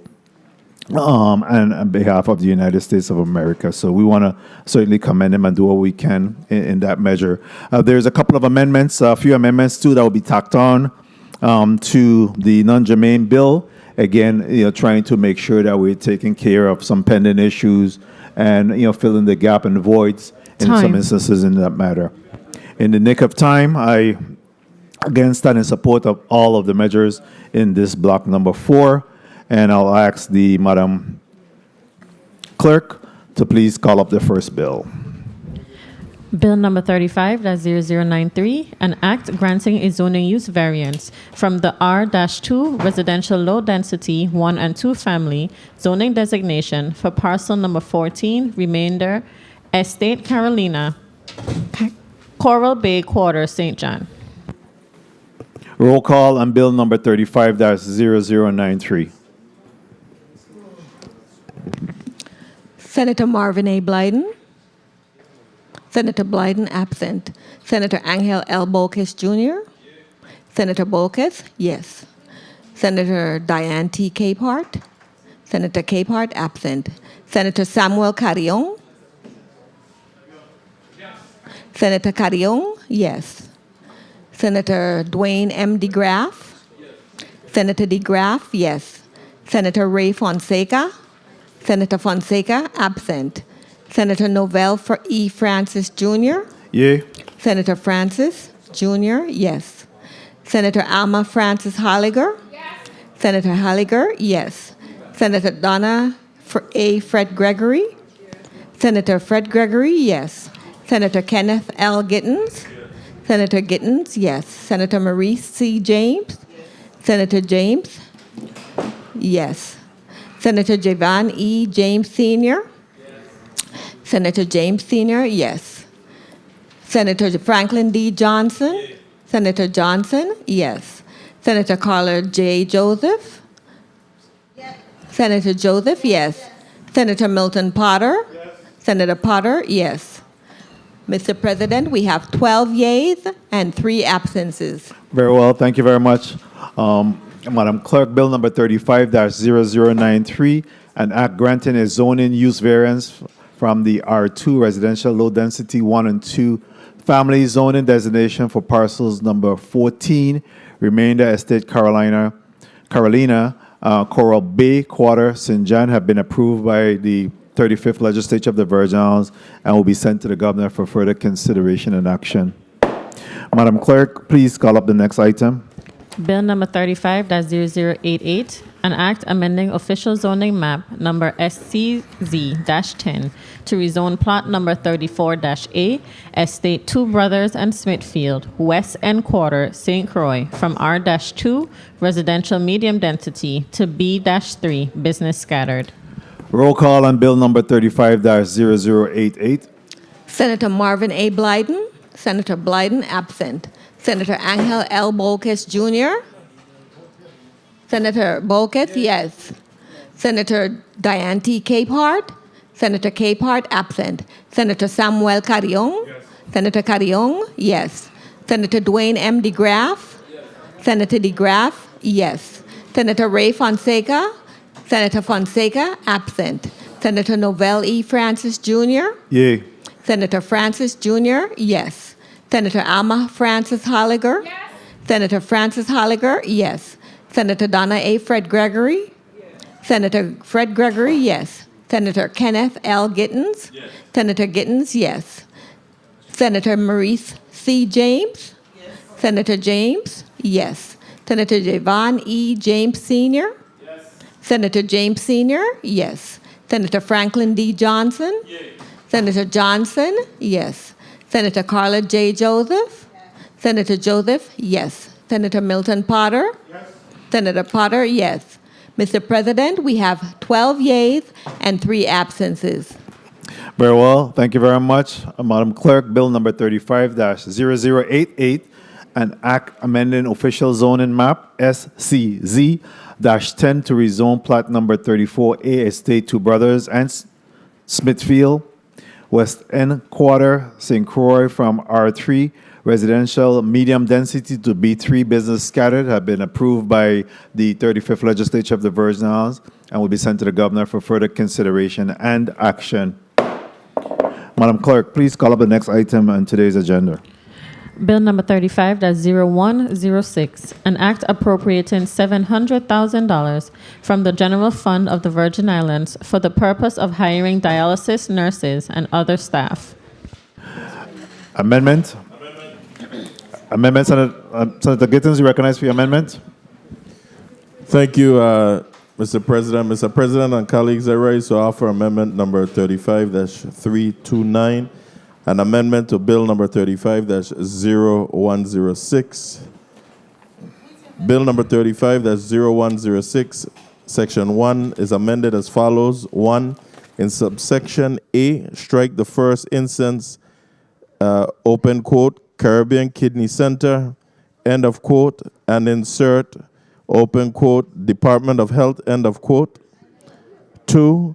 In subsection B, second sentence, strike everything after, open quote, invoices, close quote, and insert, open quote, by the Caribbean Kidney Center to the Department of Health for approval by the Office of Management and Budget, close quote. 3. In the bill summary, strike, open quote, Caribbean Kidney Center, close quote, and insert, open quote, Department of Health, close quote. I so move. Motion properly made by Senator Gittins, seconded by Tolmondo. Well, we have to have a name, right? So we have Alma Francis Heidegger, Frankie Johnson, Dwayne DeGraff, and et al. Hearing no objection, so ordered. Amendments. I'm sorry?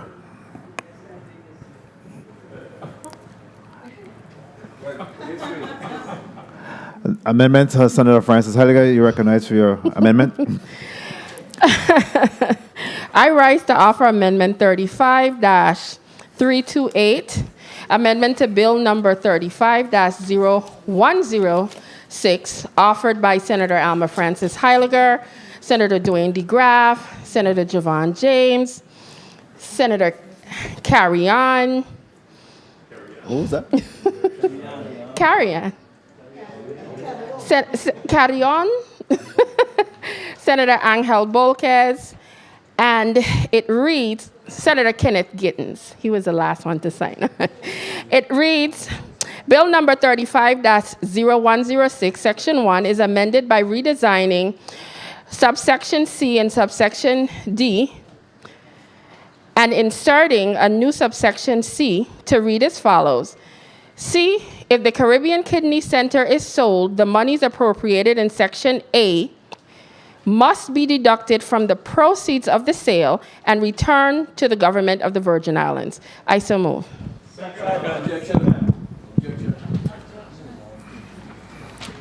Amendment properly moved by Senator Francis Heidegger, seconded by Fred Gregory, Senator James, Maurice James, that is, Senator Bolquez, Senator Javon James Sr., objected to by Senator DeGraff. 2-minute debate time. 2 minutes debate. Senator Alma Francis Heidegger, you recognize.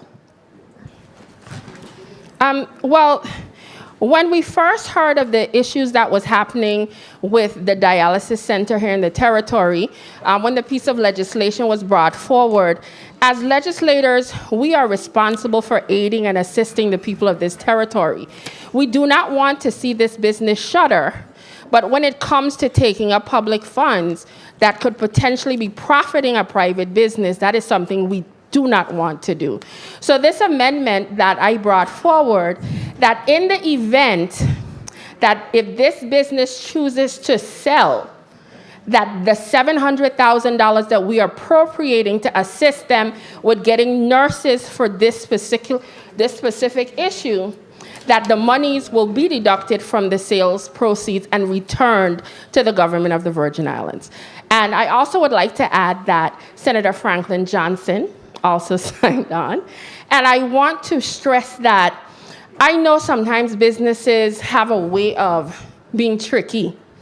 So I want to stress for our intent here that whether this business sells tomorrow, next week, if they choose to change their name, the money is intended for this specific business, and whether they sell it 10 years from now, the monies must be returned to the territory and the coffers of the general fund.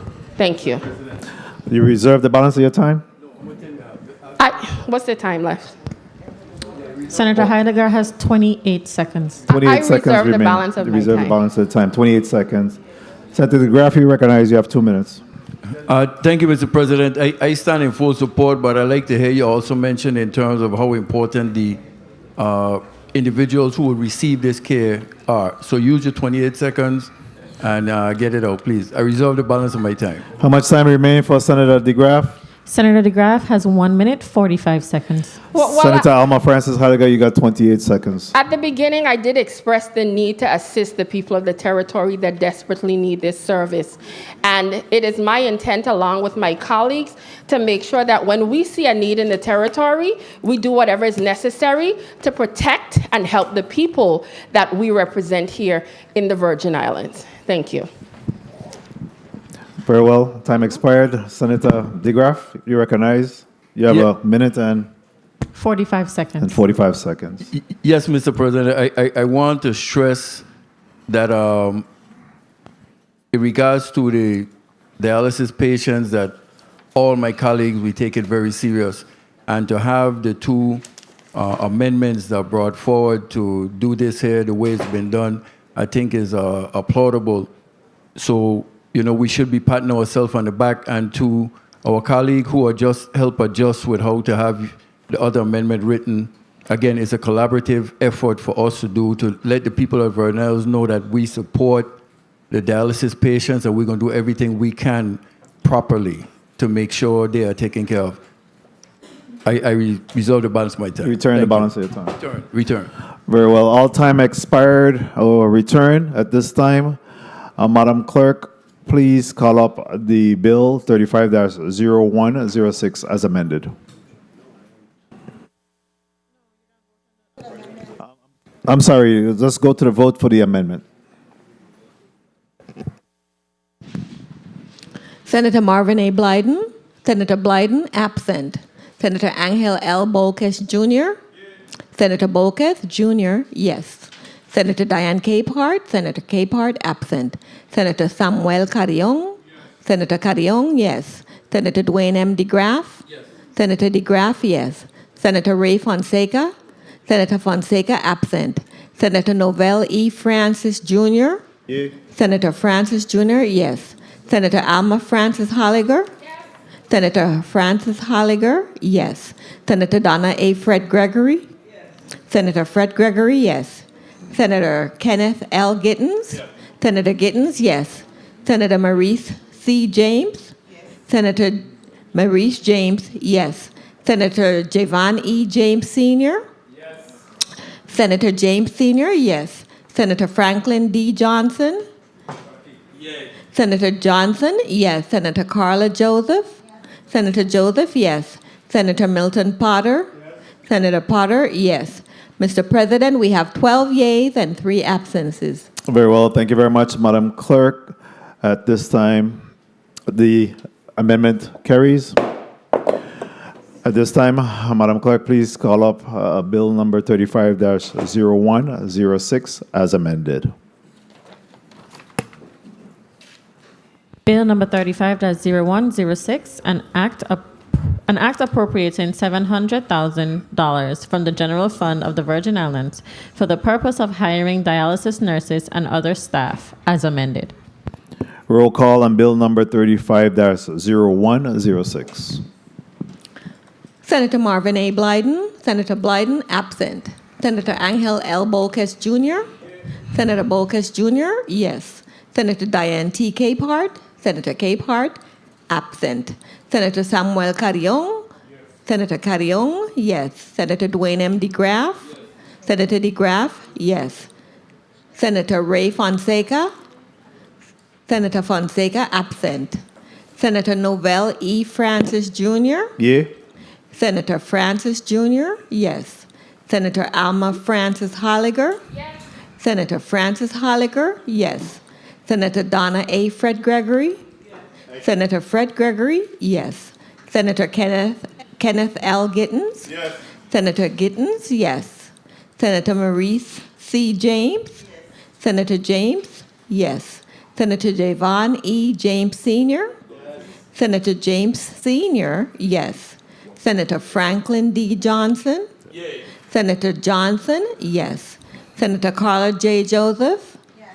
Senator Joseph, yes. Senator Milton Potter. Yes. Senator Potter, yes. Mr. President, we have 12 yeas and 3 absences. Very well. Thank you very much, Madam Clerk. Bill number 35-0106, an act appropriating $700,000 from the general fund of the Virgin Islands for the purpose of hiring dialysis nurses and other staff, as amended, has been approved by the 35th Legislature of the Virgin Islands. I will be sent to the Governor for further consideration and action. Madam Clerk, please call up the next item on today's agenda. Bill number 35-0012, an act amending Title 23, Virgin Islands Code, Chapter 19, Subchapter 3, Section 1556, relating to the retirement for the National Guard to increase the retirement pension. Amendment, Senator DeGraff. Thank you, Mr. President.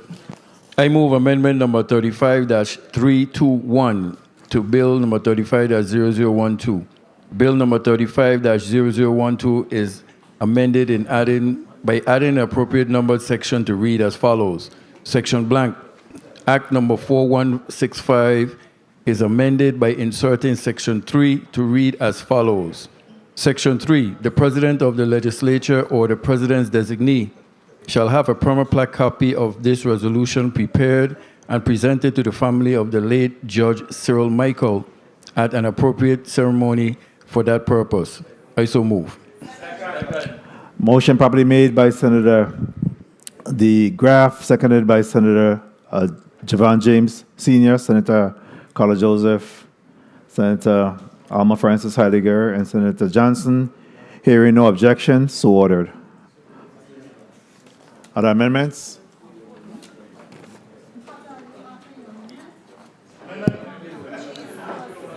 Senator Potter, you recognized for your amendment. Thank you very much, Mr. President. Mr. President, I offer amendment number 35-327 to Bill number 35-0012. Bill number 35-0012 is amended by inserting a new appropriately numbered section to read, Section blank A, the sum of $15,000 is appropriated in the fiscal year ending September 30th, 2023 from the General Fund to the Department of Sports, Parks, and Recreation as a grant to the Raw Basketball, Inc.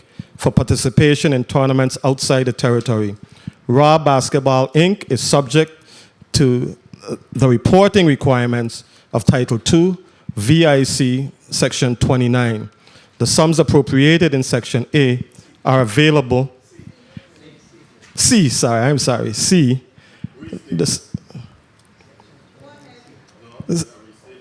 Okay, B, let me go back to B. Raw Basketball, Inc. is subject to the reporting requirements of 2 VIC, Section 29. C. The sums appropriated in subsection A are available until expended.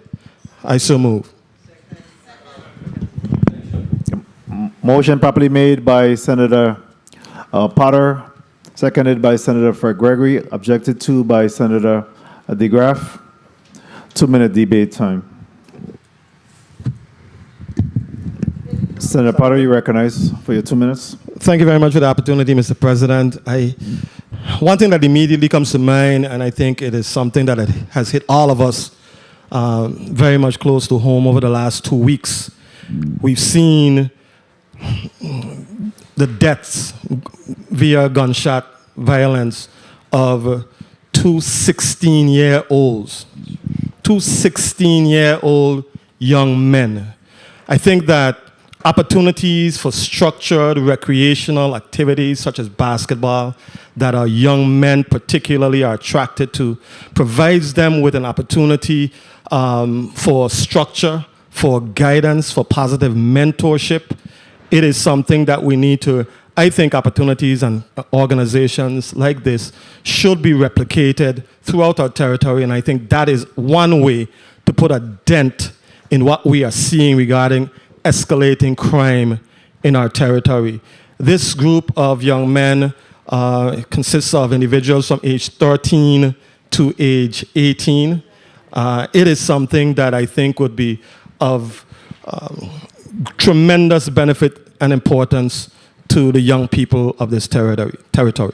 I reserve the rest of my time, Mr. President. How much time remains for Senator Potter? 40 seconds. 40 seconds. Senator DeGraff, you recognize for your 2 minutes. I withdraw my objection. Very well. Senator Potter, you got 40 seconds. Thank you very much, sir. Thank you very much for the opportunity to explain, the amendment, and I thank my colleagues for supporting me in this very important amendment. 30 seconds. Thank you very much. Roll call on the amendment 35-327.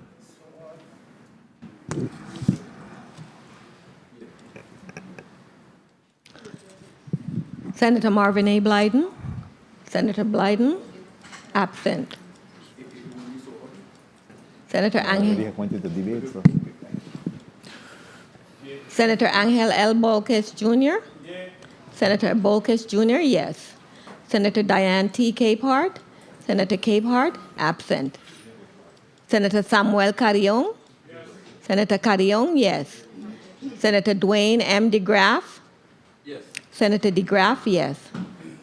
Senator Ray Fonseca. Senator Fonseca, absent. Senator Nobel E. Francis Jr. Yay. Senator Francis Jr., yes. Senator Alma Francis Holliger. Yes. Senator Francis Holliger, yes. Senator Donna A. Fred Gregory. Yes. Senator Fred Gregory, yes. Senator Kenneth L. Gittens. Yes.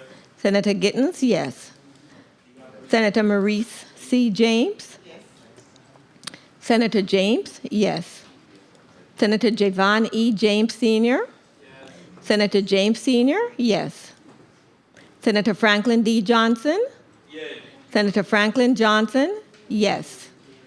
Senator Carla Joseph. Yes. Senator Joseph, yes. Senator Milton Potter. Yes. Senator Potter, yes. Mr. President, we have 12 yeas and 3 absences. Very well. Thank you. The measure carries. Amendments. Senator Javon James Sr., you recognize for your amendment. Thank you, Mr. President. Colleagues, I offer amendment number 35-320. Bill number 35, offered by Senator Novelle Francis Jr. by request of the governor. Bill number 35-0012 is amended by adding an appropriately numbered section that reads as follows. Title 3, Virgin Islands Code, Chapter 5, Section 65A, subsection F is amended by striking all the language in the subsection and replacing it with new language that reads as follows.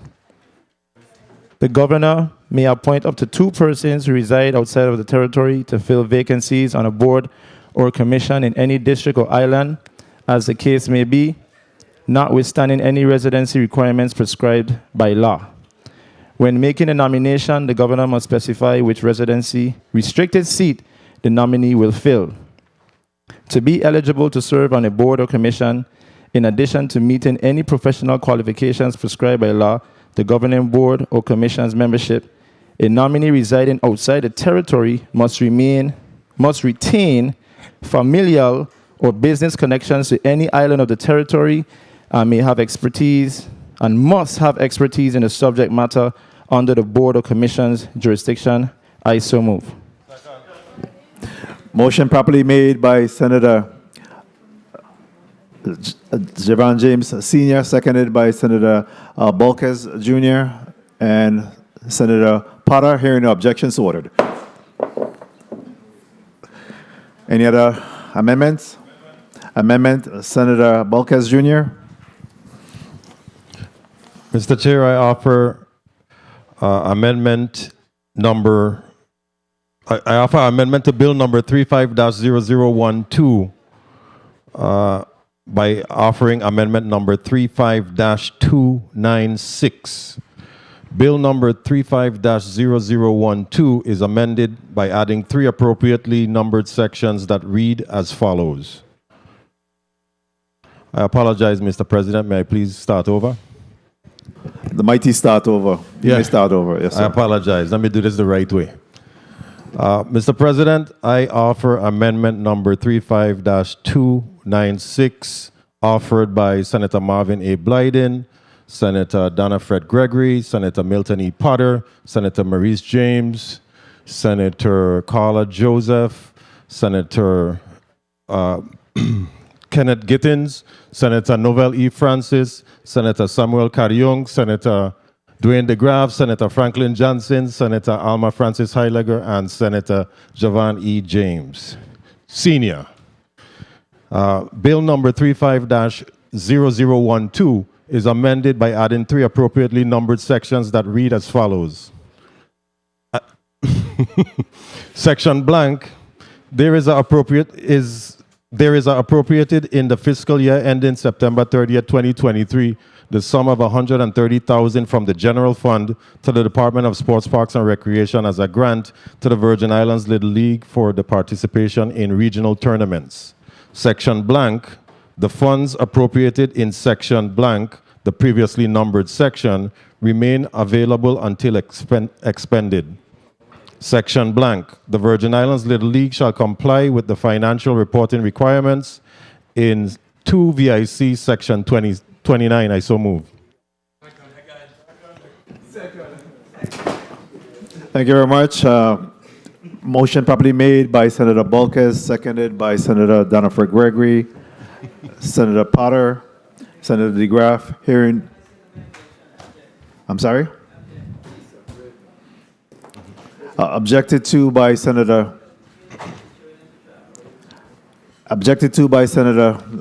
Donifred Gregory. 2-minute debate time. Senator Bulkes, you are recognized for 2 minutes.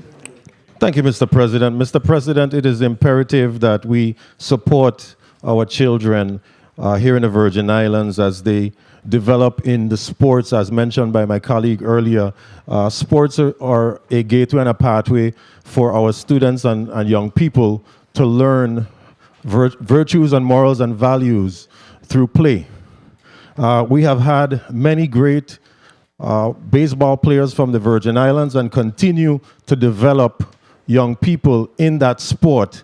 And it is imperative as we develop in our interregional Caribbean that sports help develop the mentality of our children. This appropriation of $130,000 is larger than previous years, but the significant increase in airline fares over the last few years has made it very, very hard for us to be able to send our children away. So I yield for the rest of my time, the remainder of my time.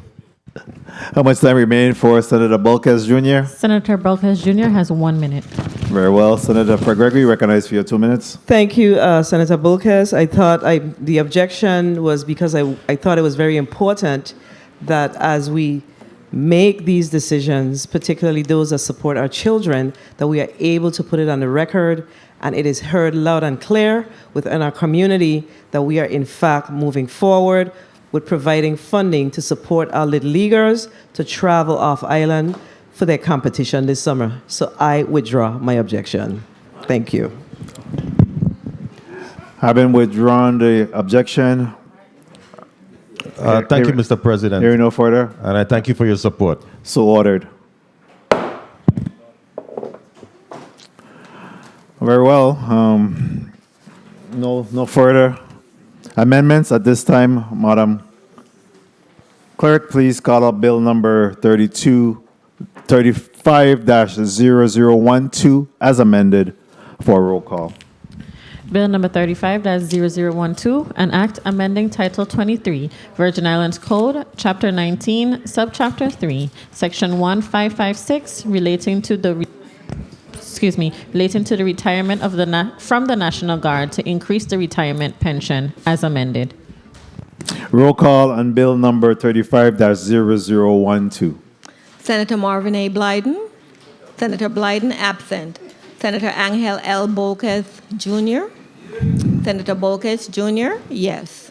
Senator Diane T. Capehart. Senator Capehart absent.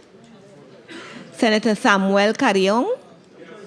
Senator Carrion, yes. Senator Dwayne M. DeGraff? Yes.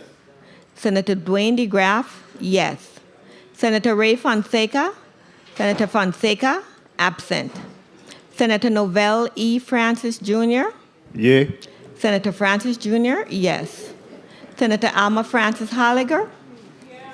Senator Francis Holliger, yes. Senator Donna A. Fred Gregory? Yes. Senator Fred Gregory, yes. Senator Kenneth L. Gittens? Yes. Senator Gittens, yes. Senator Marie C. James? Senator James, absent. Senator Javon E. James Sr.? Yes. Senator James Sr., yes. Senator Franklin D. Johnson? Yeah. Senator Franklin Johnson, yes. Senator Carla Joseph? Yes. Senator Joseph, yes.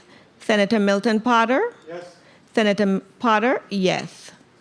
Mr. President, we have 11 yeas and 4 absences. Very well, thank you very much. Madam Clerk, Bill number 35-0012, an act amending Title 23 Virgin Code, Chapter 19, Subchapter 3, Section 1556, relating to the retirement from the National Guard to increase the retirement pension, as amended, has been approved by the 35th Legislature of the Virgin Islands. I'll be sent to the Governor for further consideration and action. This personal privilege, Senator Johnson. Thank you very much, Mr. President. I first of all want to say thanks to all my colleagues for supporting Bill number 35-0055 and override. I really appreciate your support. But I must talk about something that's been troubling to me. On April 5th, the governor called this body into special session. And he called us into special session in order to allow the government to go and borrow money to take care of WAPA.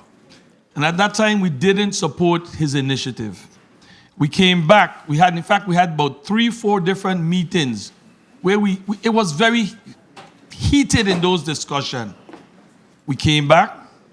We had session again in April 14th, and the measure was passed 11-4. On the 6th of June, when I was listening to the budget hearing, and I heard that the government went on their own and took $45 million. Without this branch here having no say in how this money is being spent, it really saddened me. We cannot sit back and allow the administration to just do what they want with this money that we, the first branch of government, appropriate. If we're going to be appropriating a budget and passing it, this government cannot just go like drunken sailor spending this money how they want. And I'm saying this straight and clear to the administration. Let this be the first and the last time this happens, because there will be consequences. And if the money is not put back in this budget at the appropriate time, there will be consequences to this. We cannot sit here idly allowing these things to happen. We cannot, because there's action for every action. And we must react when this government chooses to just bypass the first branch of government who appropriate funds. Please, colleagues, don't let this happen again. And if that money is returned by a certain time, we must take action. Thank you very much, Mr. President. Yeah, your colleagues, so don't let it happen again. I'll tell you that I, as Senate President, will have taken action against this matter, and you'll be so notified at the appropriate time what course of action we have decided to take. Senator Alma Francis Heidegger, you recognize for your point of personal privilege. You recognize. Thank you.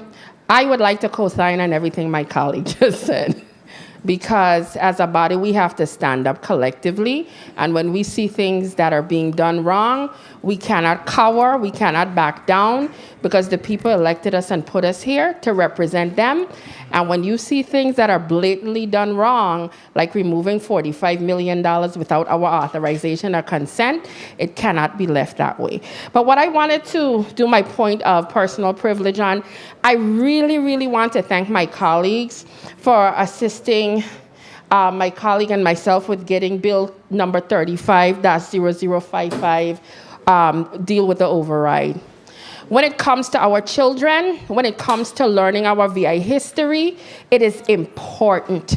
We have to build a nation, we have to build a territory of young people that understand and know who they are and where they come from. And I applaud this legislature today for this override, because this is yet another step in making sure and guaranteeing that the very children of this territory has a bird's eye view and another step forward into the future of knowing who they are, where they came from, and we participated in that today. So I want to thank you all for really helping us with that. Thank you so much. Very well, thank you very much, Senator Francis Heidegger. And before we close off, I want to extend a congratulations and best wishes on the retirement of Ms. Michelle Lacrosse, and also Mr. Greg Smith from our business office. And at this time, I'd also like to wish all our fathers happy Father's Day. Thank you so much for all that you do in this institution as fathers. And also, I want to thank everyone that supported today's session. Certainly, entire central staff, my senatorial staff, my colleagues, senatorial staff, everyone that made today possible, the reporter, legal counsel, chaplain, media, security, public affairs, post-audit, transportation, just everyone that really have made this possible. I had a wonderful day. Colleagues, thank you again for the work that you do on the behalf of the people of the Virgin Islands. God bless each and every one of you. Get home safe. The session of June 14th, 2023 is hereby adjourned.